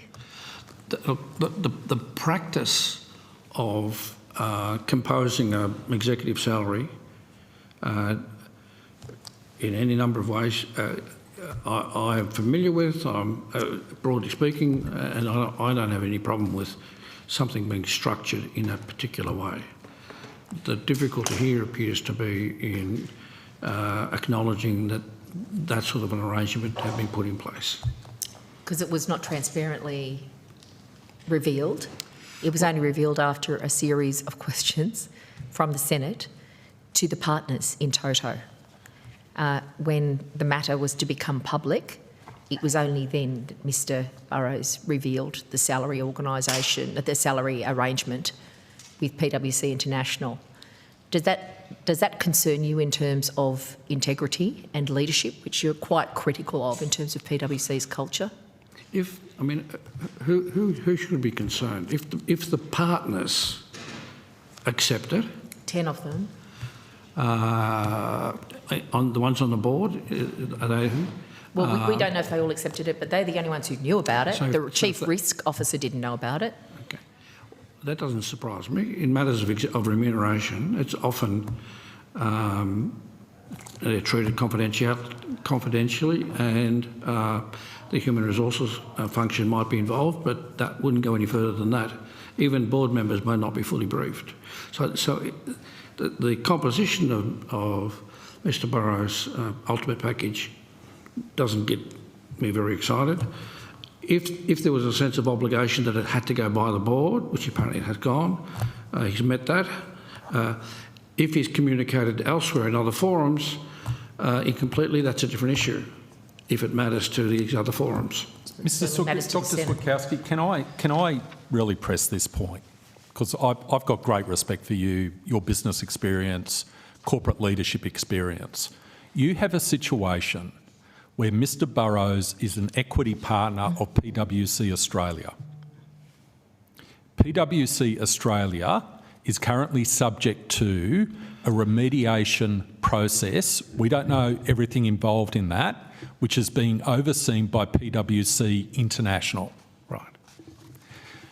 One could presume that in the event that that remediation process does not lead to a satisfactory outcome from the perspective of PwC International, there will be consequences for PwC Australia. Mm-hmm. Those consequences could have material economic consequences for the partners of PwC Australia. There could be areas of dispute between PwC Australia and PwC International with respect to whether or not PwC Australia has met all of the obligations imposed or sought to be imposed by PwC International.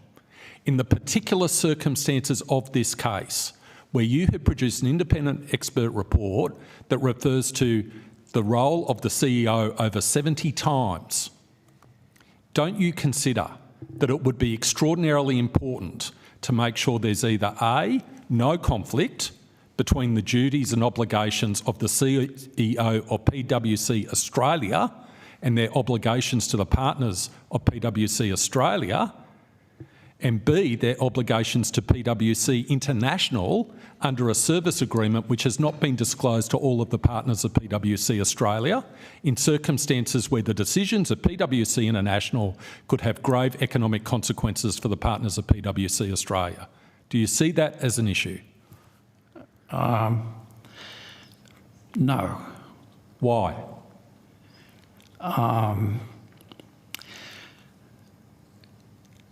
Normally, remuneration arrangements with CEOs are not wide. Now, if you're in a listed company, different matter, because you're disclosing everything. But in a partnership, every element of remuneration may or may not be disclosed, I think. But the PwC Australia partnership is independent economically from PwC International. This is not a situation where the partners of PwC Australia are partners of PwC International per se. PwC International is there to protect the worldwide brand, where the partners of PwC Australia are there to protect their economic interests. And they're also, it's a collateral benefit to them that the brand is protected. You don't see the potential for conflict? The potential may well exist. I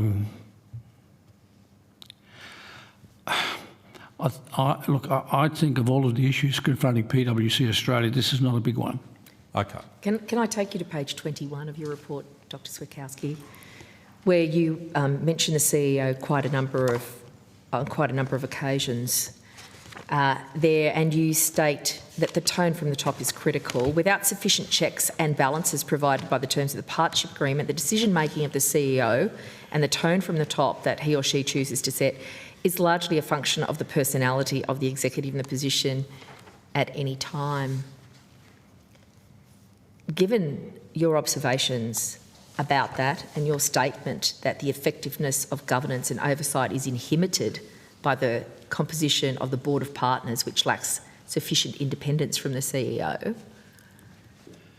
isn't there huge risk that Mr Burrows is still in that position that you critiqued as a governance threat to PwC in your report? That there might be a risk, yes. On the other hand, one of the things about this partnership, which I think is relatively normal, is that the person who succeeds at the end of an election process to the position of CEO doesn't formally claim a mandate, but they have a mandate to do it their way and to do what they want to do in the context of a broadly agreed strategic plan. And they're elected by a large number of partners who Ms Beattie made very clear to us don't have access to information. Certainly she put on the record this morning that Mr Seymour, his practices, his interactions with the ATO, known to the board, were not revealed to the other partners. And I would have thought the average partner, I don't want to sound like I'm defending PwC, that's not a good position to be in. But what I found striking when I started interviewing partners is how they accepted the process of electing or selecting and electing a CEO, and how they accepted that not all matters that may be of interest to them would be automatically shared with them. And in fact, that provided them protection because they wouldn't know that, you know, a rainmaker, which you described very aptly in your report, the person who's raking in the money, which seems to be a pretty good description of Mr Seymour and his success, the tax department was raking in the money, and we can see an increase in partners' salaries. Yep. Better off not to know if he's doing some bad things. Let's just keep going. You know, I'm happy with my bonuses. I'm happy with my remuneration. That is true. So by protecting the partners from actually knowing about Mr Seymour, the board provided plausible deniability to all of the other partners, and really removed any sense of being jointly and severally liable, which is one of the things that we keep hearing is the protection that's embedded in partnership. Well, yes, it is a protection. I'm not sure that within a firm there's a lot of discussion about that aspect of the partnership. It's understood, it's accepted, life goes on. But it's not sufficient to accept it and know it and then not bring it to life, is it, Mr Switowski? No. Yep. Right. So can I just take you to, again, page 21, where we've talked about this election of the partnership to the partnership body. You write, as a result of this election process, the CEO is perceived to report to no one. This creates a dominant dynamic where the CEO tends to exert a dominant voice. Partners reported in recent years that that dominant voice was unchecked. You go on later in a couple of paragraphs down to talk about proximity bias from loyal colleagues, less freedom and propensity to challenge. Yep. We are looking at governance arrangements for not just PwC, although this is a particularly interesting case study. We are looking at governance relationships, arrangements for large multinational entities, most prominently in the Australian space, PwC, KPMG, EY, Deloitte, and a few others who are providing assurance and tax advice and other services into the financial services market, and critical to the integrity of the market. Mm-hmm. And this is the level of governance that's Poor. poor. That's your description of it. Failing? Inadequate? Do all those descriptors apply? To the PwC circumstances, probably. Certainly to the PwC by your evidence in this document, but possibly to other entities as well. What's the corrective? I don't know about other entities in No, you this don't. area. But they are of similar structure. They are partnership structures as well, aren't they? Yeah. And they are basically franchises of an international corporation, an international entity. They're all in the same design. Similar design, yes. Right. Many. So one of the recommendations that you make is to change the governance structure, and there's some protection embedded in bringing in some independent directors, independent board members. Is that going to actually be sufficient to change this culture?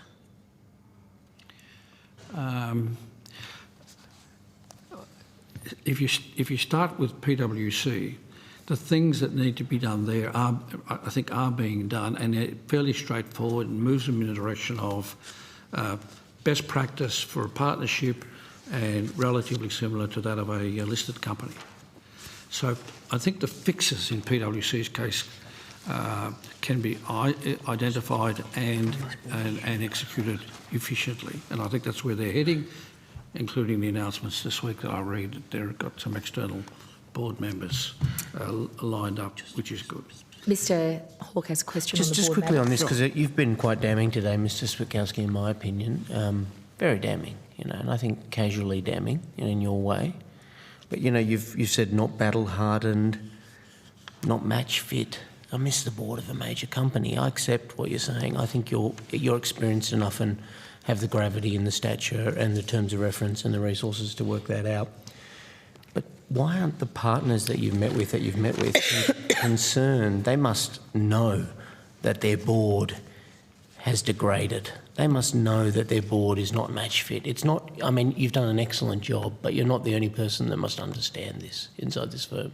Yeah, look, the way I've tried to rationalise it is they've been handicapped by being successful for a very long time, and they were then inclined to keep doing what they were doing because it was producing results that were key results for them, usually associated with market share, market leadership, remuneration, etc. They were making money. And? They were making money. And were absolutely making money. And that was enough to keep them happy. Well, they were happy up until 2020, whenever the TPB got involved, maybe 2022. And I think I've written this down. They were a very successful advisory firm. Success measured in money, yes. Success measured in appeal to young graduates, yes. Success as in support for any number of social causes, leading in programs to achieve gender balance, diversity. So all those social markers looked good. The financial markers looked good. They weren't getting too much trouble from their international masters in terms of forcing any kind of behaviours or to address behaviours. So when you're in that sort of circumstance, who is going to say, look, let's pause here and have another look at how we got there? Well, this is a good point. It doesn't happen. So you get to this point, I think everything you're saying is actually excellent, but again, you get to a point where in your review and in your report where you've met with all these people, they know their board's degraded, they know they're happy just to have things as they are forever, but they're a firm whose one of their principal business lines is to advise other firms on risk. And no one could foresee a risk in the degradation of their structural business model or their... And when this problem came up, and it would have been whispered around this firm, you understand big firms, there would have been many rumours, whispers, yes, information's passed down. It's untenable for anybody to suggest that this wasn't being early on, before your terms of reference, people weren't hearing about this issue in the firm. Nobody could do anything about it in their structure. Nobody could elevate it. Not even the General Counsel could get the attention of the board to focus on it. Or, that's the benign example, and you've given us the benign explanation. There's a deeper explanation that there was a deliberate attempt by a certain segment of the firm to isolate and cover up the matter. Yeah. And look, I think that's a very important area to explore. Firstly, when we talk about PwC, and as of a couple of years ago, they had 10,000 employees, we're not talking about 10,000 corrupt individuals. No. Or vulnerable to corruption. So, and in fact, we might even be talking about 100. Maybe we are, I don't know, I'm not that close to it. So it's a question of, I mean, there's no doubt PwC people, first class. The quality of the people that join the company, excellent, etc. They are well trained. They understand the role of a vision, of purposes, of values. And I think they, with some degree of discipline, try to comply. But there's been this one big pocket associated with international tax breaches that has been a huge issue. Are there others? There might be. I suspect if there were, that they've been addressed. But the risk function at PwC until recently has been ineffective, uncoordinated. In fact, when I started looking at it, I didn't know which risk function I was looking at. Was it the Board of Governors? Was it the Executive Board? Each have risk subcommittees. And how does that actually work? And does one know what the other ones are doing? Do they take minutes? That's right, sometimes. So, so you've got this structural failure, but let's just go to cultural failure again. I mean, before we jump to that, can we go to the practical description at 3.2.5 of your submission or your report, page 24, where you talk about the Executive Board's practice? Meeting agendas generally lack detail on the reason for the matters being brought to the Executive Board, and meetings do not appear to include the customary practice of reviewing and confirming minutes of previous meetings or discussing open actions. There is inconsistent use of cover memoranda.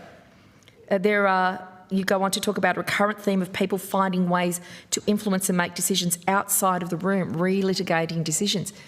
Small community organisations that I have witnessed in action and been part of hold themselves to a higher standard than the Board of Governance of PwC. This is shocking reading, Mr Switowski. Well, I wrote it down. Because this is the fact.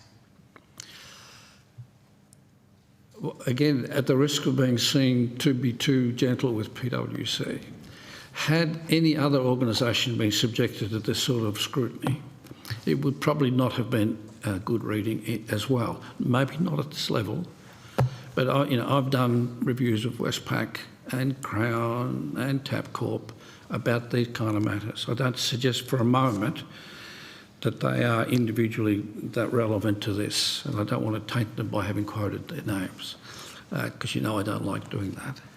But if I shine this sort of spotlight and pick a random company in the ASX 200, would I be able to write 100 pages of criticism? Yes, I think I could. Well, Dr. Switowski, I used to be a company secretary of an ASX 200 company and a general counsel, and PwC were our auditors. Right. And I agree with your observation earlier. Outstanding people, and it's an absolute tragedy we're here having this discussion, given the number of outstanding professionals part of PwC. but I can tell you, certainly the company I belong to didn't conduct itself this way. And I wanted to give you another example of one of the comments you made, which I think is particularly damning and concerning, and that is on page 48. Some rainmakers were described as the untouchables, or individuals to whom the rules don't always apply. The high-performance results-focused culture has been used as an excuse to justify poor behaviour. They think the revenue they bring in means they can do what they want, and it comes through in their behaviours towards fellow partners and their teams. Some partners also reported feeling pressure to make business decisions that were seen to be bordering on unethical. End quote. That is a damning indictment of an organisation's culture, and I would have thought that's a ticking time bomb. And the only question is whether or not the bomb goes off in a crowded marketplace or in a vacant field. But there's a problem there and it's going to blow up. Would you agree with that? Well, I take it you're thinking generically or specifically to I think PwC. Specifically to PwC, if you've got a culture where wrongdoing is occurring, people in the organisation see the wrongdoing occur and they just think, well, they're untouchable, to use your words or their words in the interview. I can't do anything about it. The day of reckoning, I would have thought, is going to come, and it has come. But it has come, that's it. I mean, with PwC, it has come. They've had, I think they are thoroughly traumatised. And they've suffered some severe penalties. So, looking back, yes, all the ingredients were there for some sort of a volcanic development. So why didn't the people who expressed this view to you, why didn't the partners say, look, this is unacceptable. We simply can't have person A conducting themselves this way because that is going to have a catastrophic impact on the sustainability of us as a firm. And we look at Arthur Andersen going back a few decades, right? A wonderful firm that got blown up. And that would have been within the living memory of most of the partners. But they sat back and tolerated this. That's what I can't... why was that the case? Well, when your annual performance review is conducted and you go through your balance scorecard and all the things you've achieved and programs you've contributed to, but the only question that you have to answer is what were your revenues, then your focus is on revenues. And while you've got a machine that is delivering the revenues, there isn't the motivation to go back and question how this is happening, is the way I see it. So is there a governance accountability failure point in our systems that we need to redress? Well, none of us wants to set up additional structures or, overly regulate, but clearly there needs to be some heat in the kitchen for these big companies to actually have proper minutes, have proper processes of the most senior board. What do we need to recommend in terms of a change? And do we need to bring in some of the corporate requirements about exposure of information and revelation in the public place to prevent a focus, an overly zealous focus on revenue over probity and ethics and professionalism in its fullest sense? Well, I think to summarise, that's the issue in front of the committee. I don't know that I know the answer. I start out being reluctant to add new rules, and I don't believe that the structure is the problem, but there is a problem. Over to you, Mr. Let me ask about that, because I just want to finish my line of questioning from before Senator Scarr's excellent questions, which are similarly aligned. There is, I don't necessarily agree with you. There's no structural problem. I think there's obviously some sort of structural deficiency here, but let's move away from that for a moment. There's obviously a cultural deficiency. But when we get to the point, we can say this is an excellent firm, and I hear you both. We can say this is excellent people. But the Australian government, the Australian taxpayer, has had our secrets which were contractually protected with this major corporation in Australia stolen and commercialised and flogged off to the detriment of our country. And inside this outfit, nobody has had a consequence of any real... I mean, people have had to leave, people had to... But that's voluntarily escaping. That's them reaching for the escape hatch. Where are the consequences for wrongdoing? And the people that came across this wrongdoing, who I don't think said, hey, we found some wrongdoing here, we are very concerned this is wrongdoing, government, here's the problem. They've actually attempted to, in our perception and the finding of the report that the Senate's put together, that a cover-up's occurred. I mean, does that make them an excellent firm, or does that make them there at that point a firm that is sick and in need of consequence, change and disruption? And consequence in particular, I'd like you to address consequence. It's hard for me to agree that the PwC in 2020 had all the elements that you are now warning us about. There were obviously since 15, 16, 17, there were matters to do with the ATO and confidentiality breaches that were very serious, and they are being addressed, and there may yet be other consequences. But the firm was in reasonable shape, in my view, and as a model. Financially, you mean? No, not just financially. I mean, financially, yes. But they were leaders in a number of other areas to do with, how the organisations of that scale operate. And their leadership was justified and deserved up until a time. Well, that was because but it was hiding in the shadows during that period exactly. was this malign behaviour. Wasn't it just under the surface at this point? I mean, I accept what you're saying.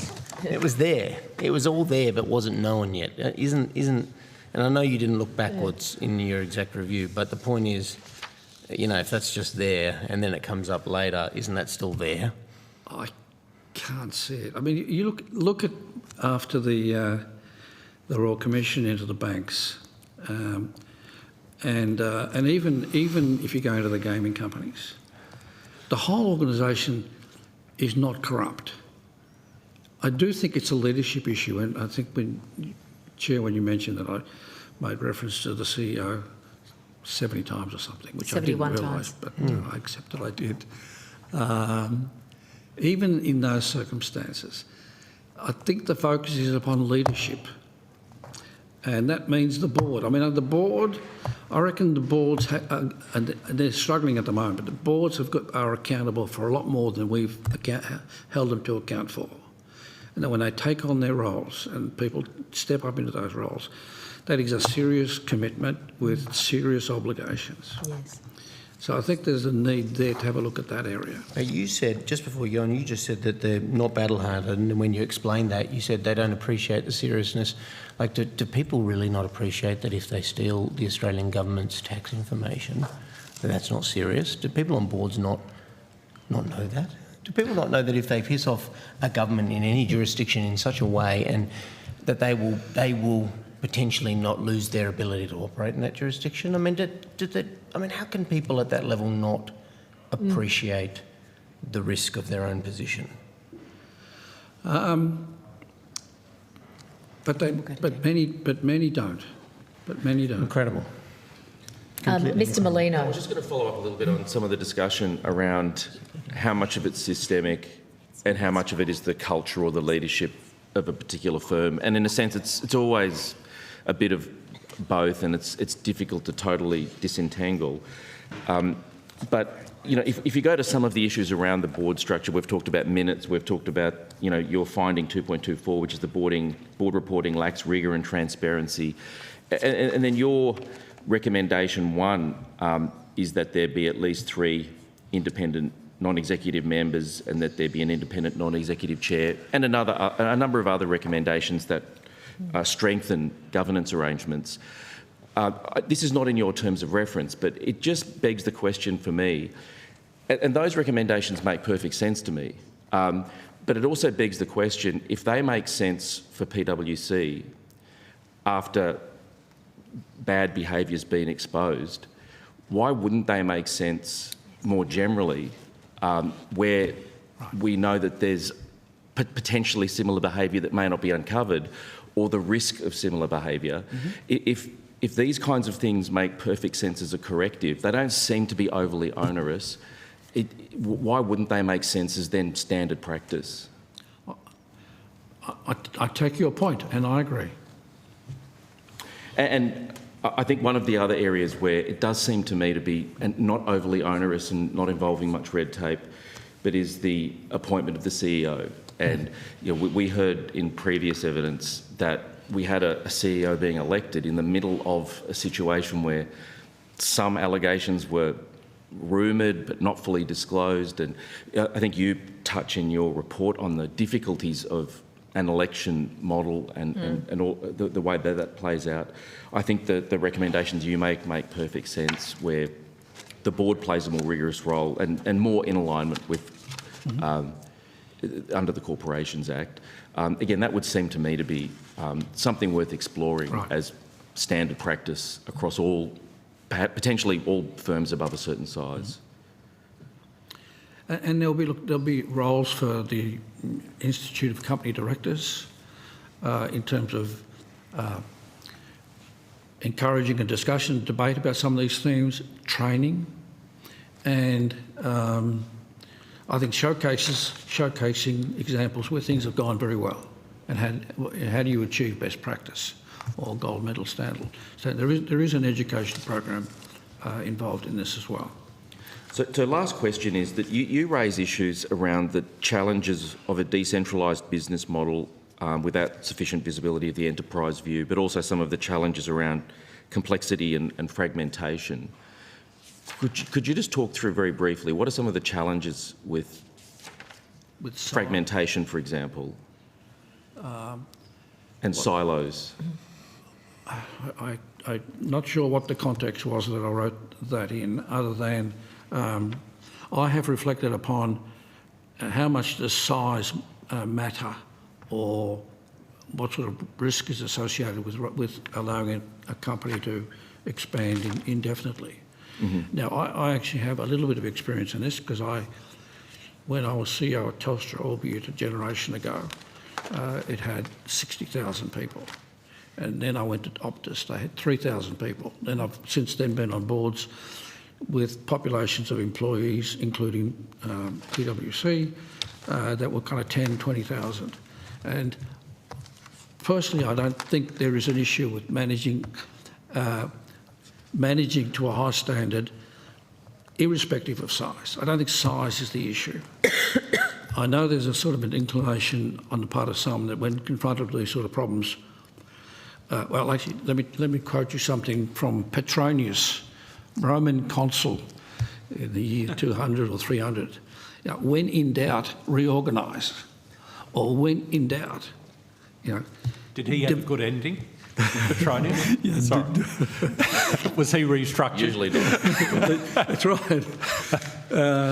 I'm not a restructuring person. I guess part of what it raised for me was the tension where decentralisation and complex structures are problematic, but where you have a business model where you have advice and assurance and all these different services potentially which create conflicts, you then have a need almost to create silos where maybe there's some visibility right at the top across them all, or maybe, as you said, there might be a conflicts management committee or framework. But it does seem to me there's a bit of a tension in that the more complex your business structure, the more that you're creating potential conflicts. You almost have to, on the one hand, to manage that, create fragmentation, but then you've got to create structures on top of that to somehow have visibility of it. It just seems to me that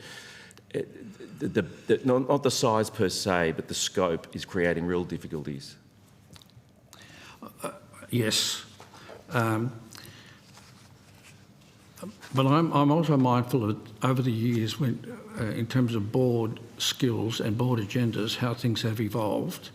And, You know, there was a time when audit needed to be respected as an important part of a firm, and that was kind of addressed.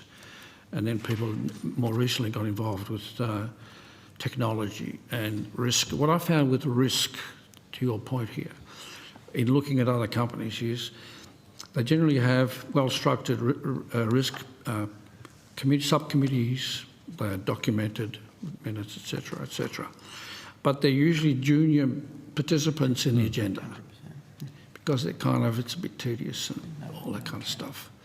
It may be that an outcome of your reflections that boards are encouraged / compelled to have on their agenda something that provides regular routine overview of matters to do with integrity, with confidentiality. I mean, I don't like saying that necessarily, but you've got to encourage a more convincing engagement with that topic than the average board gives. But I don't have an answer to this, but it would be interesting, I think, to look at the way that conflicts are managed in a corporations law structure versus in a professional services firm structure. And it may be there's a lot of similarities, it may be there's a few structural differences. But for me, this is... You know, there are organisations around the world that do this well. And there may be some within the PwC orbit that are world class. I mean, I don't think we're trying to solve for a very complicated problem. Can I say, Dr. Switowski, Petronius attracted the jealousy of some competitors and took his own life before he was tried for treason. Very sad. There is so much more, I believe, that I would like to ask you, and I'm sure others too. But we are running out of time. I just want to go to your figure 4, summary of shadow sides of PwC Australia. Very significant visual of concerns about tone at the top. That was a good graph, actually. Leaders tolerating aberrant behaviour, KPIs driving competitive behaviour and short-term financial focus, high levels of trust in the partnership and an overconfidence in decision-making at that level, internal networks and strong relationships that weakened cognitive diversity in senior roles, fears around personal reputation and career advancement, inhibiting a culture of challenge, and a preference for communicating good news, overshadowing reflection and learning from mistakes. All of these things were matters that you found active in PwC. Right. Is there a governance fix for this, Dr. Switowski, or is it simply leadership that was missing? Well, I don't know that I can answer the questions with your observations with any specificity, but I really do believe that in the PwC case, the issues can be condensed to a small number. You've got to get your board and, if necessary, executive structure right. You've got to set the right goals, and they can't just be sales or market share. And I mean, this is really simple stuff to talk about, maybe not so easy to do. In PwC's case, the volume of documents and the bureaucracy associated with it, even though the minutes weren't completed in some cases, it was overwhelming. And to the extent that you can get comparison with other like companies, I mean, why is it that the partnership agreement runs to 150 pages or something, where other firms do it in 40? Yes. That clogs up the system. It also not only confuses but disguises problems. So there are a handful, and there's probably a few others that I could talk to about the operating models, etc. But one of the challenges we face is a deontological ethics framework rather than an Aristotelian framework. Right. And the more we move to that deontological model, the more pages we end up with in terms of documentation of rules and regulation. And we are interested in your responses to this, because this committee is looking at ethics and professionalism that are embedded in models of leadership, which happen not only at the top, but right throughout these organisations. So if you have any further insights into that side of the professionalism, which I think will intersect with CANS and the other co or quasi-regulatory bodies, we would be keen to hear from you, Dr Switowski, but we've kept you beyond time and we have other witnesses waiting.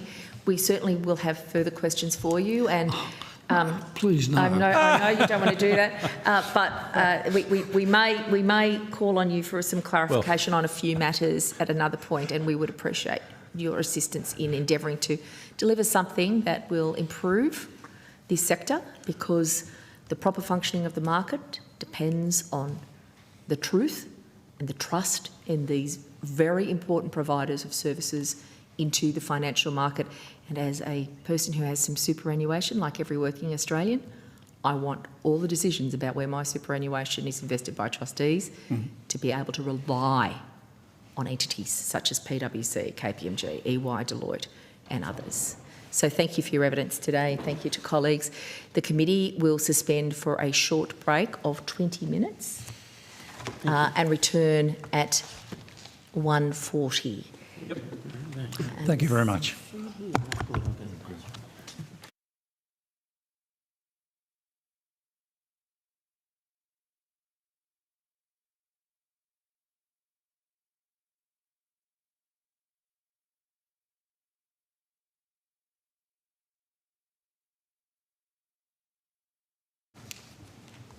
Thank you. I now welcome Mr Luke Sayers and Mr Tom Seymour. I understand that information on parliamentary privilege and the protection of witnesses giving evidence to Senate committees has been provided to you. For the Hansard record, would you please state your full names and the capacity in which you appear today? Tom Seymour, former CEO of PwC. Luke Frederick Sayers, founder of Sayers Group. And former CEO? Former CEO of PwC. Thank you very much. And it's in that role in particular that we have you here, Mr Sayers. Can I thank you both for opening statements which have been provided to the committee, or will be shortly provided in your case, Mr Seymour. We will refer to those in our questioning, but I'm going to go first question to Mr Senator Scarr, please. Thank you, Chair, and thank you, gentlemen, for being with us today. We do appreciate it.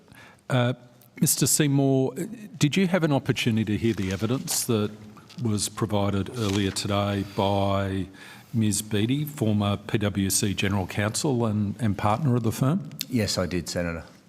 Ms Beattie provided some evidence, testimony to this committee, that she was deeply concerned with respect to a failure to follow protocols regarding the assertion of legal professional privilege under codes and policies of PwC and also under engagement letters. And she gave testimony that she was concerned about the role you might have played in relation to those matters. So I'd like to give you an opportunity to respond, especially given you've heard her testimony, to the concerns she raised and your perspective. Yeah, thank you, Senator.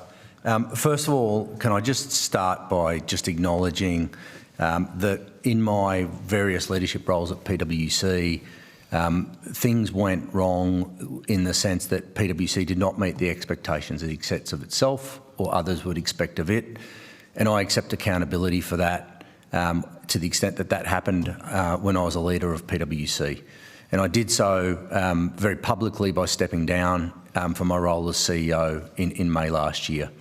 I believe as a leader, when things go wrong on your watch, you need to accept accountability, and I have done that. Specific to your question, Senator, there is no doubt in relation to the document production process, which Ms Beattie talked about at some length. It was a very difficult document production process which created particular tension and frustration with the Australian Taxation Office. I accept that. That's a matter of record, and a huge amount of effort went into the firm to try to get that right, which Ms Beattie referred to. I would have a very different view, frankly, as to the process around that.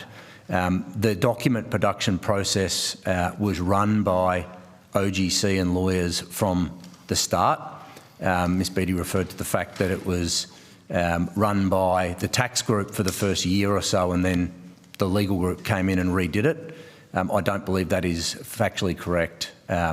It was run by the legal team. That said, what the document production process did demonstrate is that in certain instances, partners, a limited number of partners in the tax group had not followed those protocols correctly. That did happen under my leadership.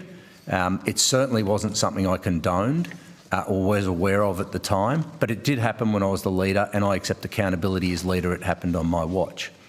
But immediately becoming aware that those protocols hadn't been followed, which did come out through the document production process, and it was one element of challenge around the document production process, not the only element. But when that became evident, I, together with the leadership group at the firm, worked extremely hard to try to rectify that. And a large part of that was a challenge with the legal process of delivering those documents. I'd also say that Ms Beattie made references to the fact that she didn't support me for CEO and she didn't vote for me, all of which is news to me, but it's her prerogative. What I would say is that the challenges around the document production process, and indeed the challenges around our relationship with the tax office, were well ventilated, as Ms Beattie said, at every level of PwC through that period. They were well known by Mr Sayers as the CEO. They were well known by Ms Beattie as the Office of General Counsel. They were well known by our Chief Risk Officer, by our Governance Board and by our Executive Board. I did not in any way hold anything back in relation to that. And that process was in and around 2017. In and around 2000 and, I'll get my years here, 20, the board supported me to go forward for the CEO candidacy with full knowledge. I'll come to that if I can, but just to tease out initially this first revelation we were given by Ms Beattie earlier today in relation to the failure by partners in the tax group to adhere to the protocols, policies and letters of engagement with respect to legal professional privilege in particular. I note that you talked in your response, Mr Seymour, you referred to partners in the tax group. You were the leader of the tax group. You acknowledge your leadership responsibilities in that regard. Ms Beattie was very particular about you and your practice. Can I just ask you for Hansard, did you commit any of the breaches in that regard? No, I don't believe I did. Ms Beattie, I'll just correct, also said that I am a lawyer with a practising certificate. I do not have a practising certificate and have never held a practising certificate. No notice was served on me to deliver documents at any stage, and the document production process was not run by me at any stage. I did not make the decisions around that document production. Who did? OGC, Meredith Beattie was the person who ran that process. So your evidence to us today is that Ms Beattie was solely responsible for that design or management of the LPP claims that the ATO was so engaged with and so busy with because of a strategy designed within PwC? No, Senator, what I said was that the document production process, when the notices arrive, a notice would arrive on the legal partner, otherwise it wouldn't have been a privileged matter to begin with, to produce documents. That legal partner would provide that notice to OGC, and then they would work with OGC to work through the delivery of those documents. I was not a legal partner with a practising certificate, so none of them came to me. That was the question I was trying to answer. So just to be clear, I just walked through this. So none of the notices received by the firm related to documents within your personal practice, is that correct? Around legal professional privilege? Correct. Okay, so they related to other partners in the group which you led, correct? Correct. Which other partners? Well, there was it would be hard to answer that. I could try to give you a broad number. There's probably, say, including our private clients' tax partners and our tax practice, there might be, say, 200 tax partners at the firm. And if I was estimating based on memory, it might be 50 or 60 would have been legal partners. That number might be 30 or 40. I can't be precise about that, to be clear, but it was a relatively large group of legal partners. Based on the work we did, there was some of the issues and challenges in relation to the delivery of the documents were in respect of had those partners followed those protocols correctly. But I would also say I think that was the small number of the challenges we had. The much larger challenge we had was that privilege applies to, it doesn't apply to a file or a client, it applies to each document. Sure, yeah. And there were hundreds of thousands of documents that were reviewed. So I appreciate that. I'm just trying to drill down in relation to the partners who were particularly responsible for the breaches of protocol that Ms Beattie spoke about. She did not mention any name other than your name, Mr Seymour, when we were asking questions. So as a matter of fairness, I'm putting to you, how many of the partners within the group you were leading were the subject of concerns about themselves breaching protocols, etc., with respect to documents? There were, in round numbers again, because I'm going back from memory, there were about 130 notices issued by the tax office in total. 6 notices were challenged by the tax office for not being delivered correctly. And the settlement agreement which was entered into with the tax office, PwC settled on 1 of those 6, and the other 5 were dropped. That's the facts. So that's the, sorry to interrupt again, that's the regulatory outcome. Yes. But in terms of the internal review, yes, or processes that took place when the General Counsel raises a concern that internal protocols have not been followed with respect to the assertion of legal professional privilege, yes, how many partners within the group you led were subject to those concerns? Is it 5? Is it 15? Is it 20? It would be 5 or less, is from my perspective. And when did you first become aware of that? When Ms Beattie raised it, so we first got, to answer your question, Senator, if I can try to answer that accurately, we first got the notices arrive in around late 2016, early 2017. By about mid to late 2018, we knew that there was a significant conflict around a number of those notices, and that's when I first became aware this was a real issue. So, I was asking the questions of Ms Beattie earlier today, and asked specifically if she had concerns with respect to you, because it's mentioned in the PwC statement of facts, and that is when she provided the information with respect to her concerns with respect to you in the context of this issue. She was very clear that from her perspective it was raised with Mr Sayers, and that there were efforts, bona fide efforts, to rectify the issue, yes, as we would expect.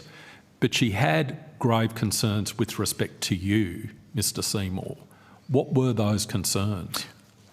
I would have to defer, I don't know. She didn't, I don't think she articulated that based on the evidence I watched earlier. So that would be a question for Mrs Beattie. Well, are you aware of any concerns that she had, that she voiced to you in relation to discharging your responsibilities? There was it's fair to say there was tension between myself and Miss Beattie through that process. I was frustrated with the legal process, that it wasn't going quick enough and we couldn't deliver the documents faster and get them delivered to the tax office. I had a view we were being too legalistic with the document delivery process in a general perspective, and really that pressure or those dialogues commenced in and around 2018 as we were getting into the document production process. I had not had raised with me by my risk teams or Miss Beattie or OGC concerns in relation to the protocols on LPP prior to that date. Okay. Mr Sayers, what concerns did Ms Beattie raise with you with respect to Mr Seymour in the context of that issue?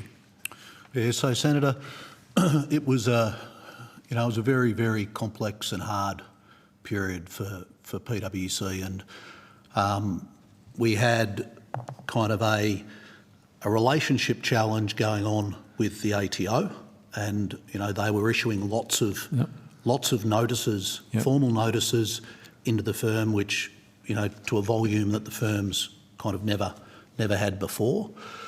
We had a tax business that was trying to navigate through sort of what was legal professional privilege, what wasn't legal professional privilege, who are the partners that have done the wrong thing, what are the accountabilities to those, that small handful of partners, and how do we do whatever we need to do to fix this, because it's non-negotiable.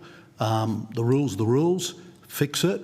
Make sure going forward this cannot reoccur, and let's deal with the clean-up. And to the extent of PwC is 8,000, 9,000 people. It's a kind of a franchise of different partnerships. So that's why, Mr Sayers, I was very particular in terms of my question. Yep. Ms Beattie has given testimony to this committee that she raised concerns, in particular in relation to Mr Seymour. So I'm asking you, what concerns did Ms Beattie raise with you in relation... Sorry, I'll finish the question for answer. Apologies. What questions did she raise with you in relation to the discharge by Mr Seymour of his obligations in this context? Look, I don't recollect. It's 6-7 years ago. We knew there was a problem. The ATO was being clear that there was a problem on this, and collectively between us all, we got to work. Well, Mr Sayers, I'm going to ask you now a number of further questions. I know it was 6 years ago, but this was a very significant issue, so I am surprised you would say that you don't have any recollection. Maybe if I can pursue questions in relation to the process leading to Mr Seymour becoming Chief Executive Officer, did Ms Beattie raise any concerns with you regarding Mr Seymour's accession to becoming Chief Executive Officer?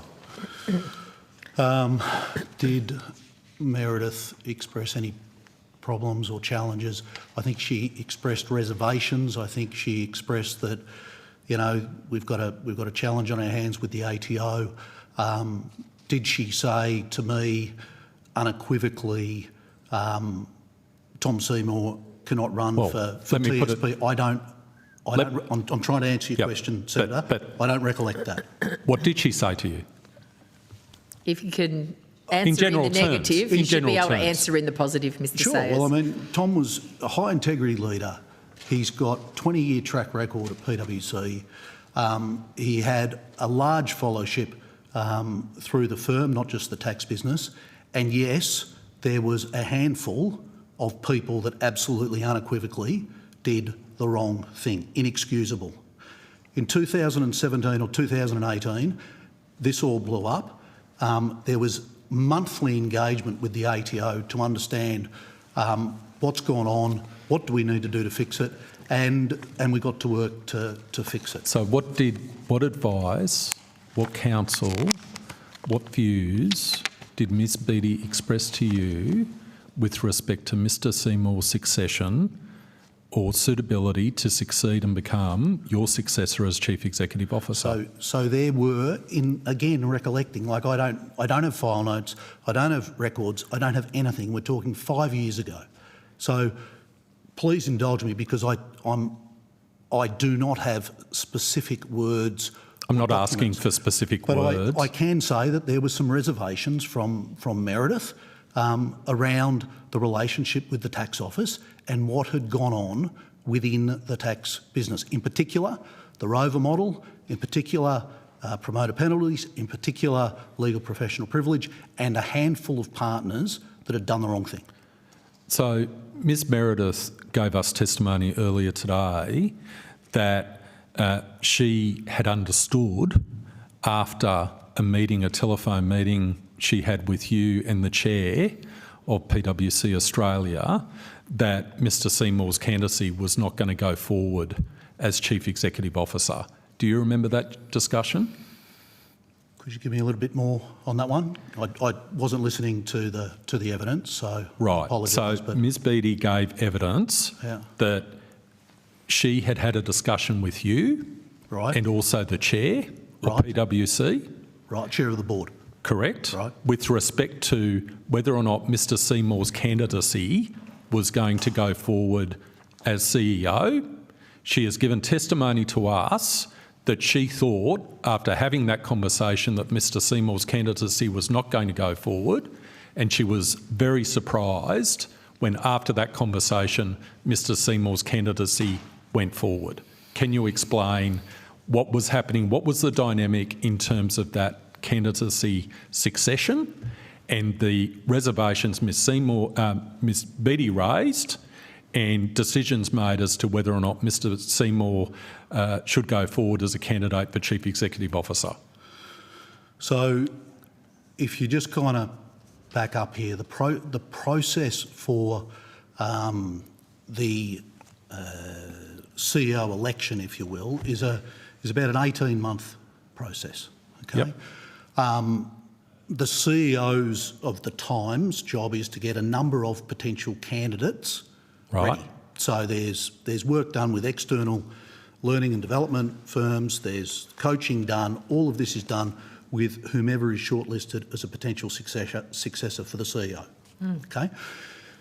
Ms Beattie, for your reference, indicated that she believed there were 4 people who were sort of standing at the end of that process, and then that was shortened to a short list of 2.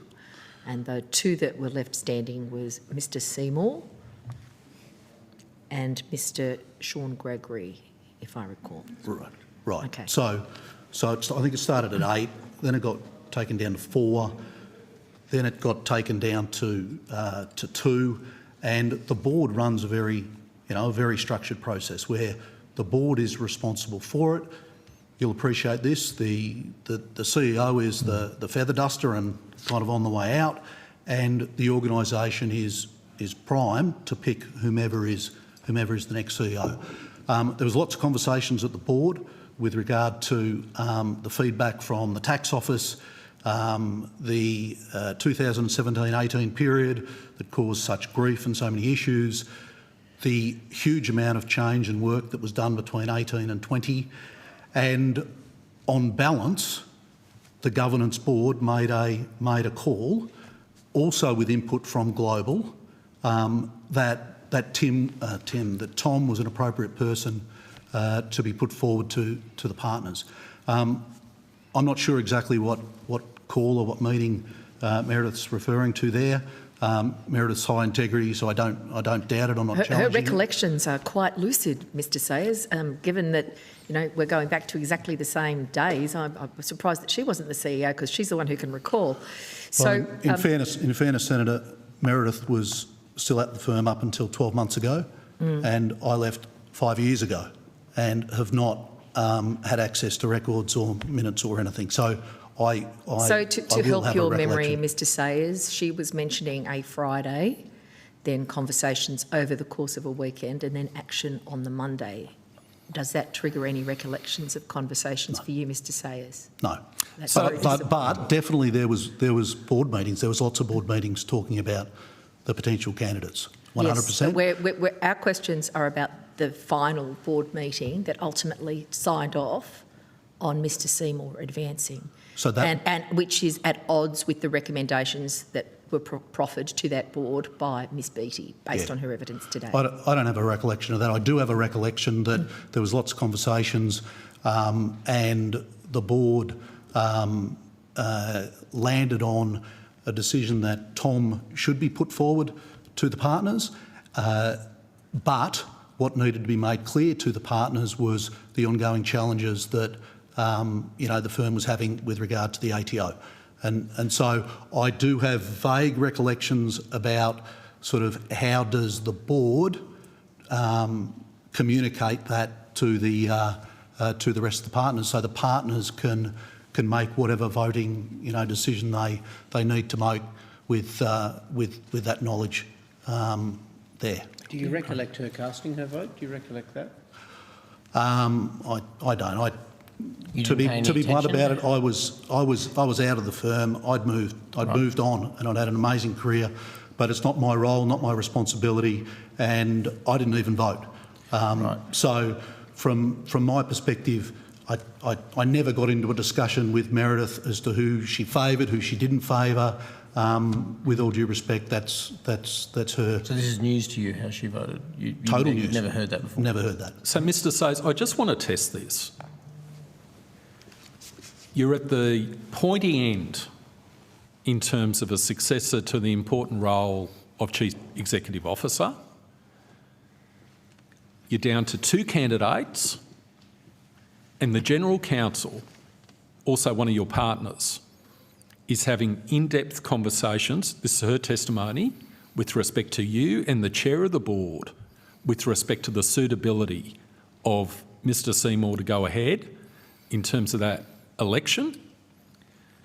Ms Beattie said she gave legal advice in relation to the suitability or the appropriateness of Mr Seymour going ahead as a successor to your position, and you're saying you don't have any recollection with respect to those matters. I don't have a recollection of any legal advice. Of course she provided input, just like of the 800 partners, probably 300 partners would provide input and perspective to the governance board on all manner of range of things. But at the end of the day, it's the board's decision to weigh up all of the good, the bad and the ugly, if you will, to make a call, Senator. And I don't remember the specifics of Meredith. Meredith and I were acutely aware of the challenges with the ATO. Jeremy had outlined sort of a whole smattering of different things, but he'd also said that since 2018 to 2020, he'd seen a significant change in Tom as a leader, and he had grown through the difficult period, and he was now being seen as a system-wide thinker. And so it's unfortunately just not black or white here.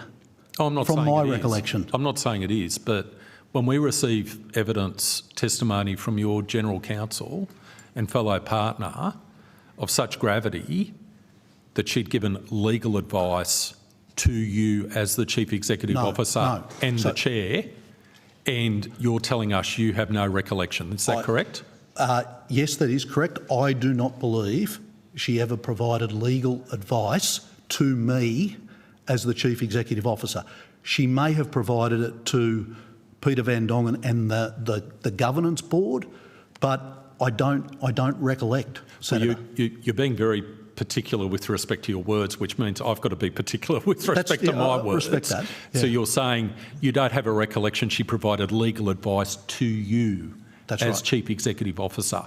Are you aware of any legal advice she provided to anyone within PwC with respect to Mr Seymour's potential appropriateness to be Chief Executive Officer? I don't recollect. Recollection. I do not recollect any legal advice being provided.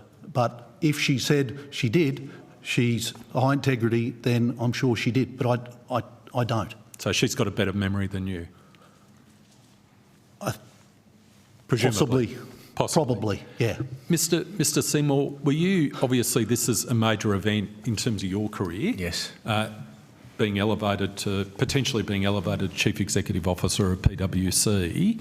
From your perspective, were you aware of any of these issues occurring in the background with respect to Ms Beattie providing legal advice or any other advice to the board, to Mr Sayers or anyone else within PwC with respect to your suitability to become Chief Executive Officer? No. Did anyone raise it with you that Ms Beattie was raising concerns with respect to your elevation to Chief Executive Officer? No. And Ms Beattie didn't raise any of her concerns directly with you? No. Okay. I would also, can I just add, Senator, The challenges we had with the tax office were extremely public within the firm. They were known. There would not be many tax partners, and tax partner practice is a large part of the practice, and partners all talk. The challenges we had with the tax office were well known within the firm and amongst the partner group in the firm. They were certainly known amongst the governance board at the time, who are the board that run the election process, and they were certainly known amongst the executive board at the time. We talked about them a lot. I would meet with Luke on a regular basis. We had a detailed remediation plan to try to put things in place over a several-year period. I was very clear, in my view, with everyone I came across, that if the firm did not think I was a suitable candidate and had have told me that, I would have withdrew from the race immediately. I love PwC. It's a place I spent 30 years at. I would not have run if I thought it was going to be not in the best interest of the firm, and that was not put to me. Mr Seymour, with all this knowledge about the interactions with the ATO that you say were widely known across the partnership and other people in the firm, who was sanctioned for that, and how was that publicly revealed in your time, Mr Sayers? Because what we're getting is there were reviews, there was information. Yes. But there seems to have been a cultural practice of, as recorded by Dr Switowski, of let's talk about the positives, we'll deal with all these negative things behind closed doors, and despite there being a speak-up culture spoken of, the evidence that Mr Switowski receives indicates there was a lot of oppression of free-flowing critique of practices that people were very, very uncomfortable about as a standard operating practices within PwC. So, Senator, I think your question was what? Just I understand that, but your question, I might just make sure I understand it, was accountability. Action. So through that period, there were numerous partners who left the firm as a result of the changes. So leaving the firm is one thing. I want to know if they were exited. They were exited, Senator. Okay, publicly acknowledged as an exit for a failure of values and cultural practices, or quietly shown the door and handed on to somebody else to be a problem somewhere else? They were. The honest answer, Senator, is it's a mix of both. If I was to be frank. And how many are we talking about, Mr Seymour? There were significant changes. Well, if I go back, a large amount of our problems emulated. So if we had 200 tax partners, roughly, and again I'm estimating because I haven't got all the facts and I haven't been there for a year and I don't have access to records to tell you, but say there's 200 tax partners, there might have been 15 international tax partners. The vast majority of these issues emulated from the international tax practice. And within that 15, there were, somewhere between 3 and 5, there was 1 or 2 very clear partners that were a challenge, that were exited and had conversations, you need to retire from the firm. The partnership... And is this prior to Mr Peter John Collins' departure? Yes. Right, so you knew that this was a problem. You've identified 15 people who were particularly problematic? No, I'd say more like 5. 5. So 5 people who were problematic. That's in addition to partners who were later dismissed. That's a matter of public record.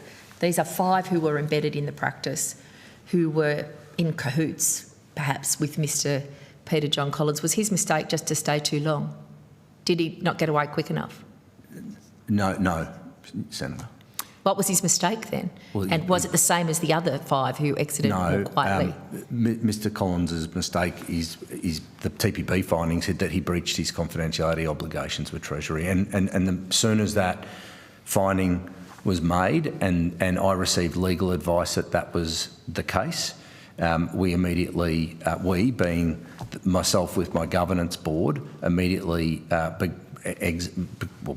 went through the process to exit him from the firm. So, Chair, can I? Can I just want to hands, if I can, just before we jump off. So, Cairns, were all of the 5 members that you said who were exited, did you advise Cairns that you were exiting them for failures?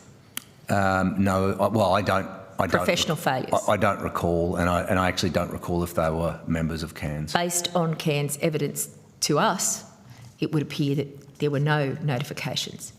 So is this a common practice with PwC? You undertake the review, you find a failure point, quietly just exit people and do not advise the professional association that is responsible for auditing, for the standards of the sector, and you don't advise Cairns. Is that your standard operating procedure at PwC when you dismiss people? Well, I don't know whether Cairns were advised or not in respect to these individuals, to be frank, whether the risk or OGC Mr Seymour, can you team, name the individuals to whom you're referring? Well, Neil Fuller was one. He's probably the most problematic partner that was exited. Was he the one who designed the LPP technique? I believe so. Sorry, no, not the LPP technique. No. What did he design then? The MAL structure. Right, so he's particularly responsible for that. That was a pretty significant matter, and you're not aware of whether PwC advised Cairns? I'm not aware. What I would say on Mr. the Fuller. MAL structure, Senator, is that that MAL structure which was put in place for 2 clients out of a very large group of clients. It was identified within the risk team within the firm as being a structure which, notwithstanding legally worked and was a correct piece of legal advice, if you want to use that terminology. It was a structure that was should not have been put in place. It was not within the intent of the law. And a process was put in place within the risk processes within the firm once that was identified to disclose that proactively to the tax office, and that hasn't been raised to date. Don't know why, but it was proactively disclosed to the tax office in about February. Of which year? 2016. So it was implemented in December 2015. In February 2016, the decision was made within our risk process, given the nature of the advice, we felt very uncomfortable with it, and it should be proactively disclosed. And negotiations happened with the clients to disclose it, and it was disclosed to the tax office on a proactive basis by the firm. It doesn't in any way resolve from the fact that advice shouldn't have been done in the first place, but it was picked up and disclosed. Thank you. That is a new piece of information. Can I just ask the Secretary to put a document in front of you that directly goes to the MAL, thank you, which was part of an international strategy, really, to make sure that multinational companies pay their fair share of tax in the jurisdictions in which they do business. And it was the consideration of those laws that was Mr. Peter Johns Collins' engagement with the government of the time. This document that I put in front of you, I just want to identify that it's got an aupwc.com address from one individual to another individual and CC to 2 further individuals. Did you write or receive this document, Mr. Seymour? I was a recipient of this document. Mr. Sayers, did you write or receive this document? No, not to my knowledge. Right. Mr. Seymour, are you the person who was sent to, or you were just CC'd? I think I was the person that was sent to. Right. And who is the author of this particular piece? Paul McNabb.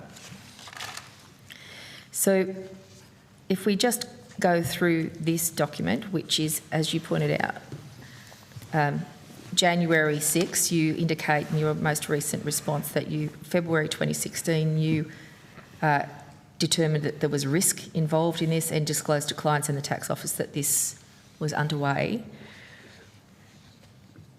How long was Mr. McNabb with you, and what was his status and role? Paul McNabb would have been a partner for 20 years, if I was guessing, but long-term partner, and he was a partner in in our legal team, or he was a tax partner. He was a lawyer as well, so legal tax partner.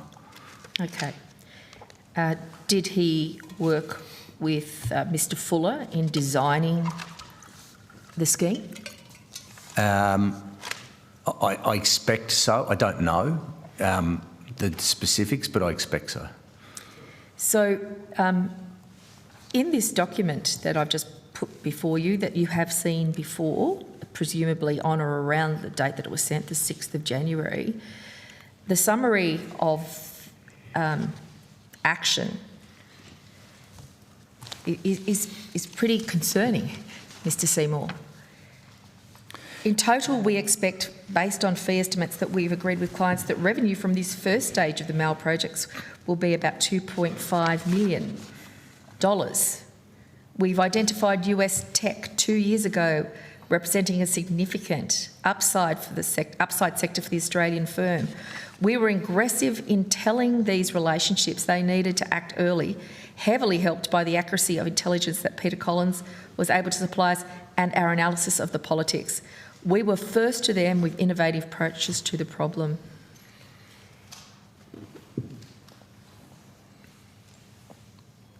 Talk me through your response to this as it comes into your email. Like, this is not the kind of thing that you'd be wanting to tell a boss who you think is going to give you problems with. Why did he send it to you? He clearly thought you wouldn't have a problem with it. So, Senator, if I can maybe sort of answer that question. First of all, the email is an email which is talking about the work that was done, the approach to that work, and thanking a bunch of people who worked on clients to implement the multinational anti-avoidance risk. 14 clients, in fact.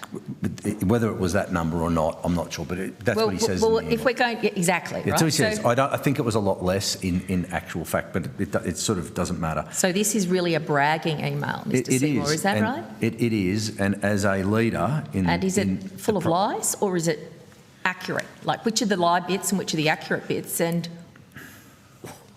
why would he be lying to you, Mr. Seymour? So I'm trying to, if I try to answer, the multinational anti-avoidance rules were announced in May 2015 in the budget, I think, from memory, and the draft legislation was released in May that year. The final legislation was enacted, I think, in around November that year, with minimal changes.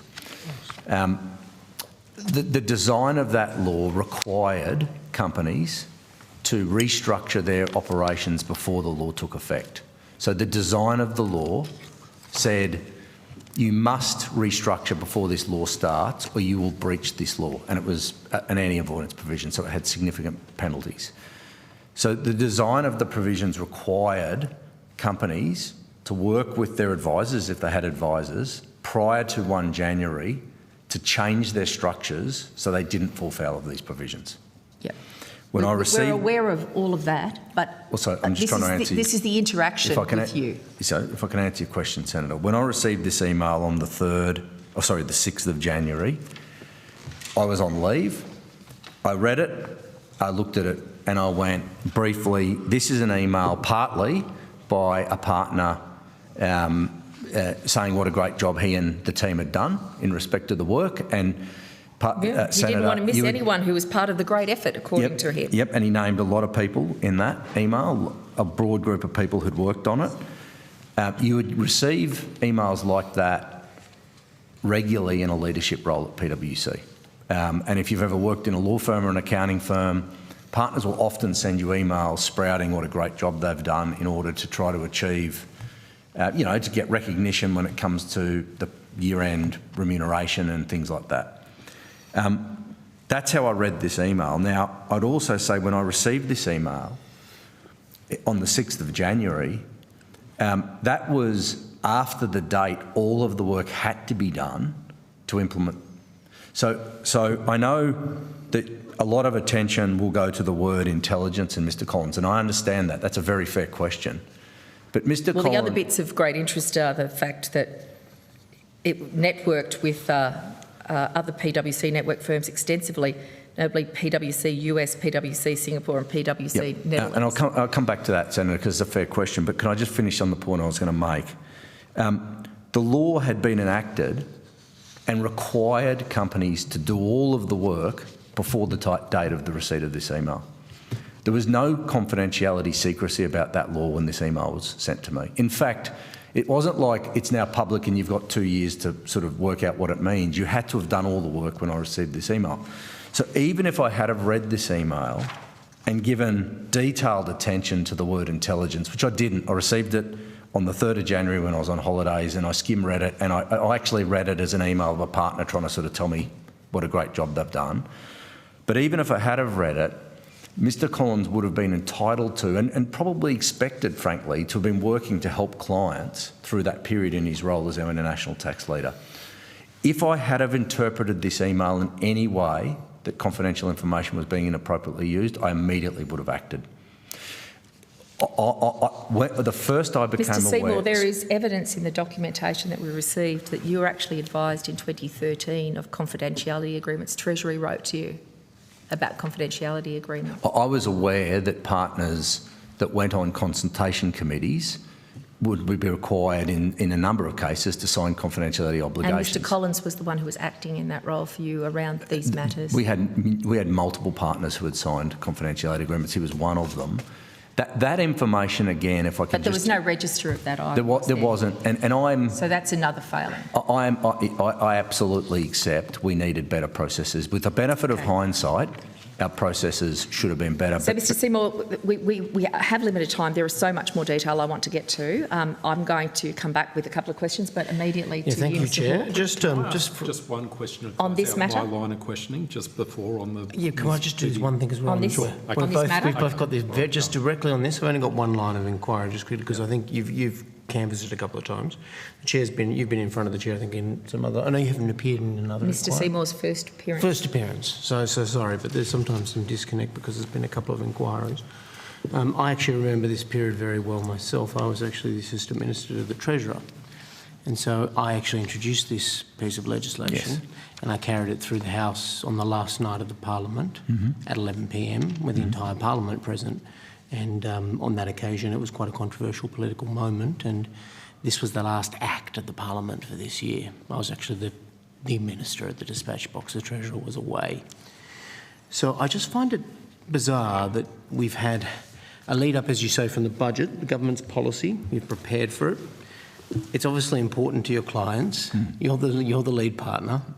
You know this is coming. Yes. The government's been advertising that it's coming. You've got someone involved in it. But your defence is, and I think this is the question you need to address, you didn't read this email that it says here, it's spelt out here, that heavily helped by the accuracy of the intelligence that Peter Collins was able to supply us and our analysis of the politics. Now, there's more than one recipient of this email. So, I mean, what other interpretation is there of this in the context of this email? Well, first of all, I think, Mr Hawke, I'd go back to the key point that the email was sent sometime after the law had been enacted and was public and all the work had been done. So the Peter Collins providing intelligence to the team to work on it. Well, if it's public, what intelligence could he provide? Well, no, technical. So if I go back, in a technical world, intelligence, how it works, how it interacts with other countries, this required you to restructure your Australian operations, which will then have impacts on all your other international operations as you restructured. So I think the common approach to intelligence read in that context is a broad word. Now, I appreciate you could also read it one way, but how would that assist in any case? Because it was well... Can I take you to the statement of facts, which is a PwC document that is somewhat at odds with the evidence you're providing the committee at this point of time. Can I take you to page 8 and 9 of that document? Issues arising relating to potential confidentiality breaches. I've provided a copy of the January 2016 email to you by Mr McNab. You replied to that email the following day, copying in additional PwC personnel, congratulating Mr McNab and Fuller for the outcomes and strategic thinking and market hustle. Now that tone is somewhat at odds with what you're saying to the committee today, Mr Seymour. Which one's the real Mr Seymour? The one who wrote the email or the one who's saying, I really didn't have anything to do with this? I'm not sure I understand that point, Senator.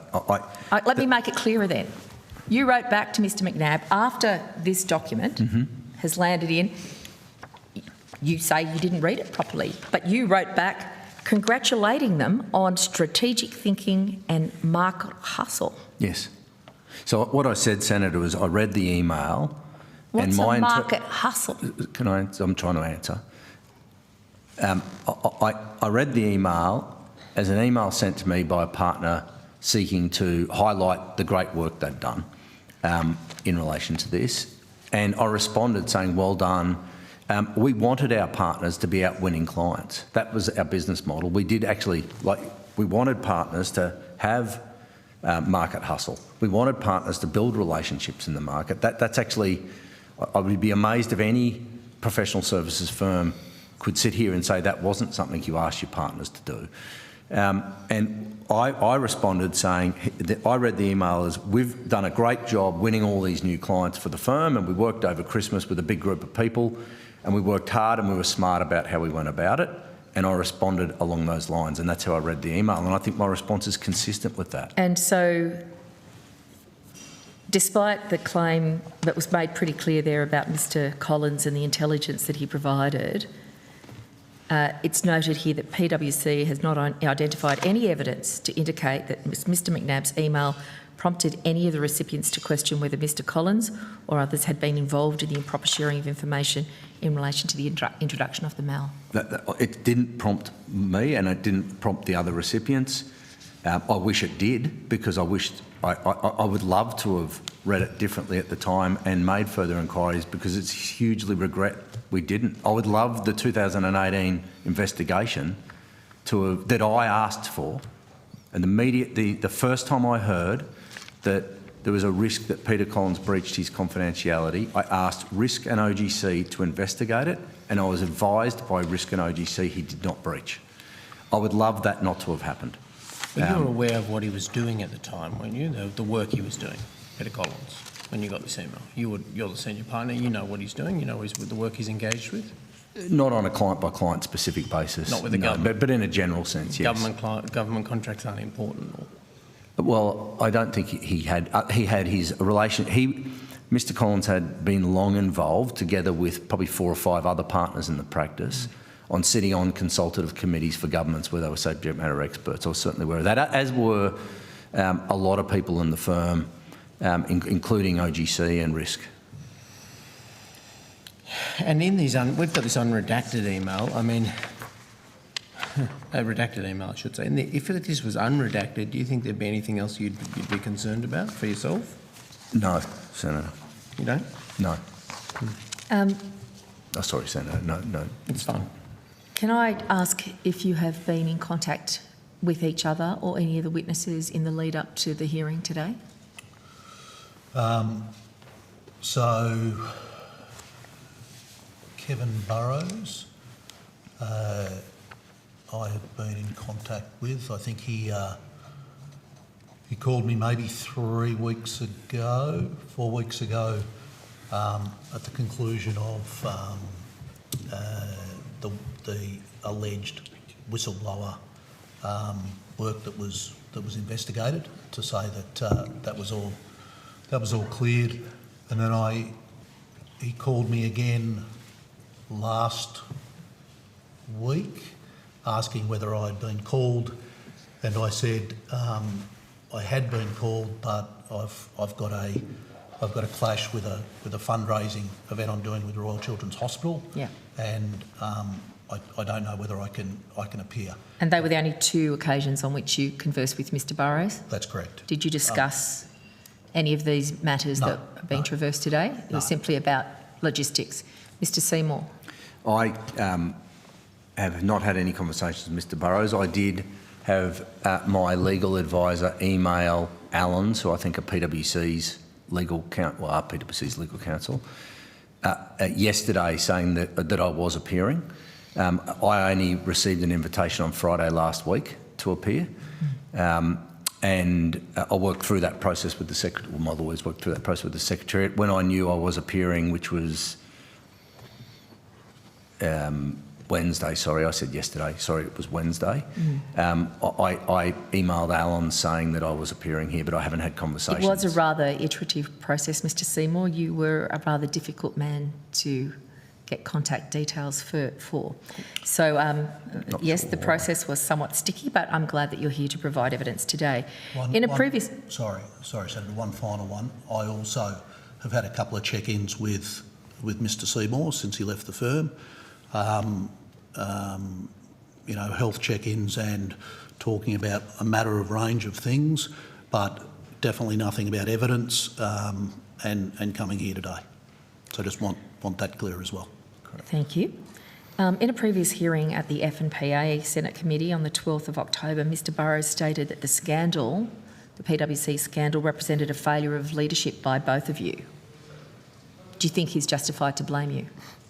I didn't get a chance to read my opening statement, which I thought I would, but in my opening statement, Senator, which I think's been emailed through. It's been tabled now, thank you very much. I'm very clear in my opening statement that I accept accountability, and as a leader, notwithstanding I absolutely didn't condone and wasn't involved in the issues, they happened on my watch, and I have to accept accountability for that. And I stood down from the CEO. I offered my resignation in advance of when I did stand down, and it was rejected.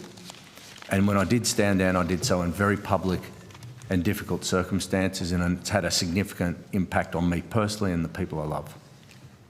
Thank you. Mr Sayers? Yeah, and similarly, last time I was here, I took accountability. I'm appalled with what's happened at PwC. 99% of PwC people are awesome, amazing, intelligent people, and it's tragic what's happened to so many people and so many families. And Mr Switowski concurs with that view of most people being, people of talent and merit who want to make a good contribution, but he actually mentions the criticality of the role of the CEO. He mentions neither of you by name, but on the 71 mentions, he talks about the role itself. He talks about the tone from the top. He talks about a lack of checks and balances. He talks about proximity bias. I'm assuming you have both read Mr Switowski's review. Yes, Senator. What's wrong with PwC that the CEO can be such a critical point of failure? I mean, you are the 2 former CEOs. So I want to be, very clear here, and I respect Mr Switowski immensely. The review that was conducted and the findings that were conducted, and I talked about this last time in front of the last committee, Senator. It was at a point in time. For me personally, I'd left 3.5 years earlier, and I want to say it didn't resemble kind of the firm or the spirit that I knew at PwC. And Tom will talk for himself. The spirit may be the case, but Mr Switowski has made it very clear to the committee that he was not impeded by PwC in accessing previous documents. And when it comes to the governance of the board, he makes this recommendation at 3.2.5. The executive board meeting practices and decision-making are insufficiently formalised for the most senior leadership forum of an entity the size and complexity of PwC Australia. He says meeting agendas, which would be instrumental in terms of, your role as the CEO generally lacked detail on the reason for matters being brought to the Executive Board. Meetings do not appear to include the customary practices of reviewing and confirming minutes of previous meetings or discussing open actions. Inconsistent use of cover memoranda specifying the decisions or other actions required recommendations. Interviewees reported that meetings of the Executive Board generally orderly and provided an opportunity for members to contribute, but there was also a recurrent theme of people finding ways to influence or make decisions outside of the room and relitigating decisions. So do you contest that evidence-based review by Mr Switowski? From my perspective, yes. When I looked at Mr Switowski's recommendations, of the 23 recommendations, I believe there was some 15 in place when I was the CEO of PwC.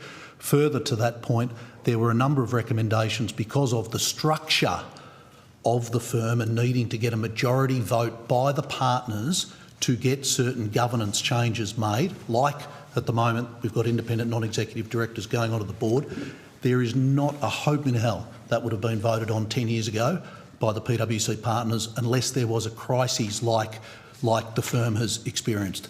So, we'll send you Mr Switowski's evidence today, and basically he said people were making, I don't want to verbal him, but this is my assessment, people were making so much money they didn't worry about it, they just let everything go. I disagree with that. From my perspective, there were balanced scorecards, there was quantitative metrics, qualitative metrics, people were making good money for good effort, but it was not egregious, and it was profit and it was balanced with societal relevance and purpose. And so That's your evidence. I don't buy the spirit of that review, and it does not.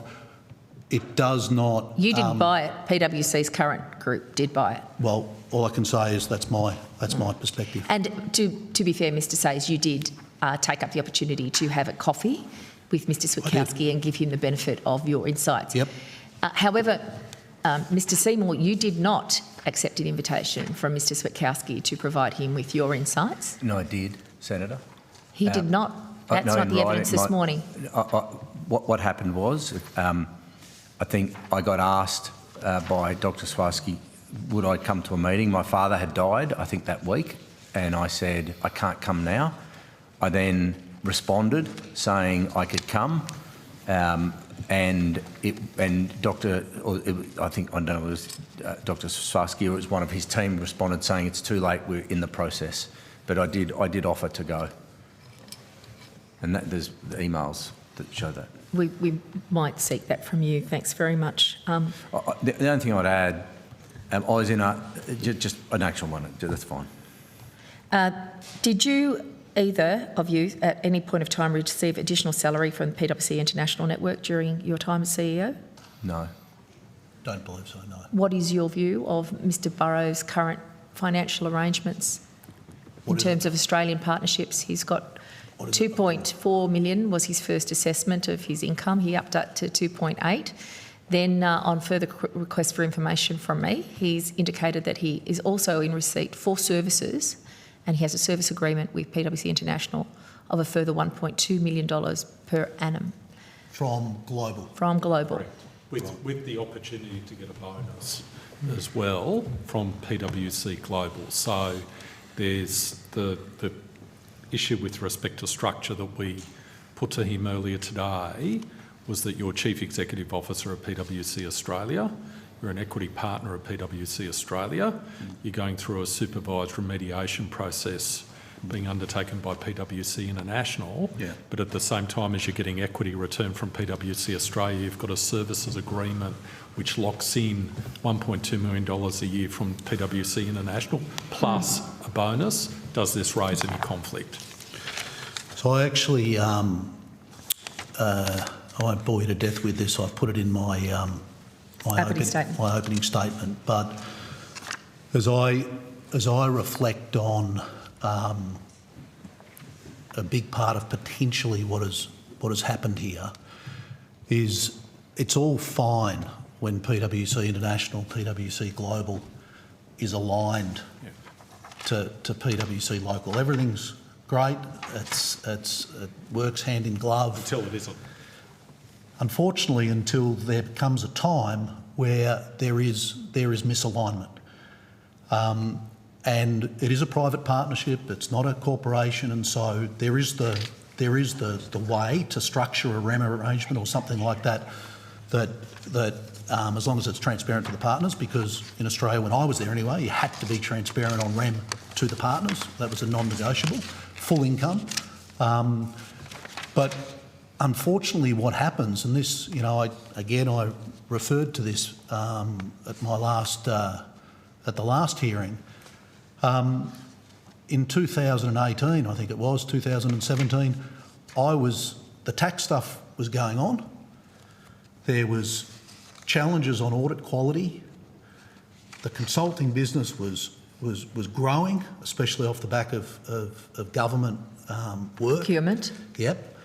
And it was like, oh my gosh, how do you manage the conflicts here between all of this? And so, I had a team for a year look at how do we de-risk this? How do we try and straighten up this as much as possible? And the Australian, New Zealand and Southeast Asian Consulting Board, and that was a board, agreed that it was in the best interest to try and separate from PwC to de-risk, if you will, the model, eliminate the potential conflict risk, and just the size and scale and the way in which partnerships are versus corporations. They are partners that are grown-up, professional, joint and severally liable. They're not like a hierarchy within a corporation. And except they don't get access to the same information as the board. So they are partners, but they're blind partners, aren't they? I can't comment on that because I wasn't involved in that process and didn't go to any of the roadshows, and so I can't comment, Senator. But where I'm going to is the essence of the challenge is at that stage I firmly believe that what was in the best interests of the Australian partners was to slice off consulting. Not just public sector consulting. But it wasn't in the best interests of the globe, which I also get and respect. Yep. And that basically meant that, with all due respect to the Australian firm and the Australian partners, you're not doing it. So that is in your opening statement. So if we can just leave that there, that would be helpful. That comment, Senator, is one that's fine when it's all going well. How do you manage it when there is a misalignment of interest, which there will be at some stage? So there is a potential conflict if someone from your perspective, is it right to say if someone is an equity partner of PwC Australia, CEO no less, and at the same time has a service agreement to PwC International and is being remunerated under that service agreement? Back to conflict of interest. Is it real or is it perceived? I would be willing to bet a lot that the Australian partners perceive there to be a conflict. Have any of them communicated that to you, Mr. Sayers? Are you working for our interests or are you working for global's interests? And I don't know whether that's real. I don't talk to No one's communicated that to you from current partnership? Absolutely not. I've cut ties. But that is your view? But that is my personal view. It's hard to manage. Would that be your view, Mr. Seymour? I do think, whether it's a conflict, I haven't seen the arrangements, I'm not privy to any of it, right? Yep. So I can't, it would be unfair for me to... It's okay, the board hasn't seen it either, Mr. Seymour, at this point of time. The board haven't seen the arrangements. What I would say is that one of the fundamental principles, which I think has always held for PwC in good stead, is that we had a transparent income system, and that included the CEO, and I was very surprised to hear that there was a payment which wasn't transparent. That had never happened before in my knowledge of the firm. But equally, I would say, in fairness, I accepted, and I didn't see all of the testimony today, but I did see a comment, I think, whether it was, I can't remember who said it, but someone said, but the firm was in kind of like damage control at the time, and did they do something? It certainly would not have happened in a normal sense. To suggest that the CEO would get a side payment from Global in my time as a partner, not a CEO, my 20 years as a partner, would be highly irregular. Do you believe, talking about international, that there are international partners who were aware of the Peter John Collins matter? There is a report, the Linklaters report, which is mentioned in the statement of facts, and Ms Stubbins refers to it in her evidence as well. Is it your view that the international partners should be on par with the Australian partners and have their names released? I've always found it difficult to accept that there seems to be a different approach. Because all the baddies are just down here amongst the bushrangers in Australia, and all the goodies live somewhere else in the world. Is that correct, Mr. Seymour? Look, I'm not saying there are. I'm not saying there are international. Like, I left the firm. Obviously, the firm has said there are 6 international people who should have known and should have acted. And my understanding from when I was there, the evidence I was provided based on the legal advice I was given, was that there were. I can't remember if it was 6. Sounds about right. Legal advice from whom? Well, through the TPB review. Yep. Meredith Beattie led that TPB review internally with external lawyers, and the legal advice I got was that Mr Collins had breached his confidentiality, and this was in about mid-2022, and that it had gone to about 6 international partners and I think 2 or 3 Australian partners, and the 2 or 3 Australian partners were named and the international ones weren't. Now, what I don't know, and in fairness, is it is incredibly difficult on the face of emails to determine whether information is confidential. Part of the issue with this whole matter is that unless you know what information has been provided to an individual in a confidential forum, what permission they do or they don't have, and emails are sent, you actually... Some emails could be obvious. If you send an email that said, I'm sharing this and I'm not meant to be sharing it, that would be an obvious example. But I don't know where those... We had plenty of those in the 144 pages. Well, yes, and I don't know which ones now those international partners are on, but I do believe there was a different approach taken. So does it concern you that the international partners have not been named? And do you think it's fair and reasonable that PwC Global, PwC International, should release the Linklaters report? I don't know what... I don't know what the scope of the report is, how it was done. I don't know what it says. So whether it's fair for PwC International to release that report, I really don't know whether that is the case or not. Why hasn't it been released and provided to PwC Australia, in your view, Mr Seymour? Look, I think that's a question for... Look, I'm not there, so I'd be guessing, and I don't think it's appropriate for me to guess, but it hasn't been. I think it's a question for PwC Global and PwC Australia. Given the fact that Mr Burrows is both international and Australian, you'd think it would be rather easy for him to request the copy of that to release?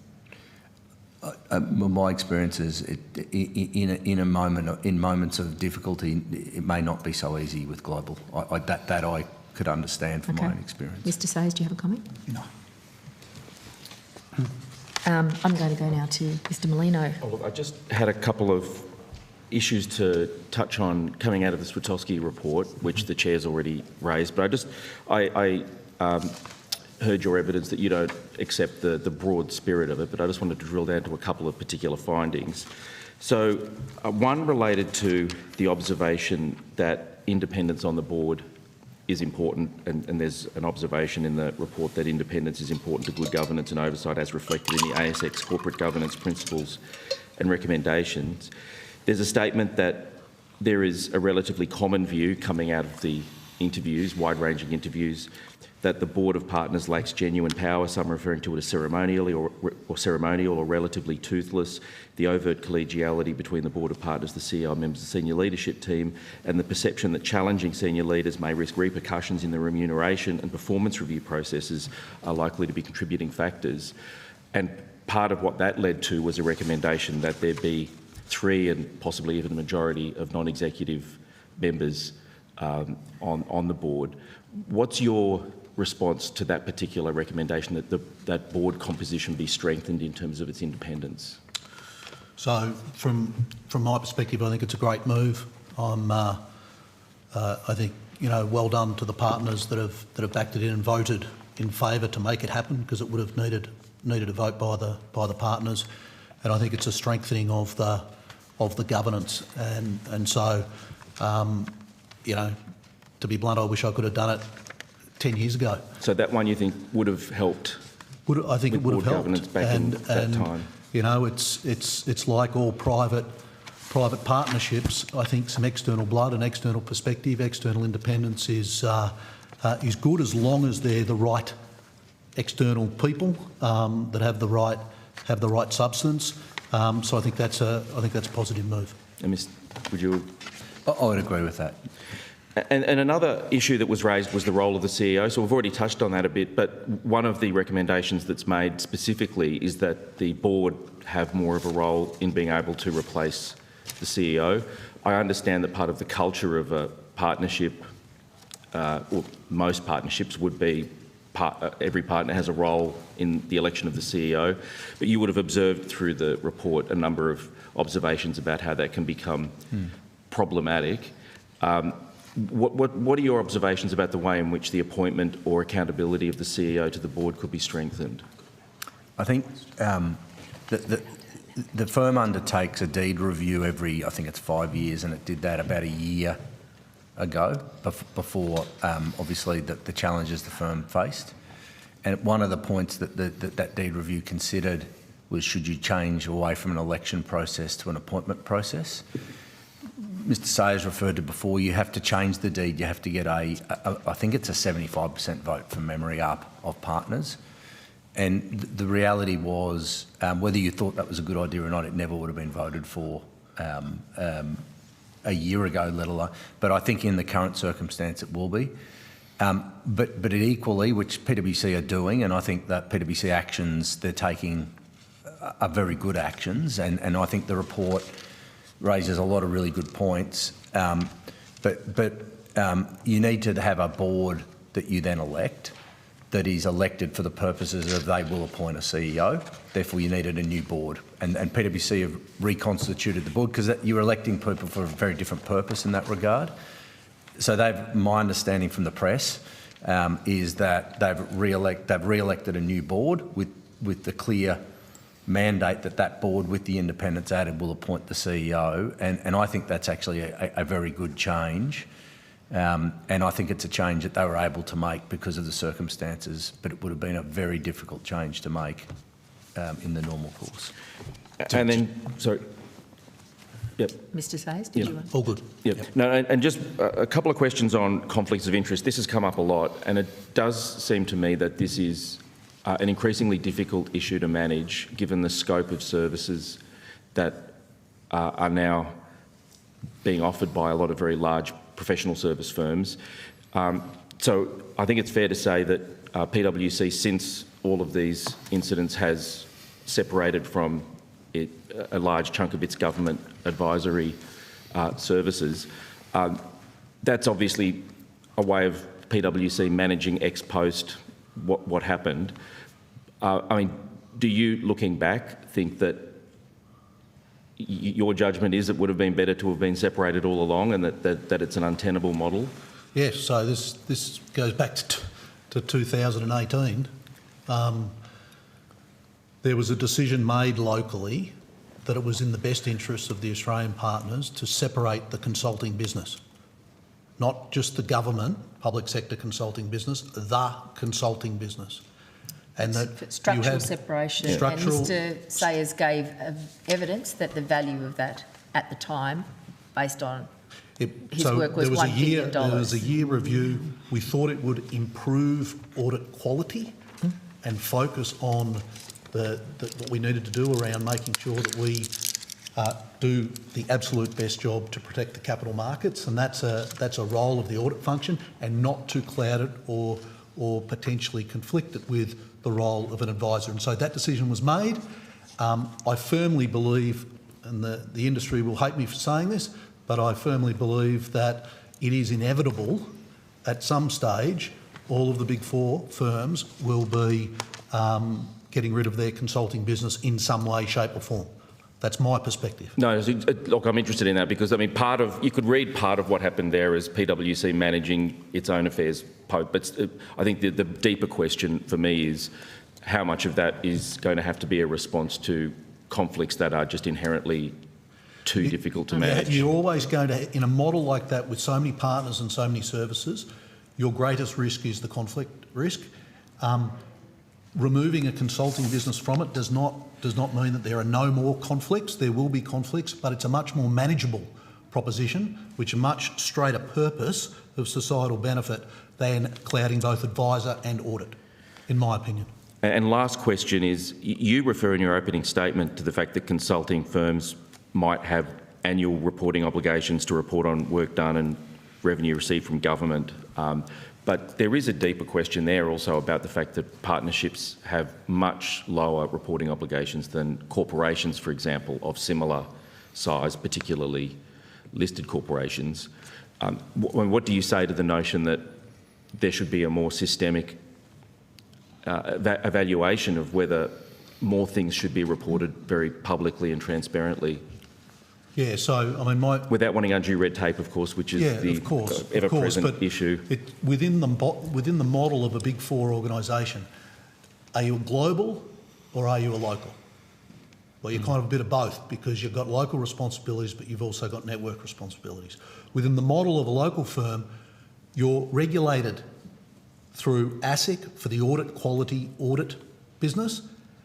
You're kind of regulated within the tax business by the TPB and the ATO, and then in the advisory business, often it's not clear as to the regulatory kind of model over the top of that, and so and oftentimes services and client issues go across all of them, right? So without a shadow of a doubt, there is a more transparent model.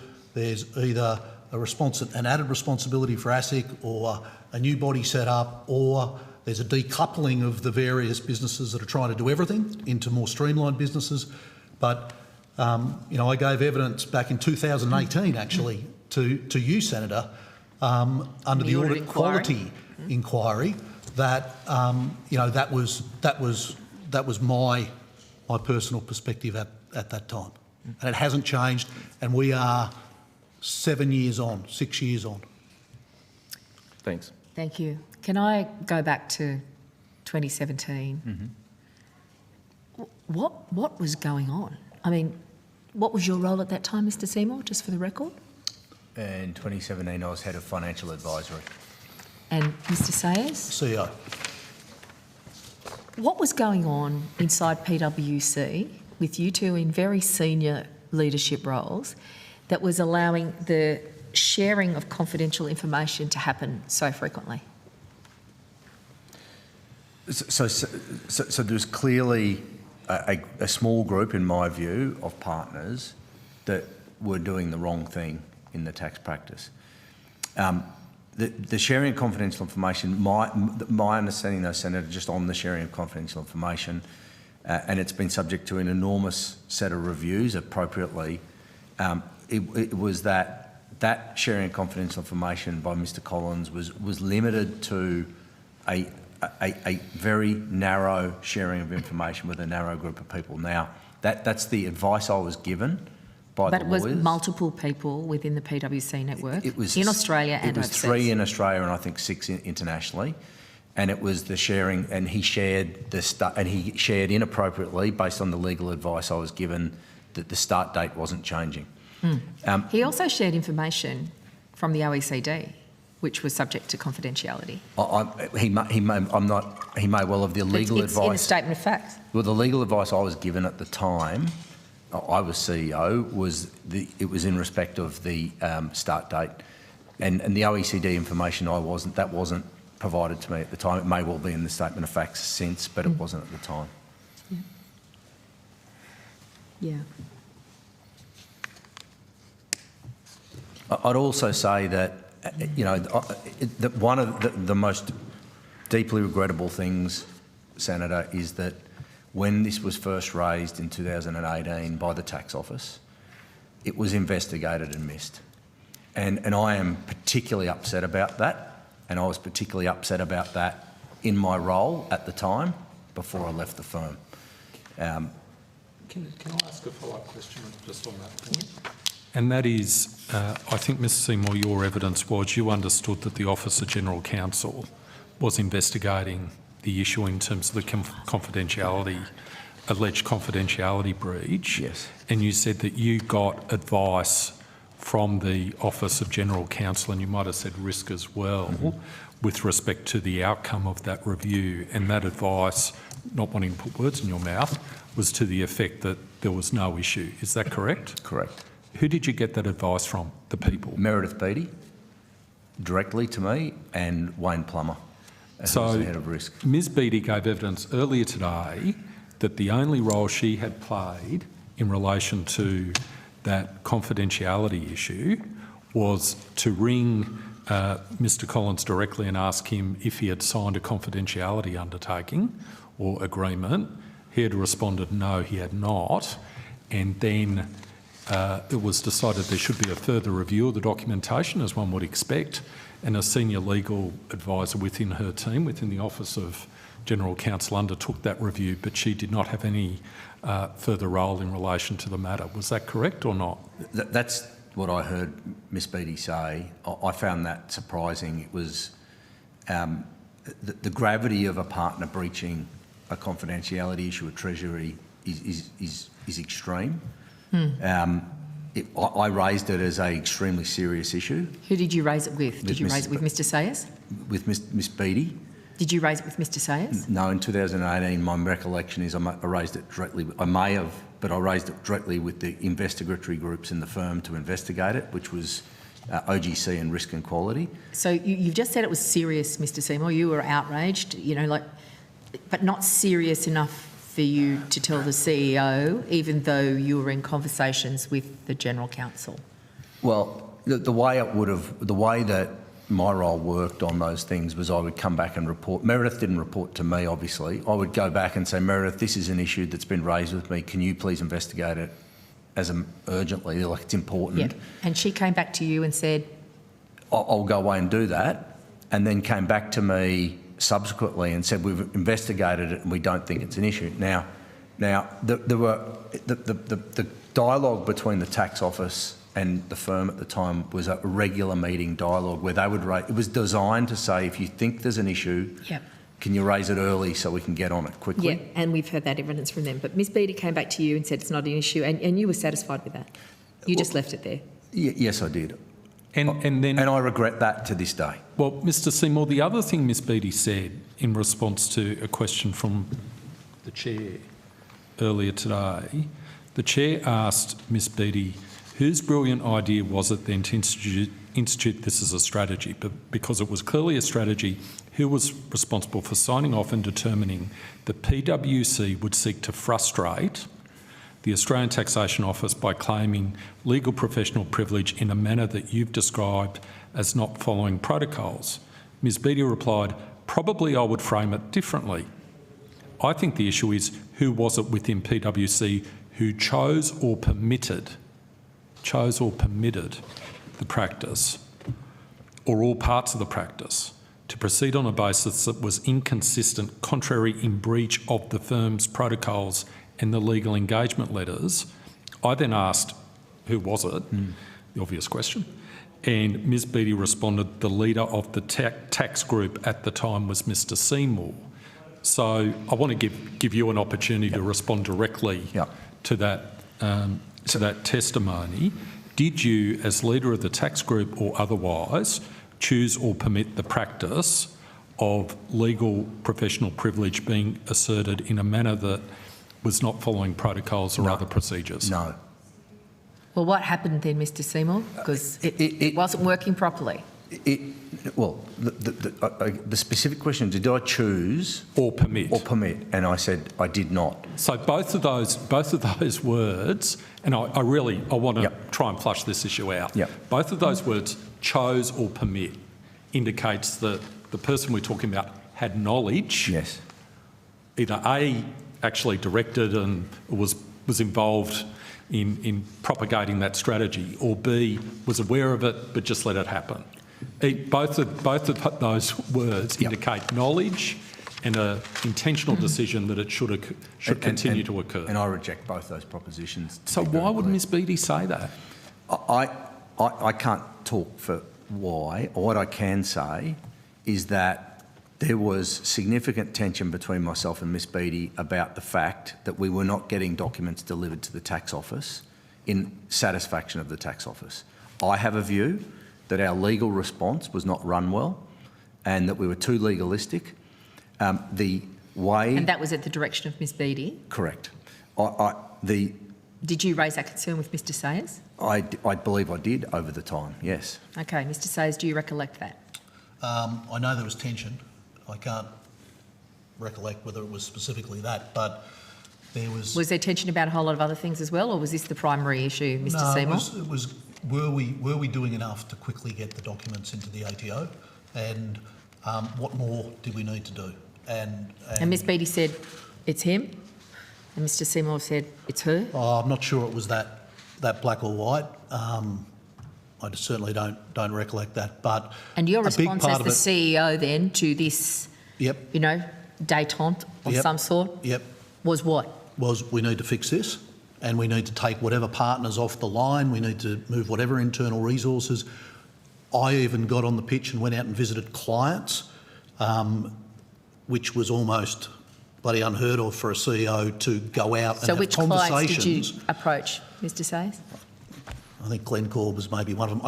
I can't recollect, but I remember going to a number of clients because a part of the issue here was it wasn't the firm's legal professional privilege to forego; it was the client's, and the client needed to give permission. And so there was a massive exercise to go and talk to clients, which you can imagine how difficult that was. And the clients weren't welcoming that response from you, Mr Sayers, that you had to go and talk them into releasing documents? It was varied across. I didn't go to all clients, and is that but because, all I'm saying... Well, I want to ask, was that because the advice that they had been receiving from PwC as clients of yours was that we've got all this covered, it's all got LPP all over the top of it and the ATO can't get near it? Was it they'd been sold that product and when you sought to undo it, they had become quite attached to what had been sold to them? There was a number of instances where the LPP model was not followed appropriately, and we needed to go and sit down with clients and explain that, and then work between the client, the tax office and ourselves, and in between those three parties and producing thousands and thousands and thousands and thousands of documents and emails, it was a full court press from Meredith's team, Tom's team, risk and quality, and basically we were trying to free up the resource to do whatever we could. And all of that resource problem was generated by 5 amazing individuals who were able to create that much havoc inside PwC. That was a consequence of 5 individuals, is that correct? I can't speak to the numbers, that's better for Tom, but a small handful, yes. Well, Mr Sayers, if you can ask this question, I just want to close this out. Yeah. So, Mr Seymour, I put Ms Beattie's allegation to Mr Seymour, which I think is fair to do, given it's on the public record, so Mr Seymour's had an opportunity to respond. I put it to you, do you agree with Ms Beattie's assertion that Mr Seymour chose or permitted a breach of the firm's protocols with respect to the treatment of legal professional privilege? That is what Ms Beattie said. I don't think I'd characterise it like that. How would you characterise it? I would characterise it that Tom was the leader of the tax business when these egregious behaviours and breaches happened. Okay. I don't have a perspective on whether he permitted it or encouraged it or turned a blind eye. I can't believe that he would do that. Okay. And I just have 2 quick questions just for the witnesses. Mr Seymour, I have read your opening statement. Thank you. In the opening statement there is a paragraph. This has been difficult as at times the public narrative has been based on incorrect facts and assumptions. Are there any incorrect facts or assumptions you would like to correct now? And can I invite you on notice, if you would like, especially after having a chance to review the evidence today, to provide us a response to any matters and provide any corrections you believe from your perspective should be provided. Look, I am probably referring to there's been unprecedented media reporting and in a world whereby a large part of this is subject to tax secrecy provisions accordingly, it sort of gets, pieces get sort of added in consistently. But for example, my understanding based on the legal advice I was given and the TPB findings I received, which is in the PwC statement of facts, is that the breach of confidentiality did not result in any client structures being altered or changed. Okay. And it's been repeatedly printed in that they have, for example. There were registrations, though, of different company structures that are on the record. They may not have completed, but they were advanced, Mr Seymour, based on the evidence I've read. They were never implemented. There were two. No. But to be clear, they were advanced, and they were advanced as design opportunities that were created by PwC staff. Not in respect of the confidential. My specific point, not in respect of the confidential information that was shared. The confidential information that was shared, my understanding, based on the legal advice and the PwC statement of facts, is it was limited to the start date. So that would not, the MAL structure which was put in place, which should not have been put in place, which when it was found by the firm was self-disclosed to the ATO to shut it down effectively, did not relate to the sharing of confidential information. That is all, I got that advice consistently throughout my time at PwC. That's as an example. But the sharing of confidential information and skating close to the wind constantly seems to have been the practice of this tax division. I don't believe that's the case. I don't believe sharing of confidential information was a broad practice at all within the tax division. Can I just ask a similar question then? I mean, so you accept it did occur, there was confidential information? Yes. You accept that? Yes, Mr. You yourself accept that? Yes. So do you believe that's the only time that's ever occurred, or it's possible it occurred on other occasions? It's possible, but I don't believe, I haven't, it has been the amount of review of the correspondence of partners that have been on these committees. But you have to accept, and I think you're in an impossible position, that if someone's done it at this scale and had the relationships to do it, they could have done it previously and you would be unaware of that. That would be your position. They could have done it previously. But in this case, if you reread this email, that we go back to the email about Mal, and you carefully read it, is it possible here that there has been access to some confidential information? It's possible, but the detailed reviews undertaken did not provide the advice to me that Sure, but it's possible. And then in relation to the recipients, I just want to ask you a question there. So the two CC'd recipients, do you remember who they were? No, I don't recall. Is it possible it's any of the three that were involved in this, the three partners that you mentioned in Australia? I don't believe so, no, but I don't. But you don't know, so you really couldn't tell me that. No, well, I don't recall, but I'm trying to think back to now. Like, it would more likely be other leadership people they were trying to trumpet their successes to, versus other people in the field. But I don't know. But just going back to this Mal issue, I read this email again and carefully, and I've paid a lot of attention to communication, written communication of this. Doesn't really... Can I just go back? Yeah, of course you may. Just looking, I just want to make sure. How did all that Mal stuff turn out, ? And then it says, our first, and then it's got in parentheses, North American project. Even the heading is very suspicious. I do know who that... Sorry, yes. I got confused. I do know who those That's not really how you'd write that sentence if it was just a normal email, right? It's sort of a... No, sorry, but I just wanted to correct the record. I do know who they're CC'd to. Oh, good, thank you. Who are the CC'd recipients in this email? I don't think it's... given that's been blacked out by the Tax Agents Practitioners Board, I don't think that it would be appropriate for me to share that, given they said it shouldn't be under the Tax Agent Secrecy Act, and I don't so for me to. But you were blacked out. Yeah, but you asked me the question, and Peter McNab was blacked out. Both you and Peter, Mr. McNab, are mentioned in the PwC document. And perhaps I erred in mentioning his name then, but he was mentioned. And for. Oh, sorry. Okay, so he is mentioned. So. Are the others, just to help me, are the others mentioned? So we've got McNab, Fuller and yourself at this stage, as well as Mr... Oh, yeah, so Mr McNab, Mr Fuller and yourself. We're only missing one name. Yeah, no, I do know that person's name, but I think it would be inappropriate for me to share it. So I can get legal advice on that. I assume that name is not in a public I place yet, Mr Seymour? No. Right, in that case, So when did we'll you get you to provide just it? from this email, going back to Mal for a second, confidence. when did you form the view about Mal that it was inappropriate and had to be reported to the ATO? What roughly period was that?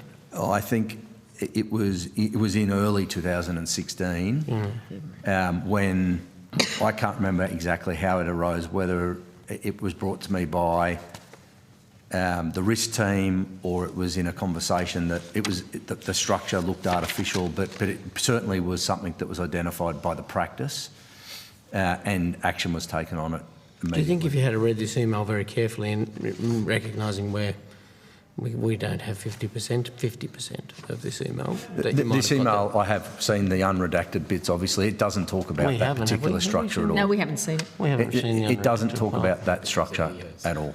It names other people, teams for the work, but it doesn't talk about specifics of any structures. So can I just pick up on those dates? We're talking January 2016. I think in your earlier evidence you said, you know, we know that you wrote an email the next day in response, encouraging, celebrating the hustle, the market hustle.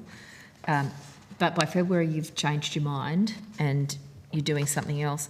Then we've got... I haven't, Senator, could I just clarify? I haven't changed my mind in relation to saying thank you to a team that's worked really hard and won clients. No, but you changed your mind I changed with my mind in regard to... respect of one specific structure. Which was?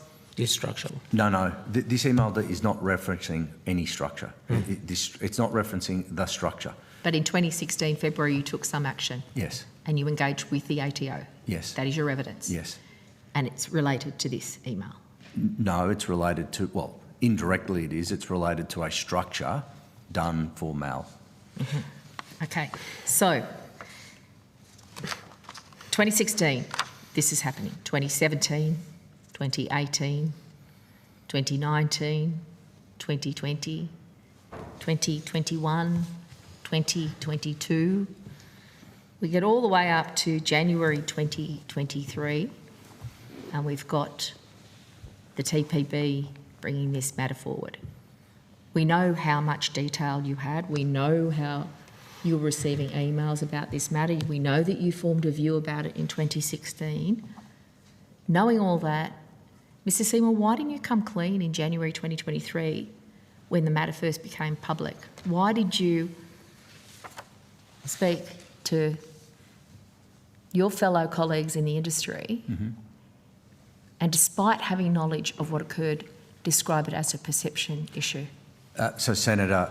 And this document is there for you to see and I was to table it. I've seen it and it maybe goes to Senator Scarr's questions around the detail. I did not describe this issue as a perception issue. I've never thought it was a perception issue.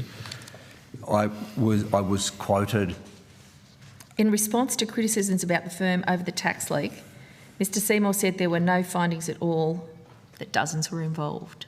So my actual testimony is, what I said at that event is on video. You can watch it. I did not say I believed this was a perception issue. I acknowledge what I said was clumsy. What I said was I actually tried to quote the exact wording and the finding the TPB had given us as a firm, which had the word perception in it. In hindsight, it was a silly thing because it was misconstrued, but can I clarify for the committee? I have never thought this was a perception issue. I don't think it was then, I don't think it is now. It was an actual issue. Okay, given that it was an actual issue, did you report it to Cairns at any point? It was reported to Cairns. Did you report it? No, I didn't personally report it. Who reported it? It would have been our risk and quality team. Okay. Or OGC, who had the responsibility to do that. And are you still professionally associated with Cairns? Yes, Cairns? I am. And are they investigating you for your role in this? Yes, they are. Do you believe as a quasi-regulatory body there should be a capacity for people to see anyone who's under investigation or some signalling of an investigation underway in the relevant people? Will that allow procedural fairness? And I think it's a very difficult thing to do because in a consulting environment,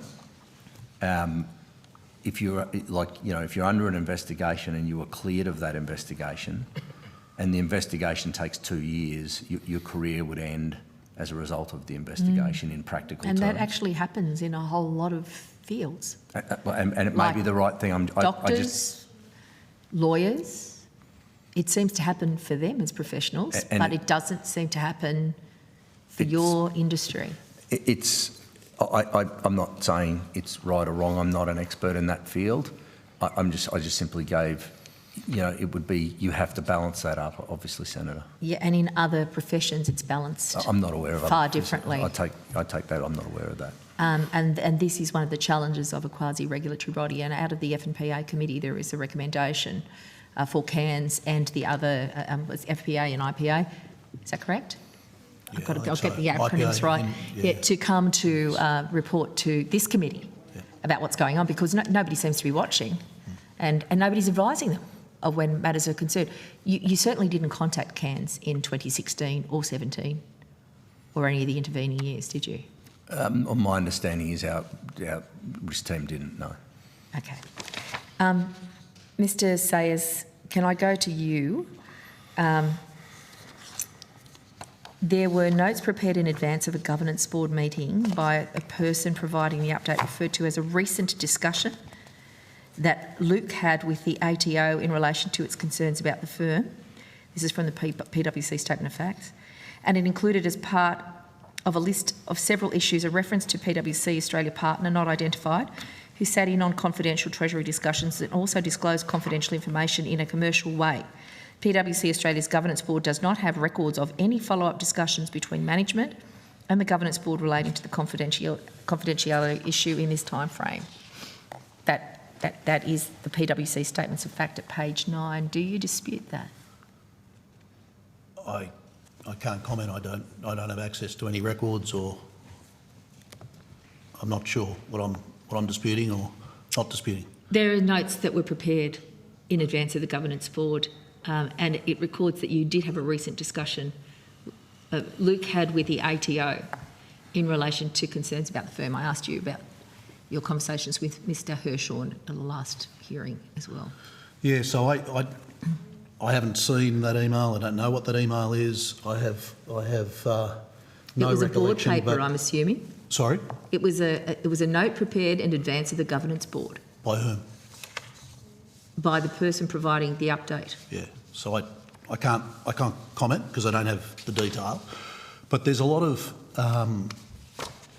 excitement on this he said, she said with Mr. Hirschhorn and I on the infamous meeting in 2019.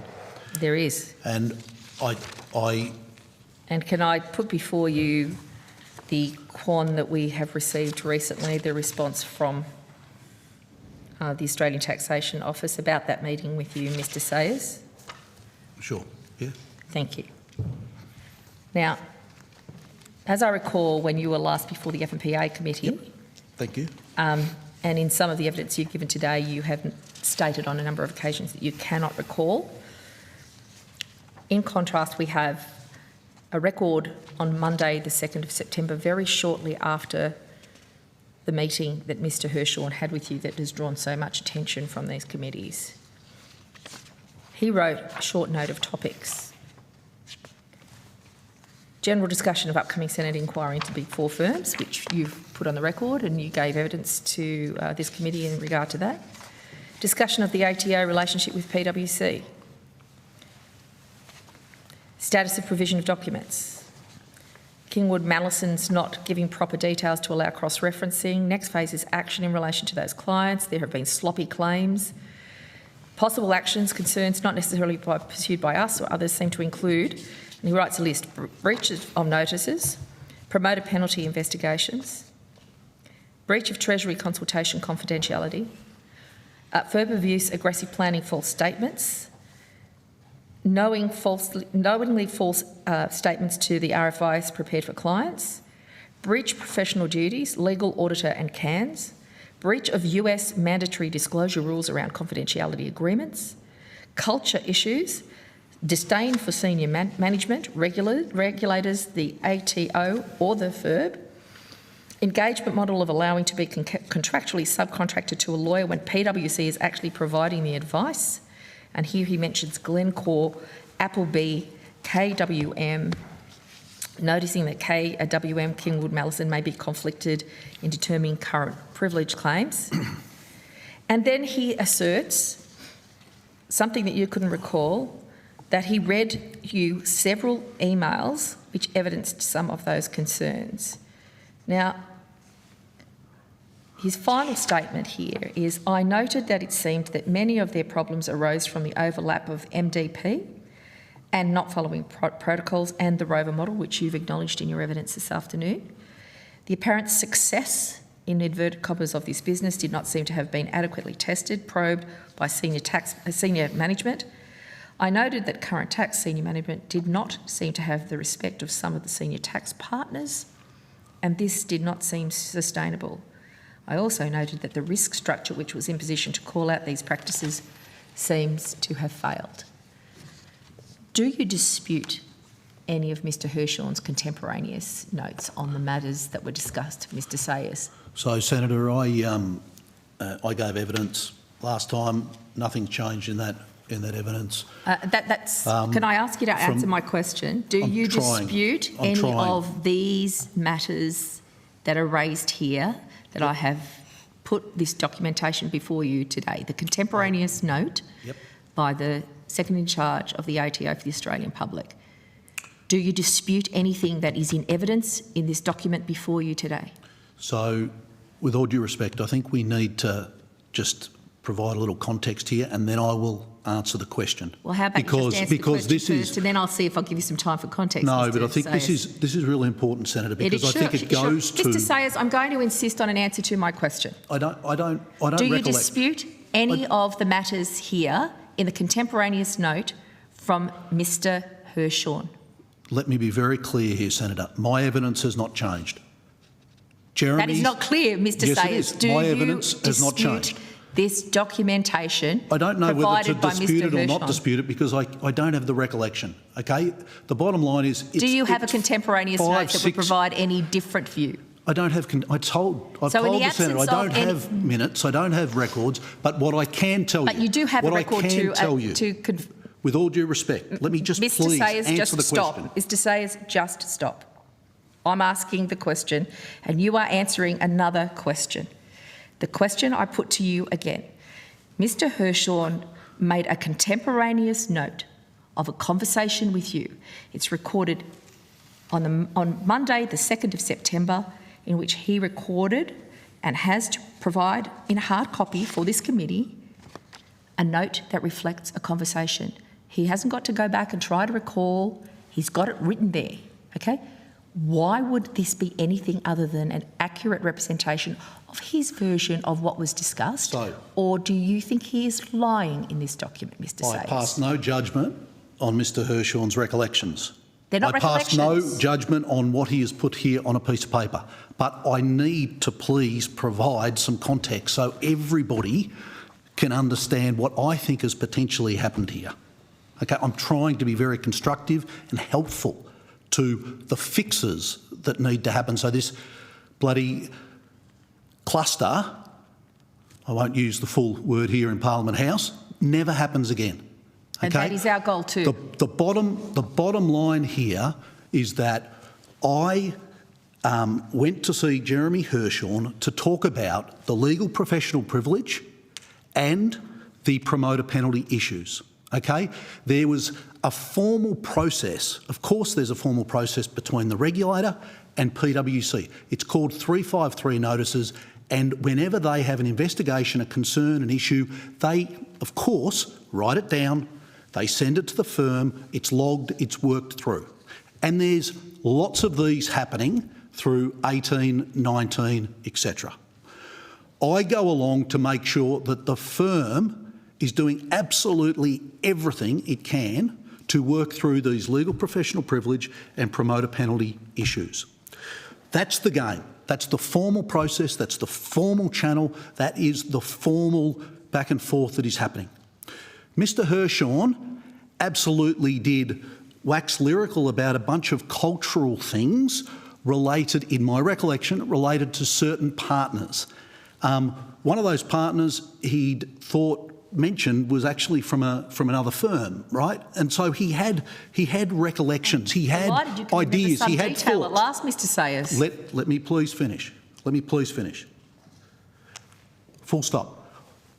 I do not believe that Mr Hirshhorn explicitly or formally told me about a breach of confidence. He has even said here that it's illegal to do that. Okay? He didn't. Now, did he drop a few breadcrumbs? Did he do this? Did he do that? I don't remember it. I do not remember it. Could he have? Maybe he did. But the one thing I'll guarantee you, whatever he told me, I would have gone back and talked to the people at PwC about everything that he told me. Now, formal channels for all this... So did you take a contemporaneous note, Mr Sayers, so that you could fulfil that task on your return to as the CEO? I absolutely did at the time, and I don't have those records. I don't. Right, but who has those records? Your former employer, PwC? Maybe. They would have your contemporaneous notes as the CEO of this conversation with Mr Hirshhorn. So let me just please continue. Sorry, answer that question. You believe PwC would have those notes because you made those notes?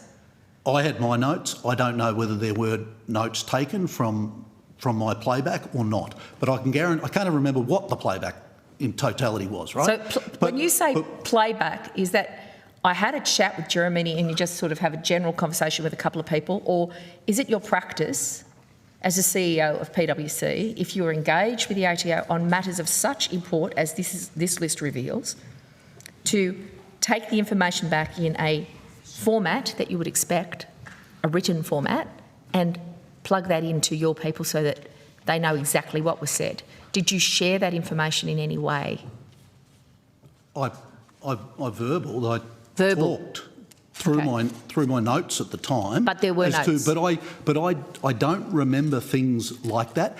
And to be blunt, there's always he would have perspectives on all sorts of things, perspectives on partners, perspective on emails, perspective on cultures, perspectives on global issues. But there was a formal process for the ATO investigating issues. The ATO never wrote to us about a confidentiality issue. It's come out they couldn't. They couldn't. If the ATO was able to say, hey, Sayers, this is a massive issue here and you need to respond. We're writing to you tomorrow and we want to see a full investigation, root cause analysis, and this is what has occurred, and then consequences, then of course we would have done it. There was nothing like that. And the evidence you've just given is based on the secrecy provisions, is that correct, Mr Sayers? Which have since been corrected, is that correct? Yes, I believe it's the secrecy provision. Right. But I don't know what... But nonetheless you took notes? I did take notes. I said I took notes, right? And those notes would be handed over or verbaled to somebody in your practice as a CEO? I would have talked the relevant people through the feedback. But what I'm trying to say here, in 2017, if this was an issue for the ATO, my goodness me, why didn't they formalise it or give it to the TPB who could formalise it at that time? Because you know what? It would have been investigated. Question about the law at the time. No, but they could pass it. Yeah. No, Senator, to be clear, they could pass it to the TPB in 2017 and they chose not to. Yeah, thank you, Mr Sayers. We hear what you're saying there. Why don't we just take a moment for a minute? I mean, you're obviously under a bit of pressure in this line of questioning. I wouldn't mind just asking you about something you just said there. I mean, I think the Chair might be a little bit correct when some of what you said is a bit revealing. I mean, when you speak, you're saying he was waxing lyrical about cultural issues. I mean, what do you mean by that? What do I mean by that? That he was talking about certain partners' behaviours at events he would go to, certain gossip that he'd heard about certain partners saying about people from the tax office. Like there was a whole range of opinion, perspective, stuff, but that seems to frustrate you. Why does that frustrate you? I mean, isn't that it frustrates me important because it's with all due respect, like if there was a confidentiality issue, like could we spend the time on that and get to the bottom of that and give us whatever you've got so I can go away and investigate it, or give it to the TPB to do it, rather than all of these perceptions, opinions, etc. And why the is he FIRB thing, I don't even remember the FIRB thing, and now I'm reading in the paper that the FIRB thing, like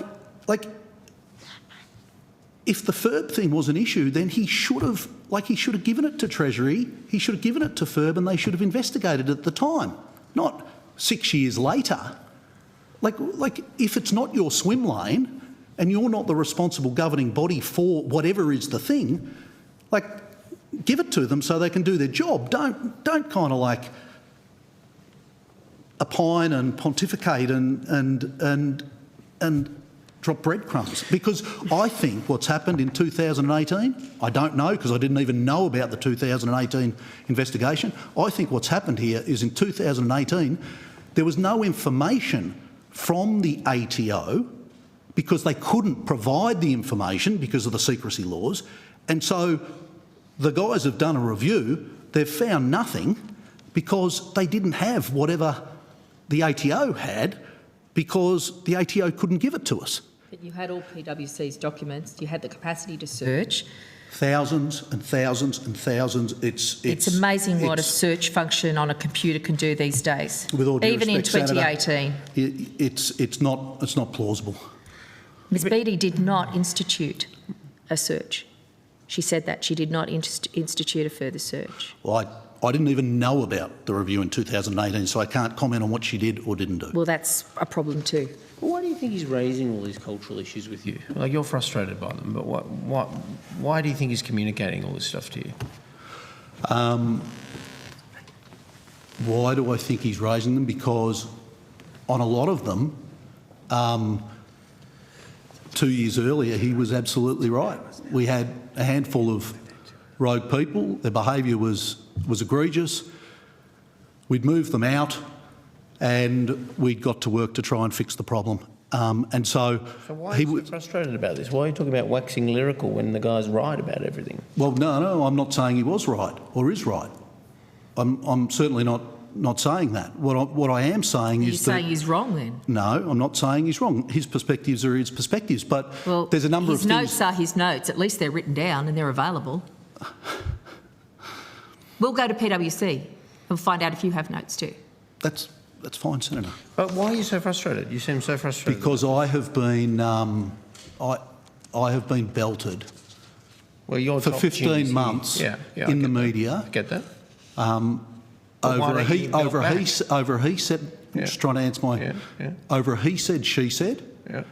And like the bottom line is, if there was a problem that he thought needed to be investigated, he doesn't drop a few breadcrumbs. He passes it to the people who can investigate it pronto, or he says, Sayers, we got a real issue, we're writing to you and we want a full investigation. That's the world that ASIC deals in when they engage with PwC. That's the world in which any conversation with the CEO happens. It's not just... Why did you bother to go to the conversation if you have such contempt for it, Mr Sayers? I don't have such contempt. Well, I respect him. That is my interpretation of the way in which you're recounting the experience. No. Yes, pontificating. I'm frustrated, yes. And breadcrumbs. It's a rather interesting description. Yes, you are frustrated. Why did you bother to go? Because it could have been stopped. Because it could have been stopped. Yes, but why wasn't it stopped by you? It's your company that was doing it. Why is it Mr Hirshon's responsibility when you were the CEO? Given that you've been advised that there were such problems with PwC and the ATO, you knew about Mr Seymour. You should have by this stage. If a regulator finds a problem, or a suspected problem, or a perceived problem, then they investigate. They write and it's investigated. That's what they do. But life's a little bit more black and white than that. I mean, all regulators and all interactions between government and people, it's rarely that stark. You're a CEO of a major outfit, you must understand that. It is when he's going to break the secrecy laws. Like, we're not just kind of like this is the secrecy laws. Okay. Are you frustrated because you didn't pick up on what he was saying? I don't recollect to be able to be frustrated. I'm frustrated on that we're 15 months on and the nub of the issue is a confidentiality agreement that was identified in 2017, and I just wish with all of my heart that that had been kicked over to the TPB and investigated properly in 2017. Mr Seymour and Mr Sayers, I'm going to ask you one final question. As the CEOs of PwC in the period from your ascension to that role is 2012, is that correct, Mr Sayers? That's correct. And your departure, Mr Seymour, in 2022, a period of an entire decade. As the CEOs, do you accept that you created a culture where profitable matters of potential legal dubiousness were not shared with you to ensure that you had plausible deniability of what the rainmakers were doing in terms of profit for your partnership? No, Senator. What is the other explanation of the multiple failure points that are now a matter of public record? And what is the corrective in terms of a governance structure that prevents this occurring again? Because we cannot see this in this sector again for any company, let alone again for PwC. I think that the Dr Switowski report raises or puts forward a number of strong recommendations in that regard.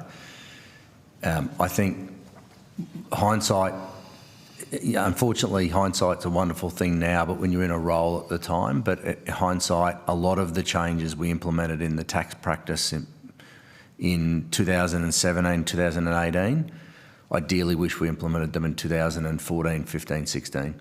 And I think if we had, we wouldn't be sitting here. And with the hindsight, I wish we did. I wish, with hindsight, that when Mr Hirschhorn indicated to me he was concerned about secrecy issues in Collins in 18, that we didn't miss it in the review. I lie in bed thinking about that, Senator. I think if we had have implemented some of the changes we implemented in the tax practice earlier and we hadn't have missed things in reviews, we would not be sitting here. And I go back to my opening statement as a leader in the firm. I wasn't CEO for all of it, but I was a leader of the firm for that. That happened when I was there, and I have to accept accountability, and I do accept accountability. Mr Sayers? Yeah, so from my perspective, similar to Tom, full accountability. I was the CEO from 12 to 20. Hindsight being beautiful, I wish we didn't do the Rover model. I wish that we identified those partners' egregious behaviour. I wish those certain partners weren't on government think tanks, probably should have been not client-serving partners, probably should have been which is one of the observations and recommendations internal from firm services partners. Yep. It's like, the hens in the chook house. And then, I wish that we'd identified it in 18, 19, 20, 21, 22 and 23. And I think, collectively between PwC, TPB, ATO, I can't comment on the AFP, I'm not close to it, but that system is going to learn a lot through this period. So, yeah, that's my reflections. Can I invite you on notice to reflect on the terms of reference of this inquiry? PwC provides a particular insight into a failure, a really documented and now very public failure point. it's every chance that this could be operating in other contexts and not disclosed. It is a case study, but it's a case study of an entity that is so fundamentally important to the proper functioning of our markets that we cannot turn our eyes away and we cannot leave it unresponded to in terms of governance changes. You've indicated a few of those critical things in your evidence, but you are uniquely placed to provide guidance to the committee about what governance changes, what cultural changes that you might differ from Mr Switowski in recommending for the government to consider through this committee's recommendations. We do not want to regulate in an inefficient or ineffective way. There is no point. We want to make sure that we protect the integrity of the sector and that we enable innovation and advance that's productive for the nation. Yeah. But we cannot allow this sort of failure to continue or to be replicated again. So I invite you to provide that, if you can, by the 16th of this month. And I have put quite a bit in my opening statement. And I noticed that. Thank you very much, Mr Sayers. Yeah. So thank you for your evidence today, and the committee will now suspend for a short break until 4 p.m. Thank you.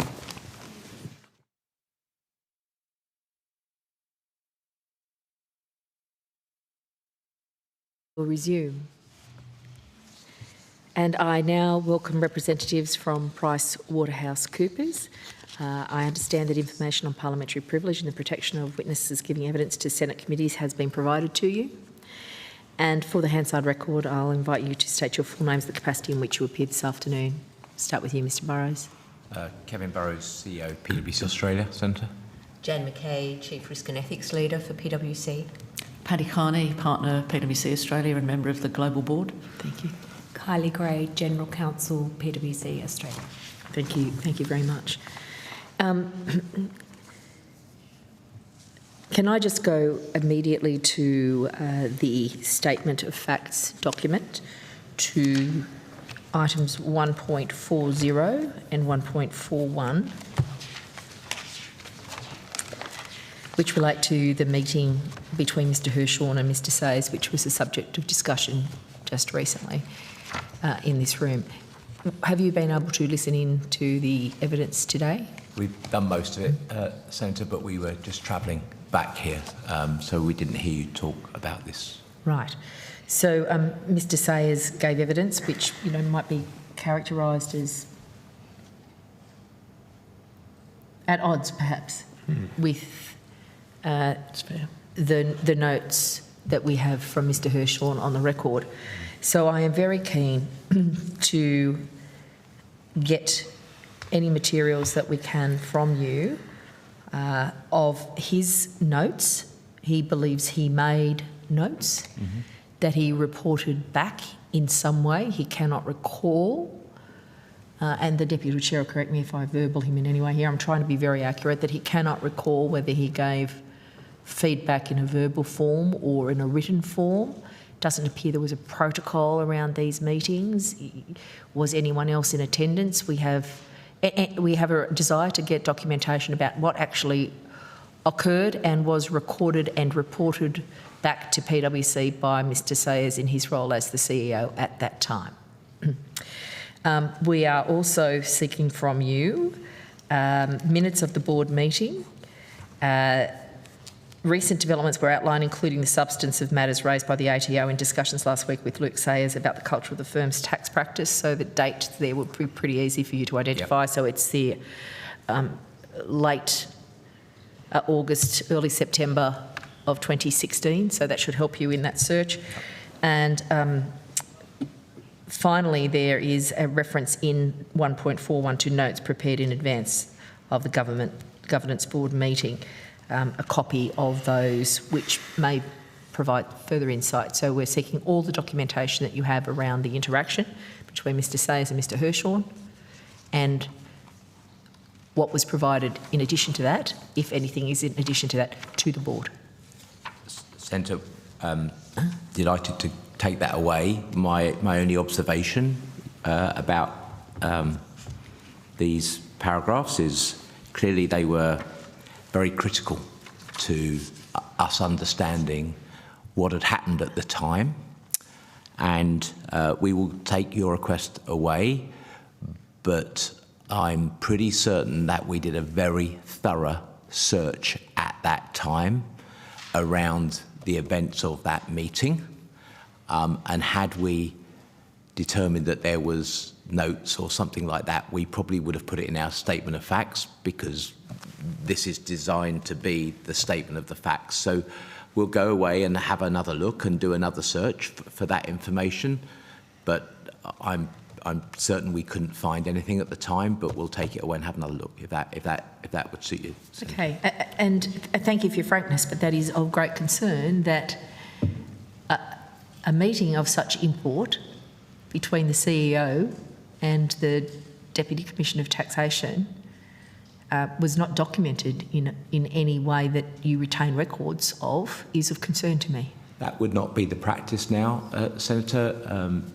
Ms McCay can talk about that, but we would, in our engagement now with the ATO or the TPB, we will always correspond to them post the meeting to highlight what we had understood the terms and the matters that were discussed during the course of that meeting. Is that, Jan, do you want to? Thank you. I mean, my practice is to show very good respect to regulators and others in any meetings with them, but my sense is it's always important to take detailed notes and to keep a record of them and to share the information and the sense from or the mood or themes coming out of those sorts of meetings with the leadership team, because it's only in that way that people can be kept fully informed.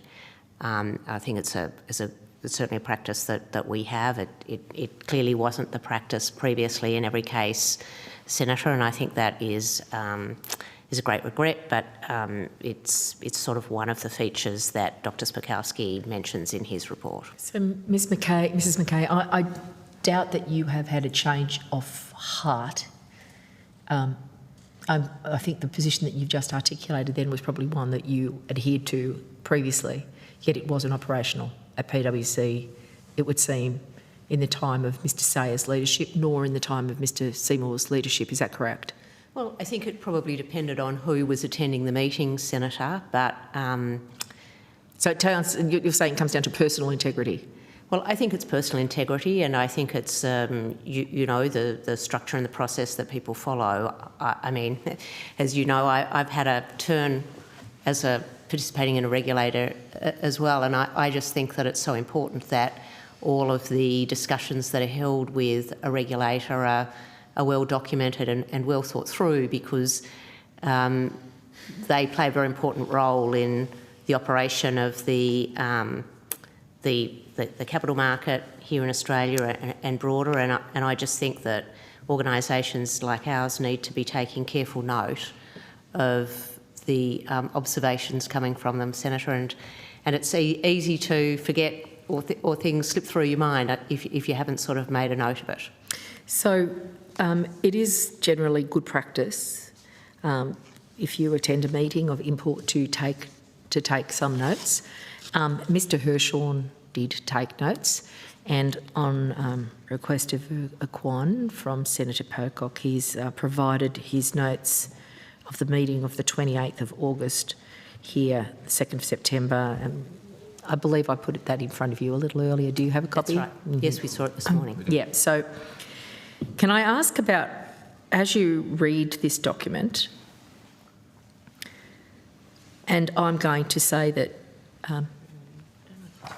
I do believe the contemporaneous record of Mr Hirshhorn as it is a personal perspective, but it is contemporaneous, so it is highly likely to be accurate. May not have covered everything, but it seems quite comprehensive to me. Now, if the things that are documented here as matters of discussion, items of discussion, were raised with you today, Ms McCay, and you, Mr Burrows, let's start with you, Mr Burrows, as the CEO, what would you have done?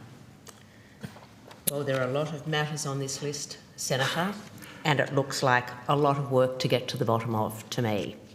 I would find it to be goodness, I mean, I'd be shocked, and I think I'd have been pretty quickly back to the office to both have a conversation with Ms Beattie, but also the CEO to sort of work out how we were going to get ourselves to address the issues, but also sort out how we were working with the regulator, because it would be, I mean, Senator, there are This is so not many, business as usual, is it? There are so many things here. This that is would not point to business me. as usual. We This have is- a big problem. Right. This is an extraordinary record of an extraordinary conversation with the CEO of PwC at the time, Mr Sayers, that he has characterised, what was the terms, Mr Hawke? Waxing lyrical about culture in the meeting. That was his quote-unquote phrase. Look, it was a heated breadcrumbs. exchange, but he did say that Mr Herschel was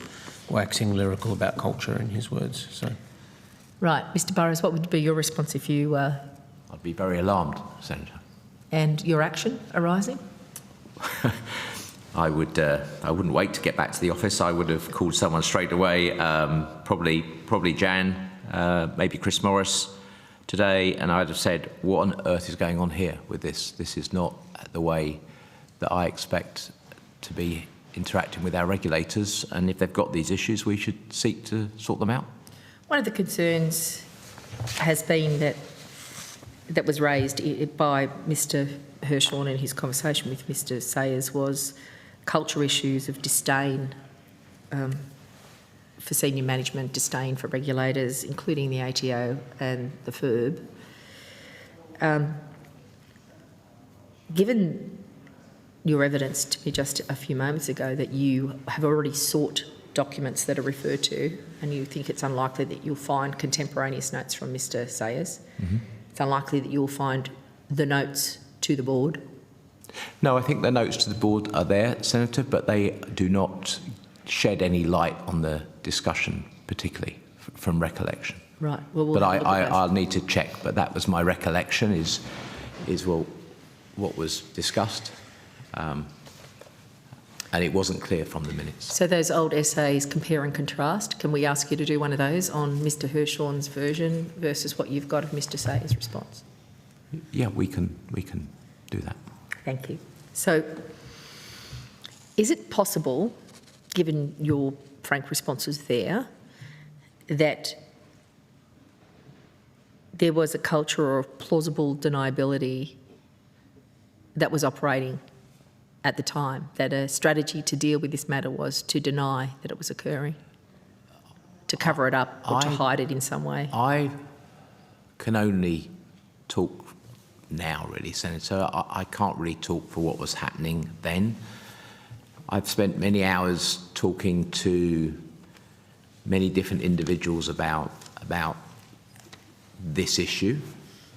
I genuinely don't believe that was the case, that there was a degree of deniability or anything like that. I do reflect in my time in the role that at the time that I took the role on, and Dr. Switowski highlights this, our issues management processes were not good.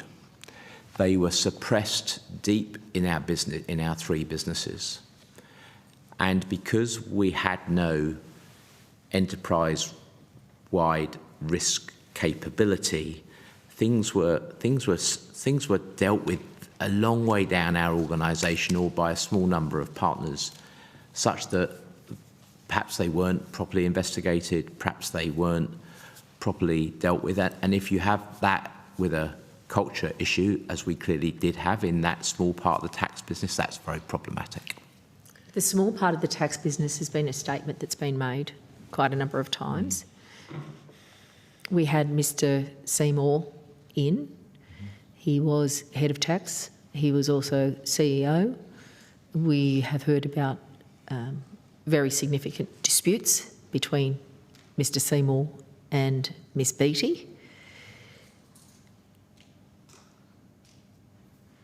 Was it really just within the tax section? Because it seems to have exploded into, with the LPP, it's certainly exploded into the Office of General Counsel. I think we're on record in the statement of facts that the part of the challenge the firm had is that the culture in this small part of our business slowly made its way to the top of our firm, if you like. So a bunch of... Did it do that through the promotion of Mr Seymour and Mr Sayers? Did they bring the values that were embedded in the tax division to the leadership? I can't really comment on Mr Sayers because it was such a long time ago, but I would comment that I felt that there were clearly some cultural issues that we have as a firm. Switowski highlighted that. He arrived and did May to October, and he gave us his report. It was a deeply disturbing report, an upsetting report. I know many of my partners were deeply shocked by what they read in that report, and that was the cultural challenge that we've inherited as a leadership team to sort out, Senator. So it's hard for me to comment going backwards. Yeah, I'll ask just a couple of questions about some of this confidentiality matters, just in cultural sense. I mean, surely your firm, and given its role and what it does for clients, has robust and strong procedures around confidentiality of client information. Surely that must be at the core of what you do. Correct. The CEOs that we had in front of us, these are the CEOs of your outfit, speak to a culture of emails, that people don't read, discussions of information, talking about the Australian government's information in these emails and all these things. And you get the sense that there isn't a strong culture of confidentiality in the firm. I mean, why do we have this apparent disconnect? It's just, is it government information that is not confidential, or, I mean, aren't we a client? We have apologised for what happened in 2015, 16, 17. We are very focused on all of our commitments and all the things that we have to put right. We've got much better issues management processes. We've got much better conflict management processes. We've got much better consequent management processes now. We have taken many governance actions which we can discuss if you wish to move us from where we were to being a far better firm today, but we have got a lot still to do in my mind. I think my partners share the fact that we have to keep on improving, and that's what we're trying to do. So my goal here is to create the leading professional services firm with the highest ethical and professional standards. That's what I am trying to do, with a great team around me and actually some very supportive partners. So then, I mean, just listening to you, I mean, these are two CEOs. One appeared to have a very odd relationship with the regulator, probably one of the most critical regulators in this space, and the other one, a little bit unclear as well. I mean, these are the CEOs of your organisations. I mean, is there some issue with the selection of your CEOs? I mean, I can't comment about the past. I can comment on the future. We've changed our partnership deed to change the way that I will be replaced by the next CEO. That will be a far more less of a popularity contest is the words I'm looking for. It will be a much more rigorous, detailed process, and there will be a recommendation from an independent chair and independent directors to the partners of who they should choose to be their next CEO. So they will nominate they will nominate a single individual. That individual could be drawn from anywhere in our firm, and they will say, right, we think we've done the due diligence, detailed due diligence, and we are recommending X, and the partners will then ratify that individual. That's very different from the way that the process has run historically, and I think we've changed that because we believe that that's going to end up with a more thorough and detailed process to elect our next. Seems necessary as well. I mean, if the regulator's meeting with you to speak, one key skill, one key takeaway would be listening. You know, one skill that you might require. Exactly. And maybe Senator. hearing what the other person, whether you agree or don't agree, largely irrelevant. I would envisage that maybe one of the board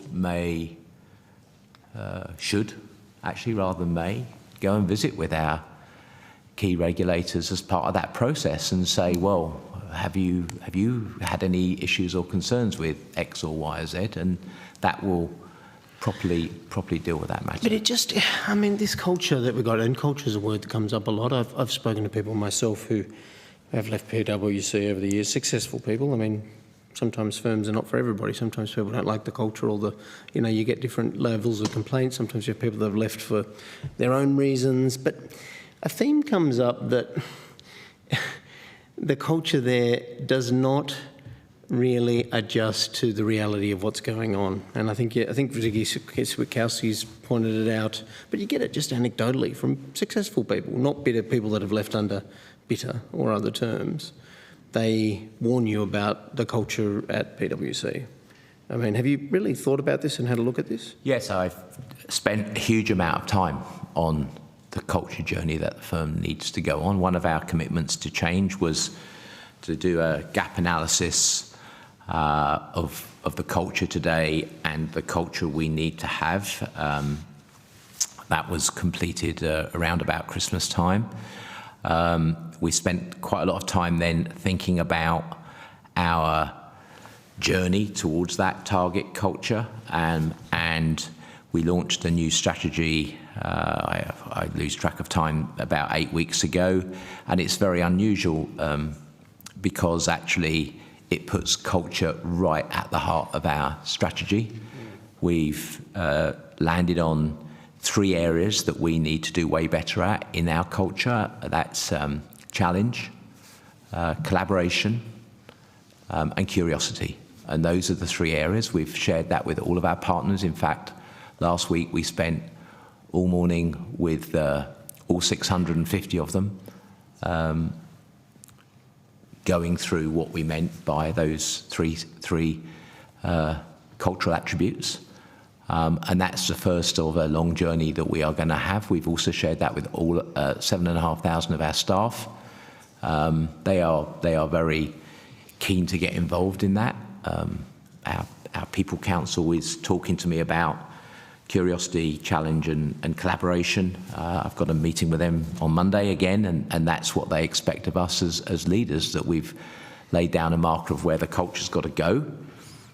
And we're going to go after that in the right way. I think it's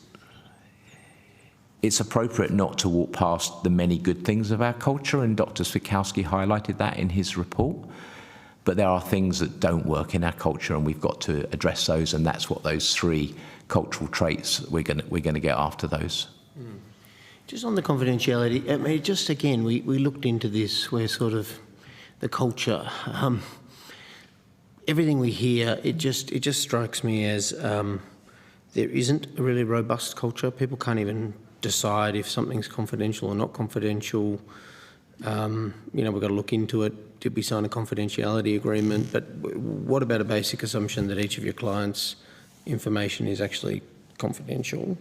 Well, as a starting point. Do you want to take that, because you're all over this? I mean, the government's information is confidential, but nobody in the firm seemed to really appreciate that. Like, we have to check. But is it confidential? Can we talk about it? And then we're not sure, and then we take months and months and months, and it's people complaining about the volume of documents they've got to look through to work it out. Why doesn't Jan explain? Do we have a robust system about this? Because this is at the core of the government's problem. I mean, nobody seemed to understand for a long time or work it out that there was a problem. We completely accept that. I'm not denying that that's the case. Well, sorry, we've just been through a few witnesses where the truth is the General Counsel is blaming one of the CEOs is blaming the General Counsel. Both are telling different versions of events. Then the CEO is saying the regulator didn't say something, the regulator is saying the CEO didn't say something, but the only commonality is 2 of them are your former CEOs. So, I mean, we've brought you back to sort of just reflect on this extraordinary afternoon, but effectively the common people as your CEOs are the ones that are in the frame both times. And your General Counsel is saying, you know, your longest serving General Counsel for 2 decades basically saying the CEO shouldn't have been appointed. That's what we've just been told. Yeah. And in her view, and that the CEO is not being honest or accurate, that was just recently left as your CEO. So it's difficult, Mr Hawke, for us to sort of go backwards. I mean, I accept everything in the... But we have to. Switowski report. Here we are. And, you know, I mean, we do have to look backwards as well as forward. Yes, and I'm trying to answer the questions and... Yeah, I know. I'll let you answer, but it's been a classical afternoon if you've been paying attention. So Janus, you know, is a Roman god which looked I'm not forward much good on Roman history. And backwards. It was the god of the new year. So we have to look both forwards and backwards. And from the government's perspective, we are going to look backwards, and our agencies are investigating backwards as well, right? So I understand about going forwards. I'm not being rude to you. I do understand. I absolutely, and I do appreciate the work that you're doing to improve things. But we are looking backwards as well, and that's why we're here. Yeah. So, you know, there's no doubt that the Switowski report was holding up a mirror to us for all that had gone on in the past, as you put it, in terms of our culture and the things that were given primacy in the firm and not. And there's also no doubt that as we have the statement of facts in front of us to have a look at what went wrong from our own review of those matters, it's terrible reading, isn't it? I mean, it's probably terrible reading for you, Mr Hawke. Sure. If you're a partner in the firm, it is, it's very challenging reading, and to now, have the responsibility, which I'm pleased to have with Mr Burrows, to try and address these things. It's both a privilege, but it's also, a big responsibility, because these things are incredibly important to me. And as somebody who's going to meet with Mr Hirshorn and others, I view it as my responsibility to give them a commitment that the problems that they've brought to our attention in the past have indeed been reviewed and addressed, and to their satisfaction, not just mine. And I've given an undertaking to these people that if there is anything that we need to know about our interactions with the agency, or they have a suspicion about anyone's conduct or our attitude, that we absolutely need to know it so that we can get after it. And in fact, on Monday, Mr Morris and I were with Senator Hirshorn, and we apologised for the distasteful comments about people in the ATO that had been included in some of those emails. So, I agree that we can't walk past disgraceful behaviour, Mr Hawke, and I can't fix... The government and the regulators are getting in the way of us making money. We just want to get them out of the way. That is the culture that was revealed. It is disgraceful, and I'm, disappointed that I can't make that right now in the past, but we can make it right going forward. And as Mr Burrows said, we have a big program of work. The detail sets out in the 47 actions, but really, as he said, we've got a really strong focus on how we can get our culture changed so that it is for purpose and looking at all of our stakeholders, not just the cash that comes through the door, Mr Hawke. And I think our people want us to do this, and we have 7,500 odd of them, and they are relying on us to do the right thing for them, for you, for our clients and the broader community. And, it's going to take a lot of effort and sustained, effort over time. We aren't going to be done on this culture work in 6 months, Mr Hawke, but we do have a strong commitment to getting it done. And I'm already seeing very positive changes in small ways. People are starting to speak up more than they were. It sort of in some ways creates its own challenge, because now I have more speak up issues to deal with, if you like, but it is part of encouraging that environment where people will say things, and that we hope our clients would say things to us if they need to, and also, you know, the regulatory community too. So. Can I take you, Ms McCay and Mr Burrows, and open the comment to you, Ms Carney and Ms Gray as well. There's an email amongst the trove of ones that were released. There's some names blacked out, but it is in your statement of facts that this is the Paul McNabb email. Thank you. Pithily headed by the how did all that Mal stuff turn out? I think we can answer the question now. Perhaps not so well. Our first North American project, when I asked Mr Seymour to give his response to this, and he was the recipient of it, he indicated, I think Mr Fuller was also at CC, but declined to name the other person whose name was blacked out because it hasn't been made public, and we respect that for reasons that may be involved with other investigations that are on foot. He characterised this email as a typical one that you might get from somebody just puffing themselves up, you know, getting ready for remuneration reward for doing work and letting other people know about how good they are and what they're doing. And if you got an email like this today, like, I wouldn't get an email like this, Senator. Nobody would be writing an email like this to me, and I wouldn't be writing it to anybody else. Mr Burrows, what is your response to this email? I watched Mr Seymour give evidence, and I recognise that as the CEO of a big partnership, regularly you get emails from partners telling you what they've done, okay? And some of that is because we do amazing things for our clients, Senator, and it's important that when we do those amazing things, we understand them, we share them. I think the thing that I don't understand in this email is the bracketed part of this,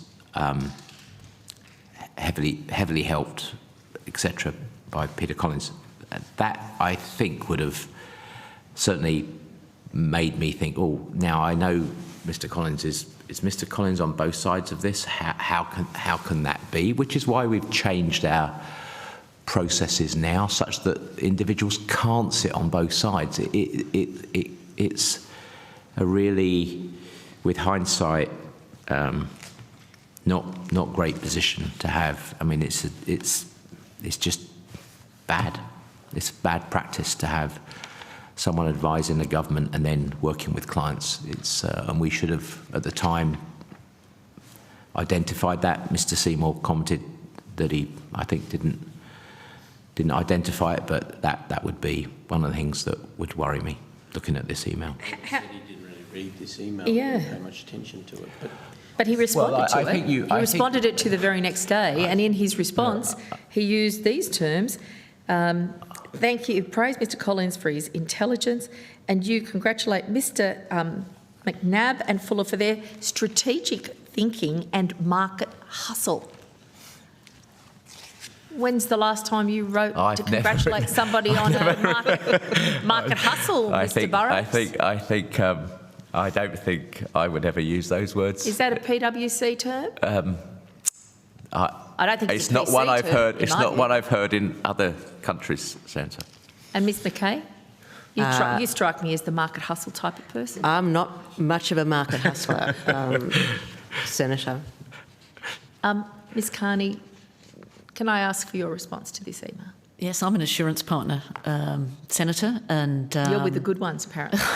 I try, and so the whole area of these confidentiality agreements on government advisory work is not something I'm particularly familiar with, and I don't think I would receive an email like this. But my response would be similar to Mr Burrows. Market hustle is not a kind of term that you would use generally. Not generally, no. What do you think it reflects in terms of the cultural practices that have now been documented? That kind of language. I think the term market hustle is referring to getting out into the market and building relationships with clients. Growing the business. Yes. But it's a particular terminology that reveals in some way a cultural practice of aggressive and perhaps less savoury ways about growing the business. Hustle is not exactly a term replete with positive connotations, is it? I wouldn't necessarily say it's negative or positive. Neutral for you, Ms. Carney. Okay. Ms Gray, do you have a view? I completely agree with everything that's just been said by my colleagues.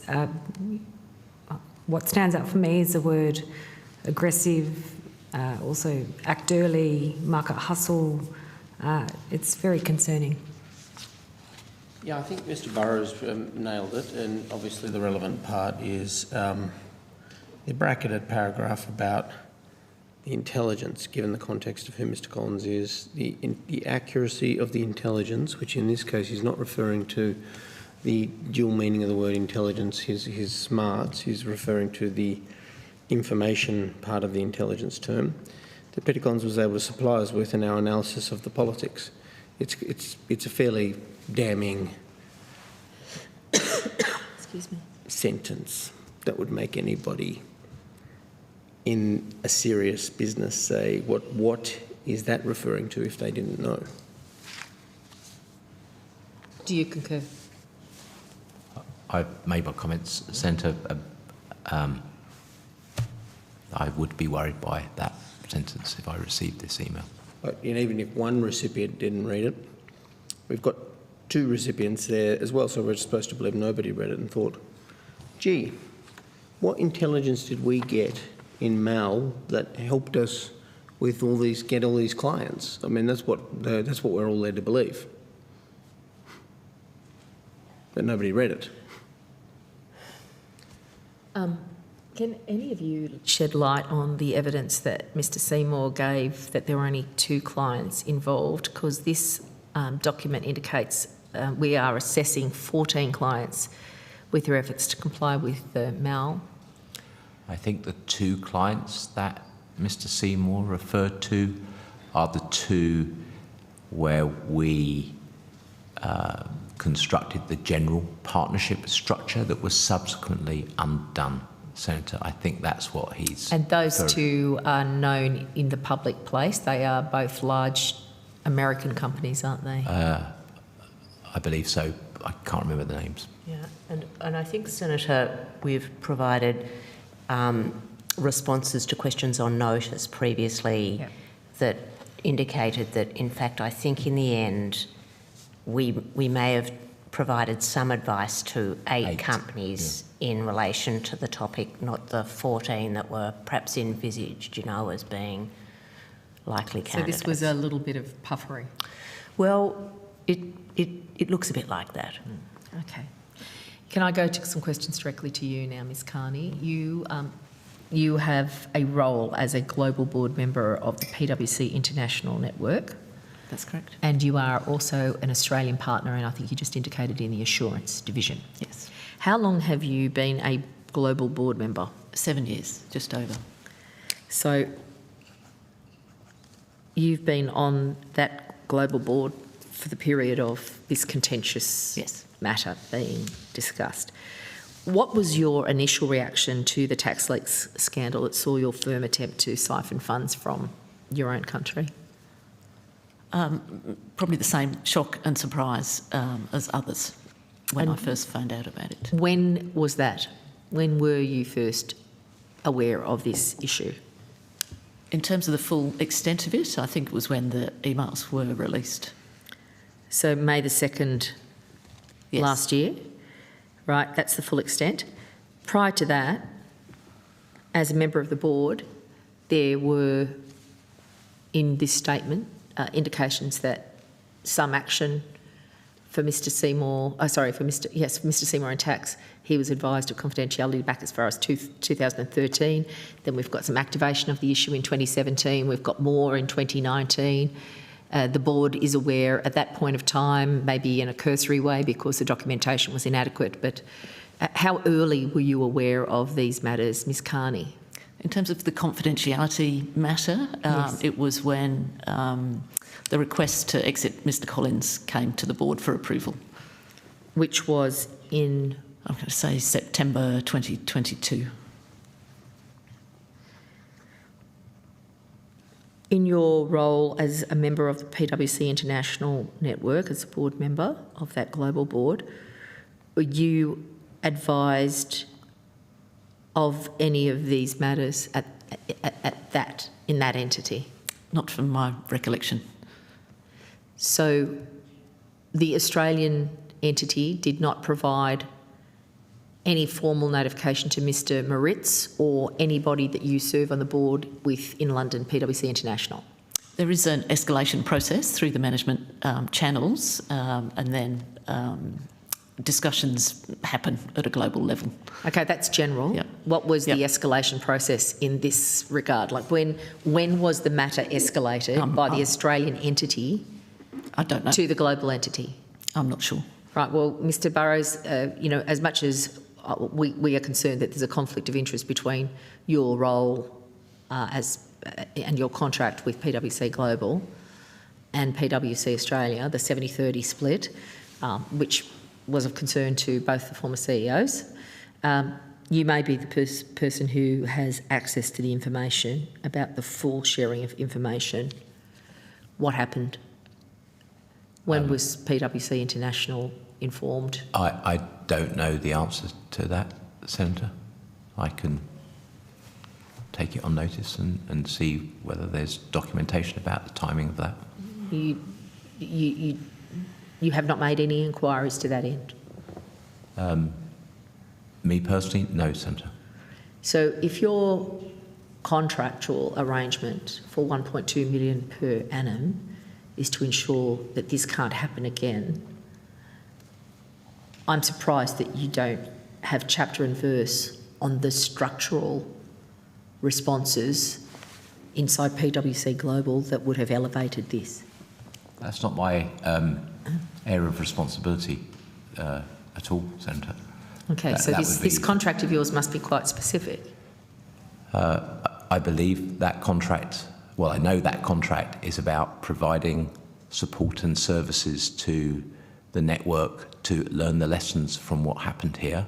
Yes. And that's what I'm doing. But I think in reference to Mr Hawke's very sound observation that to go forward, we need to sometimes look back. You are in a particular position as the CEO now of PwC Australia, and your forward-looking role for the global network to understand the failure points of this not going up the food chain, so to speak.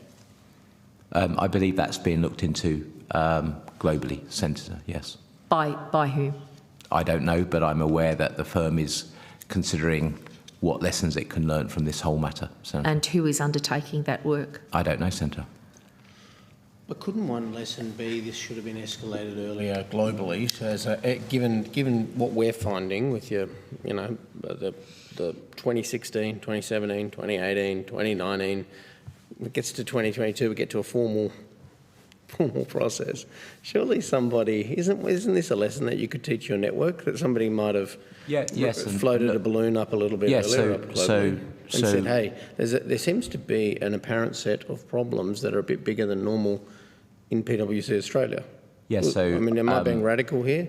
No, so I feel there's a set of network standards that every PwC firm has to comply with. Once a year, twice a year, we have to review that as a PwC Australia and provide input to the PwC network as to the areas where we are complying or not complying. It's clear that in this instance, this was not identified and communicated over many years. Mr Hawke, this went on for a long while. But do you think that's deliberate? As I said earlier, my personal view is that this was kept very low down in our organisation amongst a small number of people. It clearly should have come up through the firm quicker, faster, with more investigations. We missed it in 17, we missed it in 19. That should not have happened. And had the full seriousness of this matter been fully understood, then you would have anticipated that that would have been communicated at that time to PwC International Limited. I certainly hope that was the global view, because no, I'm sure that's if you don't know, you've got no chance of doing anything about it. In 2019, when Mr Hirschhorn had the meeting with Mr Sayers, given the list of matters that were discussed, how do you explain that matters were not elevated? Because if that was not a low-level conversation, which was your evidence that this was a sort of happening at a lower level, all these people were partners, and it wasn't just happening in Australia, it was happening in other jurisdictions as part of the PwC international network. How did it get covered up? I can't explain that, Senator. Is it a failure of process? Is it a failure of culture? It's all of those things, and that's what Switowski highlighted. We didn't have appropriate issues management. Our culture was not the right culture. Perhaps the over-collegiality that Dr. Switowski highlights was a factor, but quite clearly it didn't go well in many, many respects, and that's why that report is such a difficult read for us, because that report highlights that we've fallen way below the standards that we would normally set ourselves, Senator. Thank you. Ms Carney, the board's reaction. Who's on the board with you when you aired this matter internationally? Did you air it? No, it wasn't. Did you me. Raise it? It wasn't me that was airing. Who raised the matter?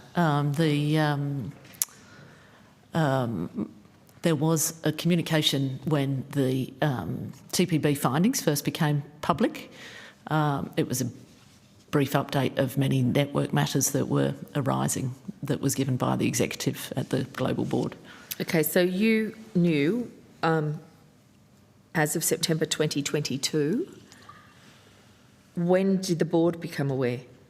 The International Network Board? I'd need to check the dates. Sorry, Senator. You just said after it all became public, so I think that's that would the case. Yeah. December, January. Yeah. So you didn't feel like you needed to let them know as the Australian representative, or are you not there to represent Australia? I'm not there to represent Australia, Senator. There's separate management processes to report events and issues. Were you with other board members when this matter became known? In Australia or internationally? Internationally.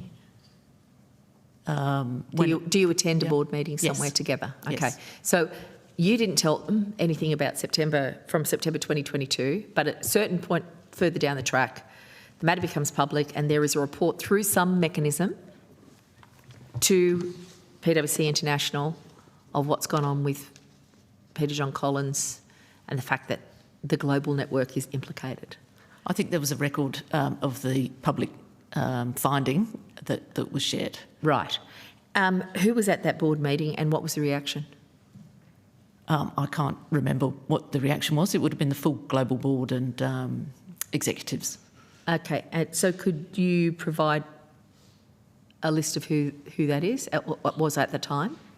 I can certainly take that on notice, Senator. Thank you, and provide it to us. Was Mr Moritz, is he a member of that board? He was the chair of the international network. So he's the CEO, essentially, in the CEO role. Thank you. And was he in London with you when this meeting happened, or do you go other places as well to meet? In various places. Around the world? Yes. But you meet in person, not digitally? Quarterly. And it varies, yeah. Okay. So how would you characterise the response of the board to this information? Is it just another matter to be dealt with, or was it an extraordinary matter?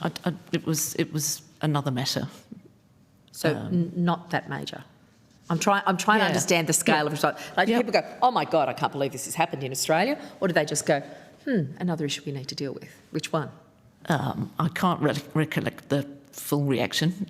It's not something that's stuck in my mind, sorry, Senator. Okay, that's very interesting.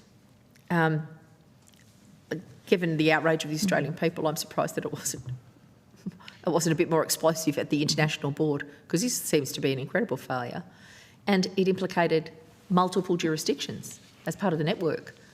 Are there other major problems that make this just another issue to deal with? I think the recollection I'd have is that the full scale and the information was not fully transparent. Okay, when did that become the case? I think, as I said, when those emails were the 2nd of May? Yes. Right, and then what happened at board? At the was it local discussed board? later? No. International. Yes, and at that point I was recused from the process, given the issue concerned PwC Australia. Okay, thank you. That's quite helpful. Did you, as a member of PwC International Board, have access to the Linklaters report? No, I did not. Because it was seen as a conflict of interest? I was recused. And that was actually managed in this instance? Yes. Right.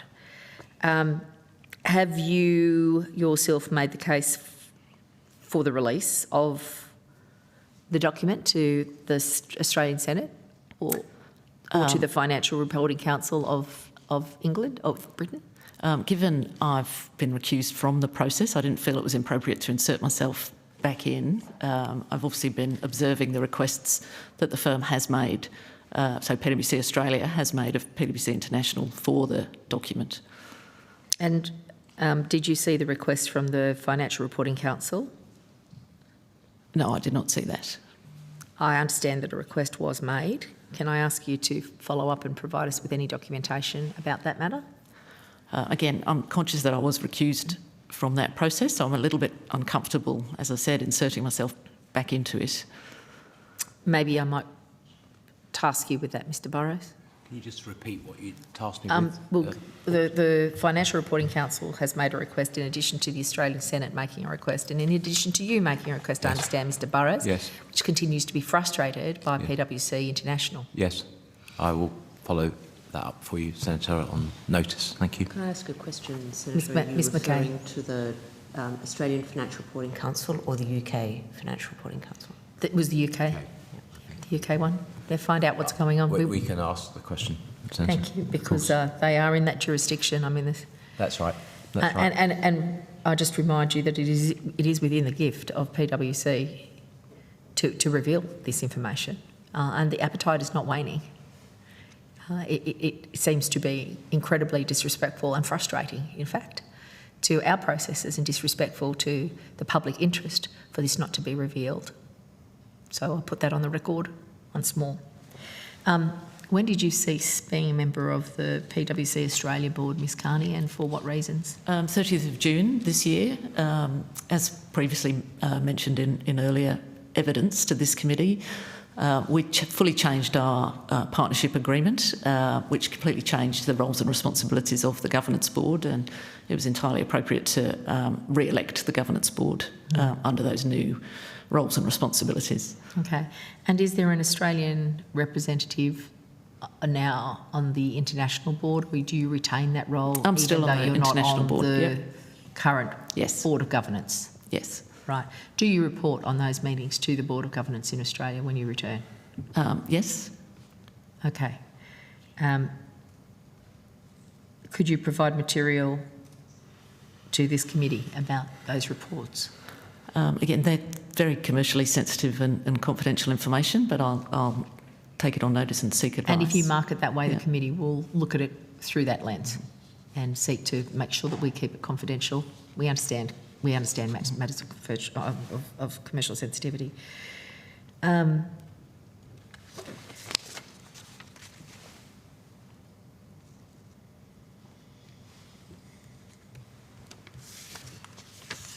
Could I just go to you, Mr Seymour? Mr Seymour's not here. Oh, sorry, Mr Burrows. Mr Burrows. Mr Seymour directly... Sorry. Mr Seymour directly mentioned that he believes 6 international partners were involved, and he can't understand why those 6 international partners were protected when Australian partners have not been protected. Do you have a view about that, Mr Burrows? Why is there a different rule for the international partners? Different standard? I have a view that the firm appears to have thoroughly and in detail investigated the individuals who were overseas, who've received confidential information, but as was highlighted by Mr Seymour, there was nothing on the face of those emails that indicated that that information was confidential. And whilst those individuals did not breach that confidentiality, they probably fell short of the standards that we expected of them, and they've apparently gone through consequence management processes in each of those territories. It would not necessarily be our normal process that if someone fell short of a standard in our firm and we were to reduce their compensation, that we would disclose that, Senator.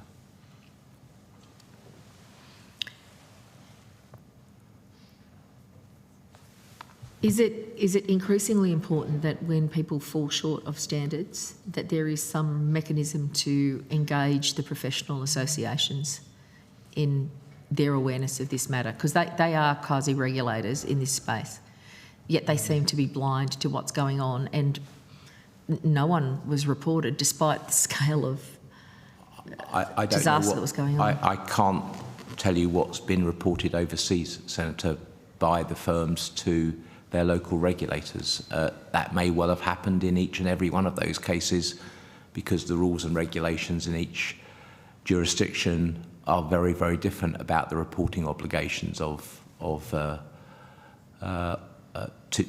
our regulators, to our regulatory bodies, and to professional associations. So I can't comment on that. Jan can comment on our obligations here when that sort of thing happens. And we take that very seriously. I know you and I have regular conversations about if that's happened, is that a reportable matter? We do that regularly now. How many have you reported? I'd have to take that on notice, Senator, to tell you what we've reported, but we take that obligation very seriously. I keep hearing that, but I don't see a volume of reports that indicates, a workforce of 10,000 people where there is sufficient scrutiny.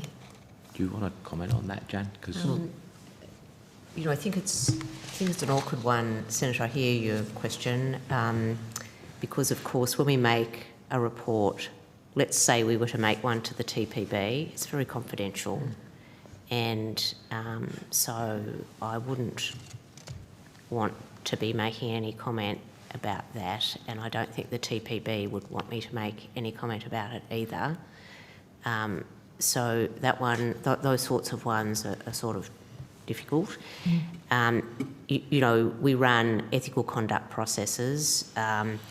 If we were to, one of the things that we do as part of that process is we have a panel process for any significant behavioural matters that need to be addressed, and one of the things that we do in that process is at the time the matter is being considered, we have a specific consideration as to whether or not the matter would be reportable to the PCAOB, CANS, the TPB, anyone else. Now, this is a process that we've had in place just since, the new regime has been in place, Senator. So I think we're sort of acutely conscious of it, and we're also acutely conscious of the fact that, sometimes somebody will, a matter that we might be concerned about with an individual, won't necessarily be an issue that has involved them breaching the code of conduct of CANS. Because some people might say I'm a bit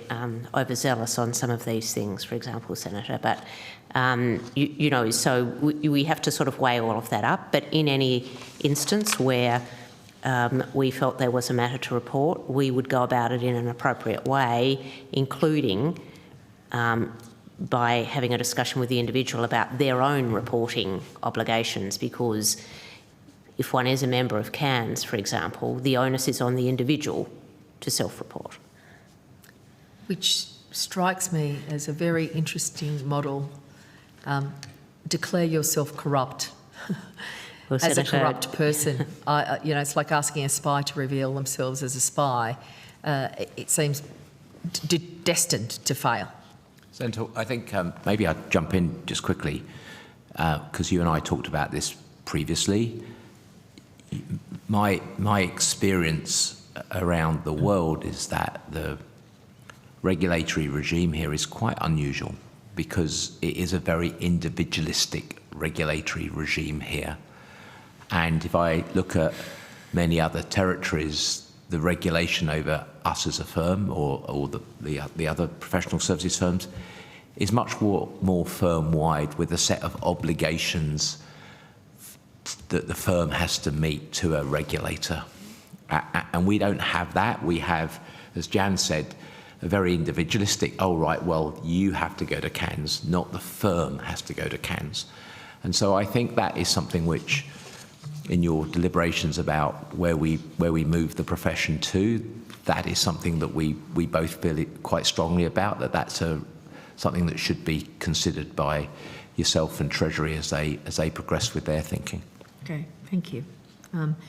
And can I just take the opportunity to indicate any further reforms that you think would be wise to recommend based on the experiences that you've had? The committee is all ears, and we are looking to make recommendations that are effective and efficient and not going to lead to productivity loss at the same time as they enhance ethical behaviours, professionalism and benefit to the Australian economy. That. We would welcome that, Senator. I'd just make one final point. I've given my input into the documents that we've submitted to you and the Treasury.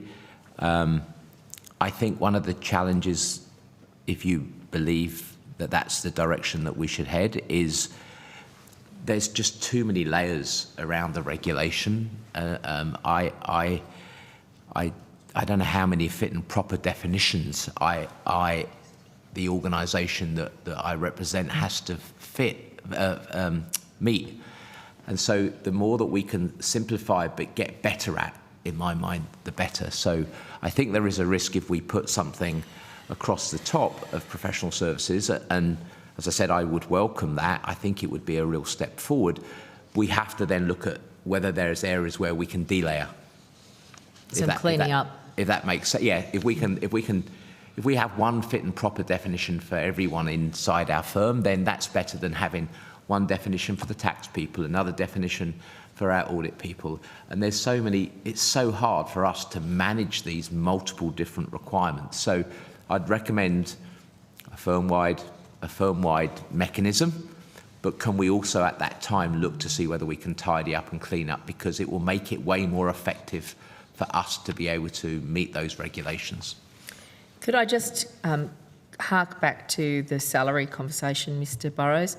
Are there any other sources of income that you have or in kind that need to go on the record so we understand the sum total of what you've got? If you're referring to FY24, Senator, the quants set out that I was also paid from the 1st of July to the 16th of July as a partner in PwC UK. And then I have the role for PwC Australia, CEO, and then I have my service contract, and those are the arrangements. And the bonuses that were discussed earlier are related to both the role in Australia? No. The role in Australia, Senator, is a profit share. So I receive, like all of the partners, a share of the profits, and that can go up and down, which is one of the reasons the numbers that we've given you have gone up and down, because as we've gone through the year, the outturn for the firm has changed. So that's the way I get paid for being a partner of PwC Australia. So the previous figures were 2.4 and then 2.8. What's the current number? We believe that will be 3.2, Senator. That's in the quants that we sent you last week, or this week. Apart from your salary, does PwC International include your apartment at Barangaroo? No, I pay that myself. Thank you.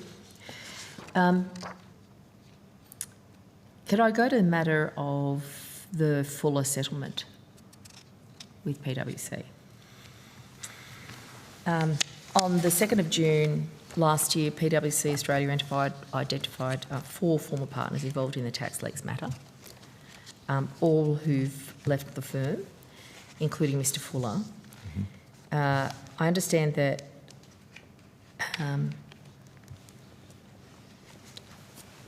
Mr Fuller was named by PwC as being a partner involved in the matter who exited the firm before the scandal came to light and then had his pension cancelled. Is that correct?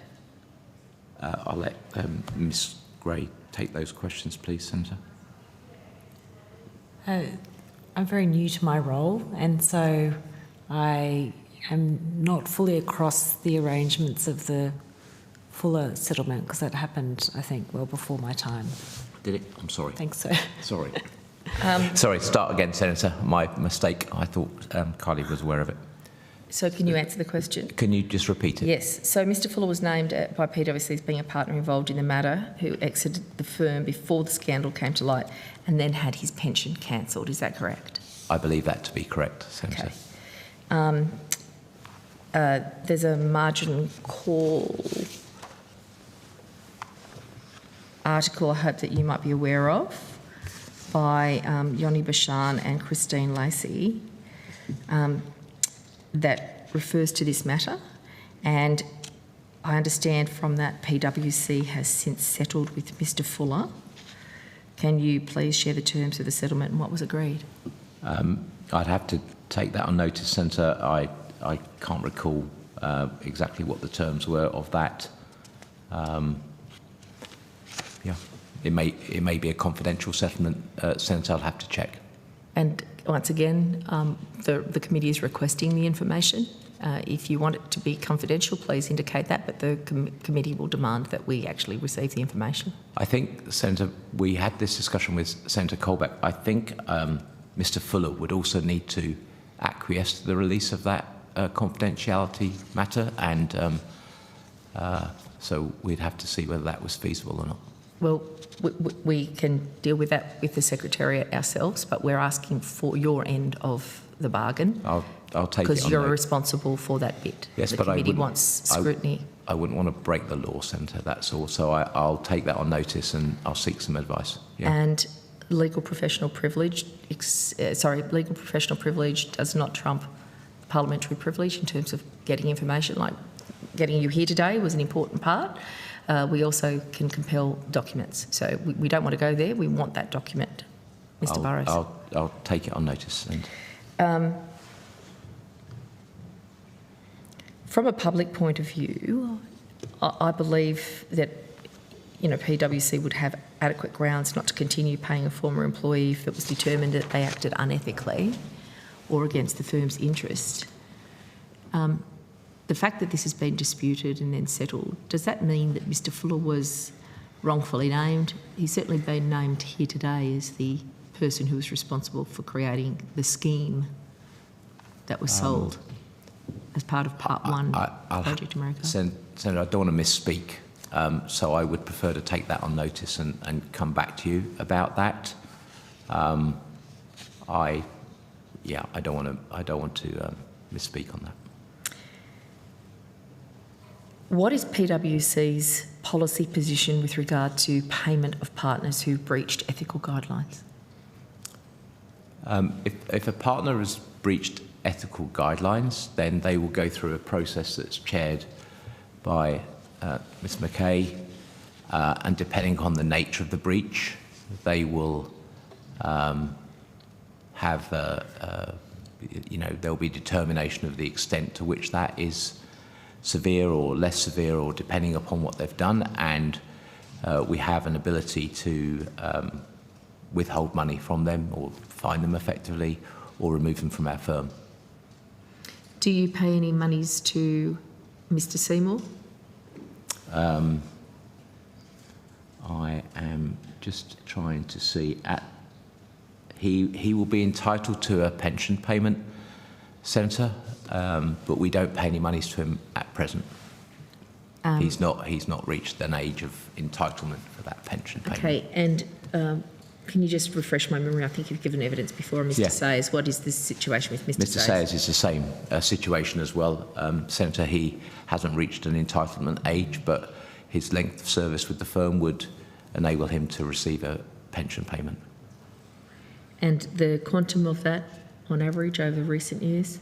No, he hasn't received it yet. No, but generally for others? Right, Jane? Well, I think we've said before, Senator, that the average payment was, I think that you and I have had a long conversation, we did. Senator, on this But Mr. Hawke wasn't there, and I know in 2019, and I think it was about 140,000 pounds. Yeah. No, Kevin. Dollars. We're in Australia now. It's dollars.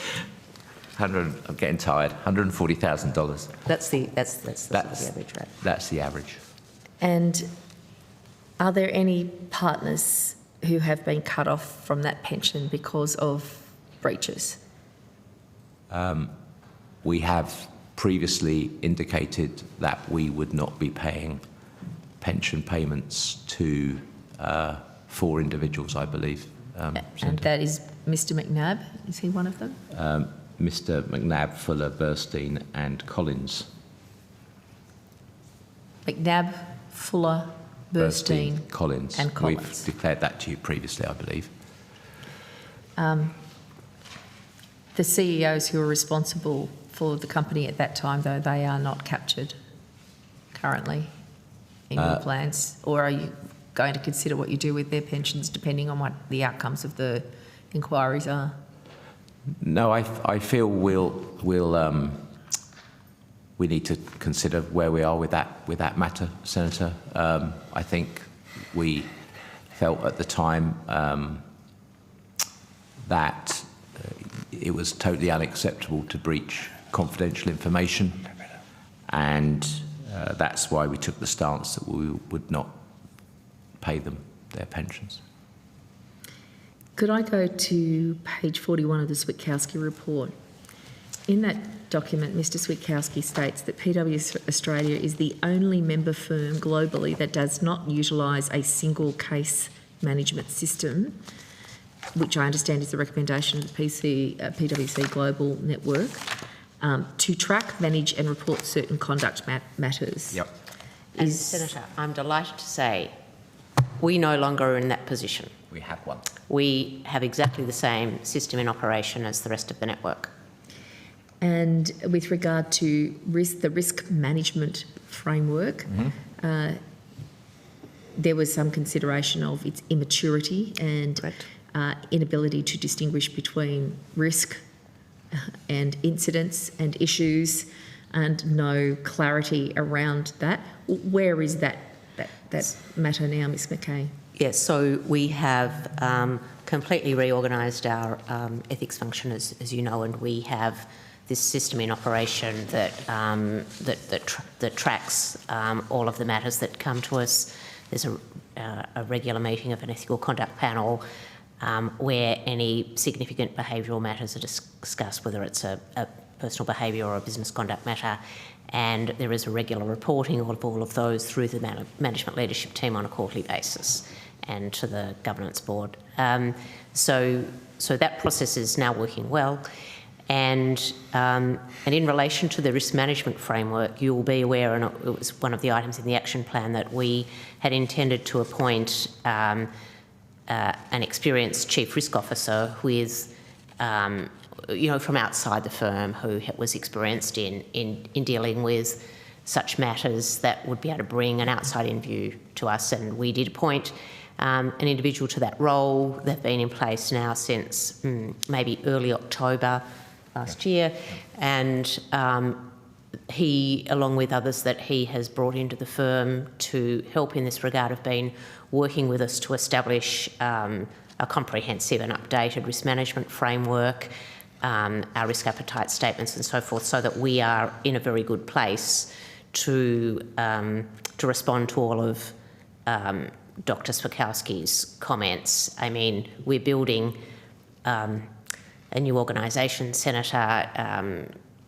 To Mr. Hawke's comment about Rome, it wasn't built in a day, but we are getting the foundations in place, and we are sort of very well placed. We've had a continuing dialogue on that with the newly formed Management Leadership Team's Risk Committee and the Governance Board's Risk Committee, and now there is a deal of clarity between those two organisations as to who has which roles and so forth. So I feel as though we're making good progress in getting all of those foundations together. You indicated that you had paid attention to evidence from previous witnesses. I want to give you the opportunity to reflect or respond to any of the comments that you have heard today that you want to put some words on the record about this afternoon.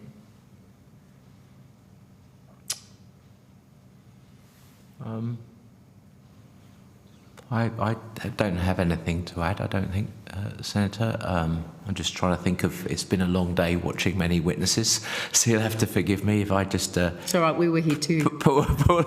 Pause for a moment. I'm just going back to Meredith and then Ziggy, and then Mr Seymour and Mr Sayers.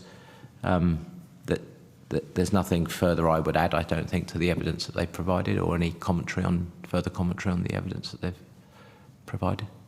Ms McCay? I'd only make one, relatively minor, I guess,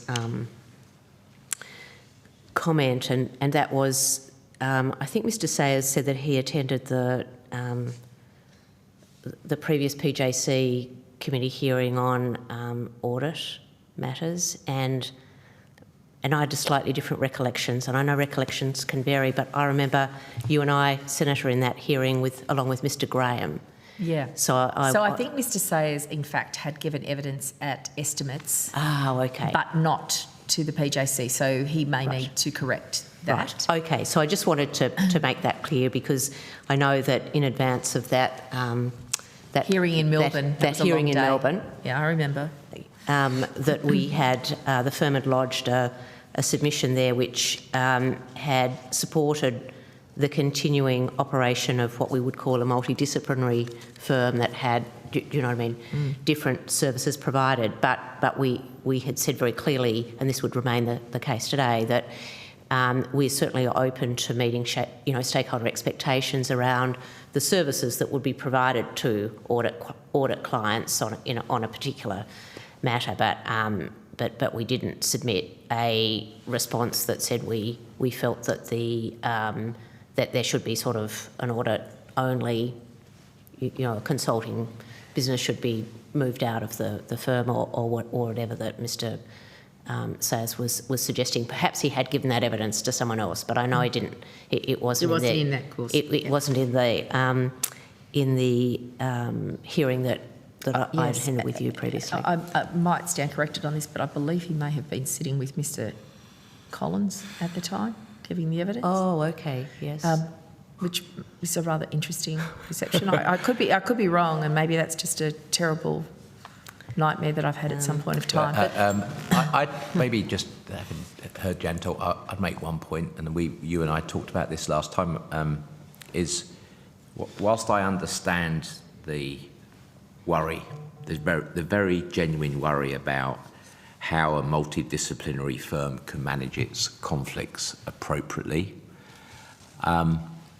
I highlighted to you my belief that actually to protect the capital markets you need a multidisciplinary model, and I think that that's going to get more and more important as the obligations that Parliament places on companies to report things other than just their financial statements. So, we're seeing a big upswell in sustainable and corporate report. Yep. ESG. We're going to see, I am convinced, I go back to my opening comments about my opening statement, I'm convinced we're going to see businesses being demanded that they talk about their ethical AI practices.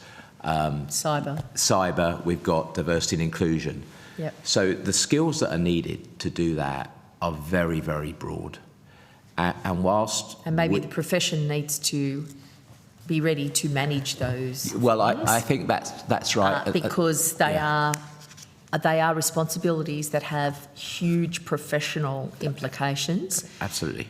Where there is likely to be a profound knowledge asymmetry in terms of the provision of the service to some people who do not know it, and therein lies huge risk if it is not properly moderated. Correct, but from a point of view of, you know, having all those skills together to ensure the quality is good enough, that is really, really important. But that, of course, does give you conflict issues. And so the investment that we need to make in conflict management is going to be significant, but I believe that that's an investment worthwhile rather than the quality of that extended services provided the capital markets decline from a quality point of view. And that's just a discussion point that we could have at some stage, Senator. But it feels to me that part of it is not thinking enough about where we're going to be in 5 or 10 years' time, and there could be some unintended consequences. So I'd go back to how do we regulate our firms with a stronger hand, but in a simplified way.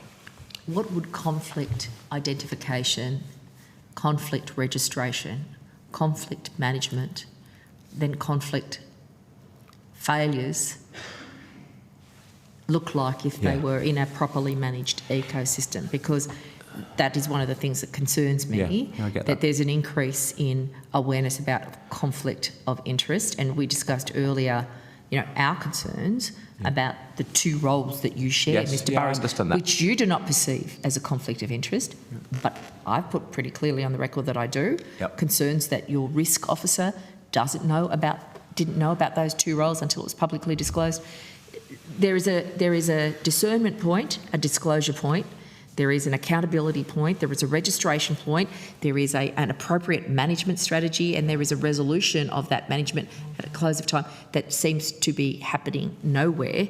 And no matter how many areas in which this conflict might emerge, to go to your point of, you know, cyber, ESG, etc., there's got to be a structure that is robust enough to capture that, and I have no confidence that that exists. Jan can comment as well on this.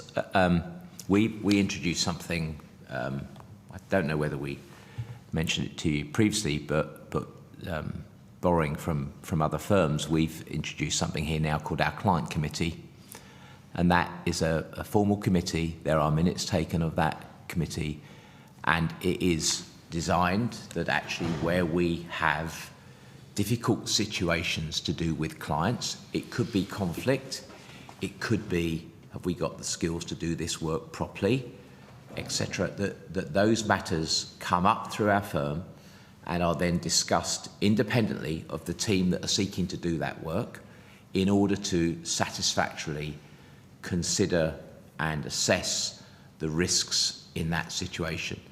And Jan sits on that committee, Kylie sits on that committee as an independent assessor, because what we've got to ensure is that our client teams aren't thinking that they can make those decisions where they're very difficult decisions, and that's where we have a degree of independence. So I wouldn't want you to think that there's nothing. There's a huge amount that goes into making sure that we have got our client acceptance right, that we're managing our conflicts right. Is that overseen by anybody? Well, it's overseen by me. It's not overseen by a regulator. But there's a regulatory gap there for the sector to report. Yeah, there is. Which is noted in the Treasury document that's submitted to this. Okay. And I didn't think that there was anything else that I needed to say. Senator, you've heard a lot all day, but if there was something that I'm more please than put it on the happy to record. Exactly. Ms. Gray, clearly there was incredible contest between Mr. Seymour and Ms. Beattie, who have very different recollections of realities that transpired. In your experience with PwC, how does that compare or contrast with Ms. Beattie's declarations of not being heard by the board processes, those sorts of matters? I certainly don't feel that way, Senator. I've now worked closely with the former governance board and now the new governance board, and I attend all the governance board meetings, which is a change to what Ms Beattie's role was. I also am a member of the management leadership team, which is also a change. And I have always felt the ability to speak up, to give a view and to be listened to and to be heard. If you were to make a recommendation to the board, essentially that somebody proposing to be the CEO was, in your view, from your interactions with them, not a fit and proper person to do the job, which is, I think, the evidence that we got from Ms Beattie today, what would happen? Well, I think the main thing that you want to happen is that the General Counsel is able to give that view and to feel able and courageous enough to give that view. I certainly feel that's the case with me. I think what would happen there is that if I gave that view to our chair, I think the chair would deeply consider those views and form a view with the governance board as to whether my view or other views need to be taken into account in forming a view around the CEO. But I certainly think the views would be taken very seriously. And the serious nature of the insights that you bring as the legal counsel seem reflected in the structure that you've just described in quite a different way from the time when Ms Beattie was there. Do you have any of you have a reflection on Ms Beattie's evidence today? I thought Ms Beattie's evidence was very interesting, just from a sort of previous cultural perspective. I don't have any other reflections. I'm pleased that my role when joining the firm was different and that I do have a seat at the table, at the right tables. I think that's really important in the risk and governance of the future of our firm. Okay. I think the other thing is we do have an independent chair now, Senator. I mean, we're the first of the Big Four to have an independent chair. I think that brings a great degree of separation from a partner talking to a partner. Now we have a partner, OGC, talking to an independent chair, and I think that's going to be a very different experience of governance for us as an organisation, and one we're looking forward to. And are there minutes? Of course there's minutes. And we've got is the so agenda many clear? minutes now, I can't tell you how many minutes we've got now. And a standard board processes in place in a way that they were not formally? Yes, all that. That is one area that I wanted to correct the record on, because I think there was a bit of confusion earlier on between the governance board and the executive board. Yes. And I can absolutely assure you that since my time when I first started in 2012 on the governance board, that there was agendas, there was minutes, there was actions, there was a dedicated board secretary. So I think the informality was in respect of the executive board, not the governance board, just to give you some comfort there. Oh, because that doesn't accord with my reading of Mr Switowski's analysis. I think we'd have to go back to him. Okay. All right. Well, Sorry, just the only other point, I do have some different recollections to Ms Beattie's evidence as well. Right. In what regard, Ms Carney? Particularly around the election of Mr Seymour. Okay. So how about you talk to us about what you observed? So there was a very extensive process in terms of the election of Mr Seymour, going back to the shortlisting process that went on. So the governance board had received 4 candidates and went through a shortlisting process, which was extensive in terms of external assessments, internal interviews, other soundings. One of the key processes that we made sure occurred was to talk specifically to our risk leader, to our people leader and to our head of legal.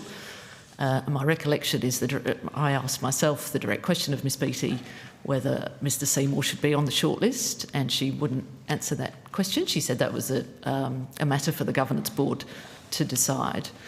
I continued to press her on that.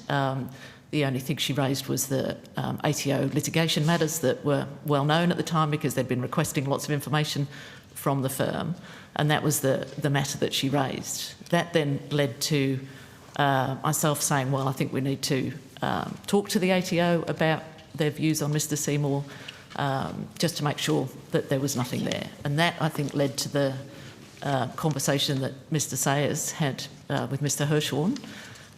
The formal response coming back was that he wasn't prepared to comment. which again I didn't find particularly satisfactory, and it was agreed that there would be a call placed through to somebody from the tax office to get a final opinion. I continued to press for that, and then was informed that the ATO opinion of Mr Seymour was that he was highly regarded. And so at that point I felt that we'd got enough comfort that we'd tick the final box in the shortlisting process. So your evidence is that no one spoke up at any point to indicate that Mr Seymour was not fit to undertake the role of CEO? That's correct. Did Mr Sayers know of confidentiality issues and breaches? Did he discuss them at the board at any point of time? Not to my recollection. Confidentiality issues and breaches, were they ever raised by anyone at the board with regard to Mr Peter John Collins? Not in respect to Mr Collins, not until the matters became known from a TPB perspective. Having said that, I was not on the board between 2020 and 2022, which is when the TPB investigation was occurring, so there could have been further discussions at that point. Right. But prior to that? Not prior to that, no. There was nothing raised at the board level? Not from a confidentiality perspective, no. From a TPB point of view? No. From an ATO point of view? ATO, obviously we were aware of the notices that were coming in, so that was, as you've already heard today, that was a massive process. It was a huge exercise to review all the different correspondence that had gone on. Okay. Thank you for that. I'm going to draw to the close before I cough my way through this again. Responses to questions on notice should be provided by the 16th of August 2024 if possible. Excuse me, that concludes today's hearing. Thank all witnesses who've appeared, and to Hansard Broadcasting and our Secretariat for their assistance, and to my colleagues too. Thank you, Mr Hall. No, thank you. The committee stands adjourned. Thank you, all right.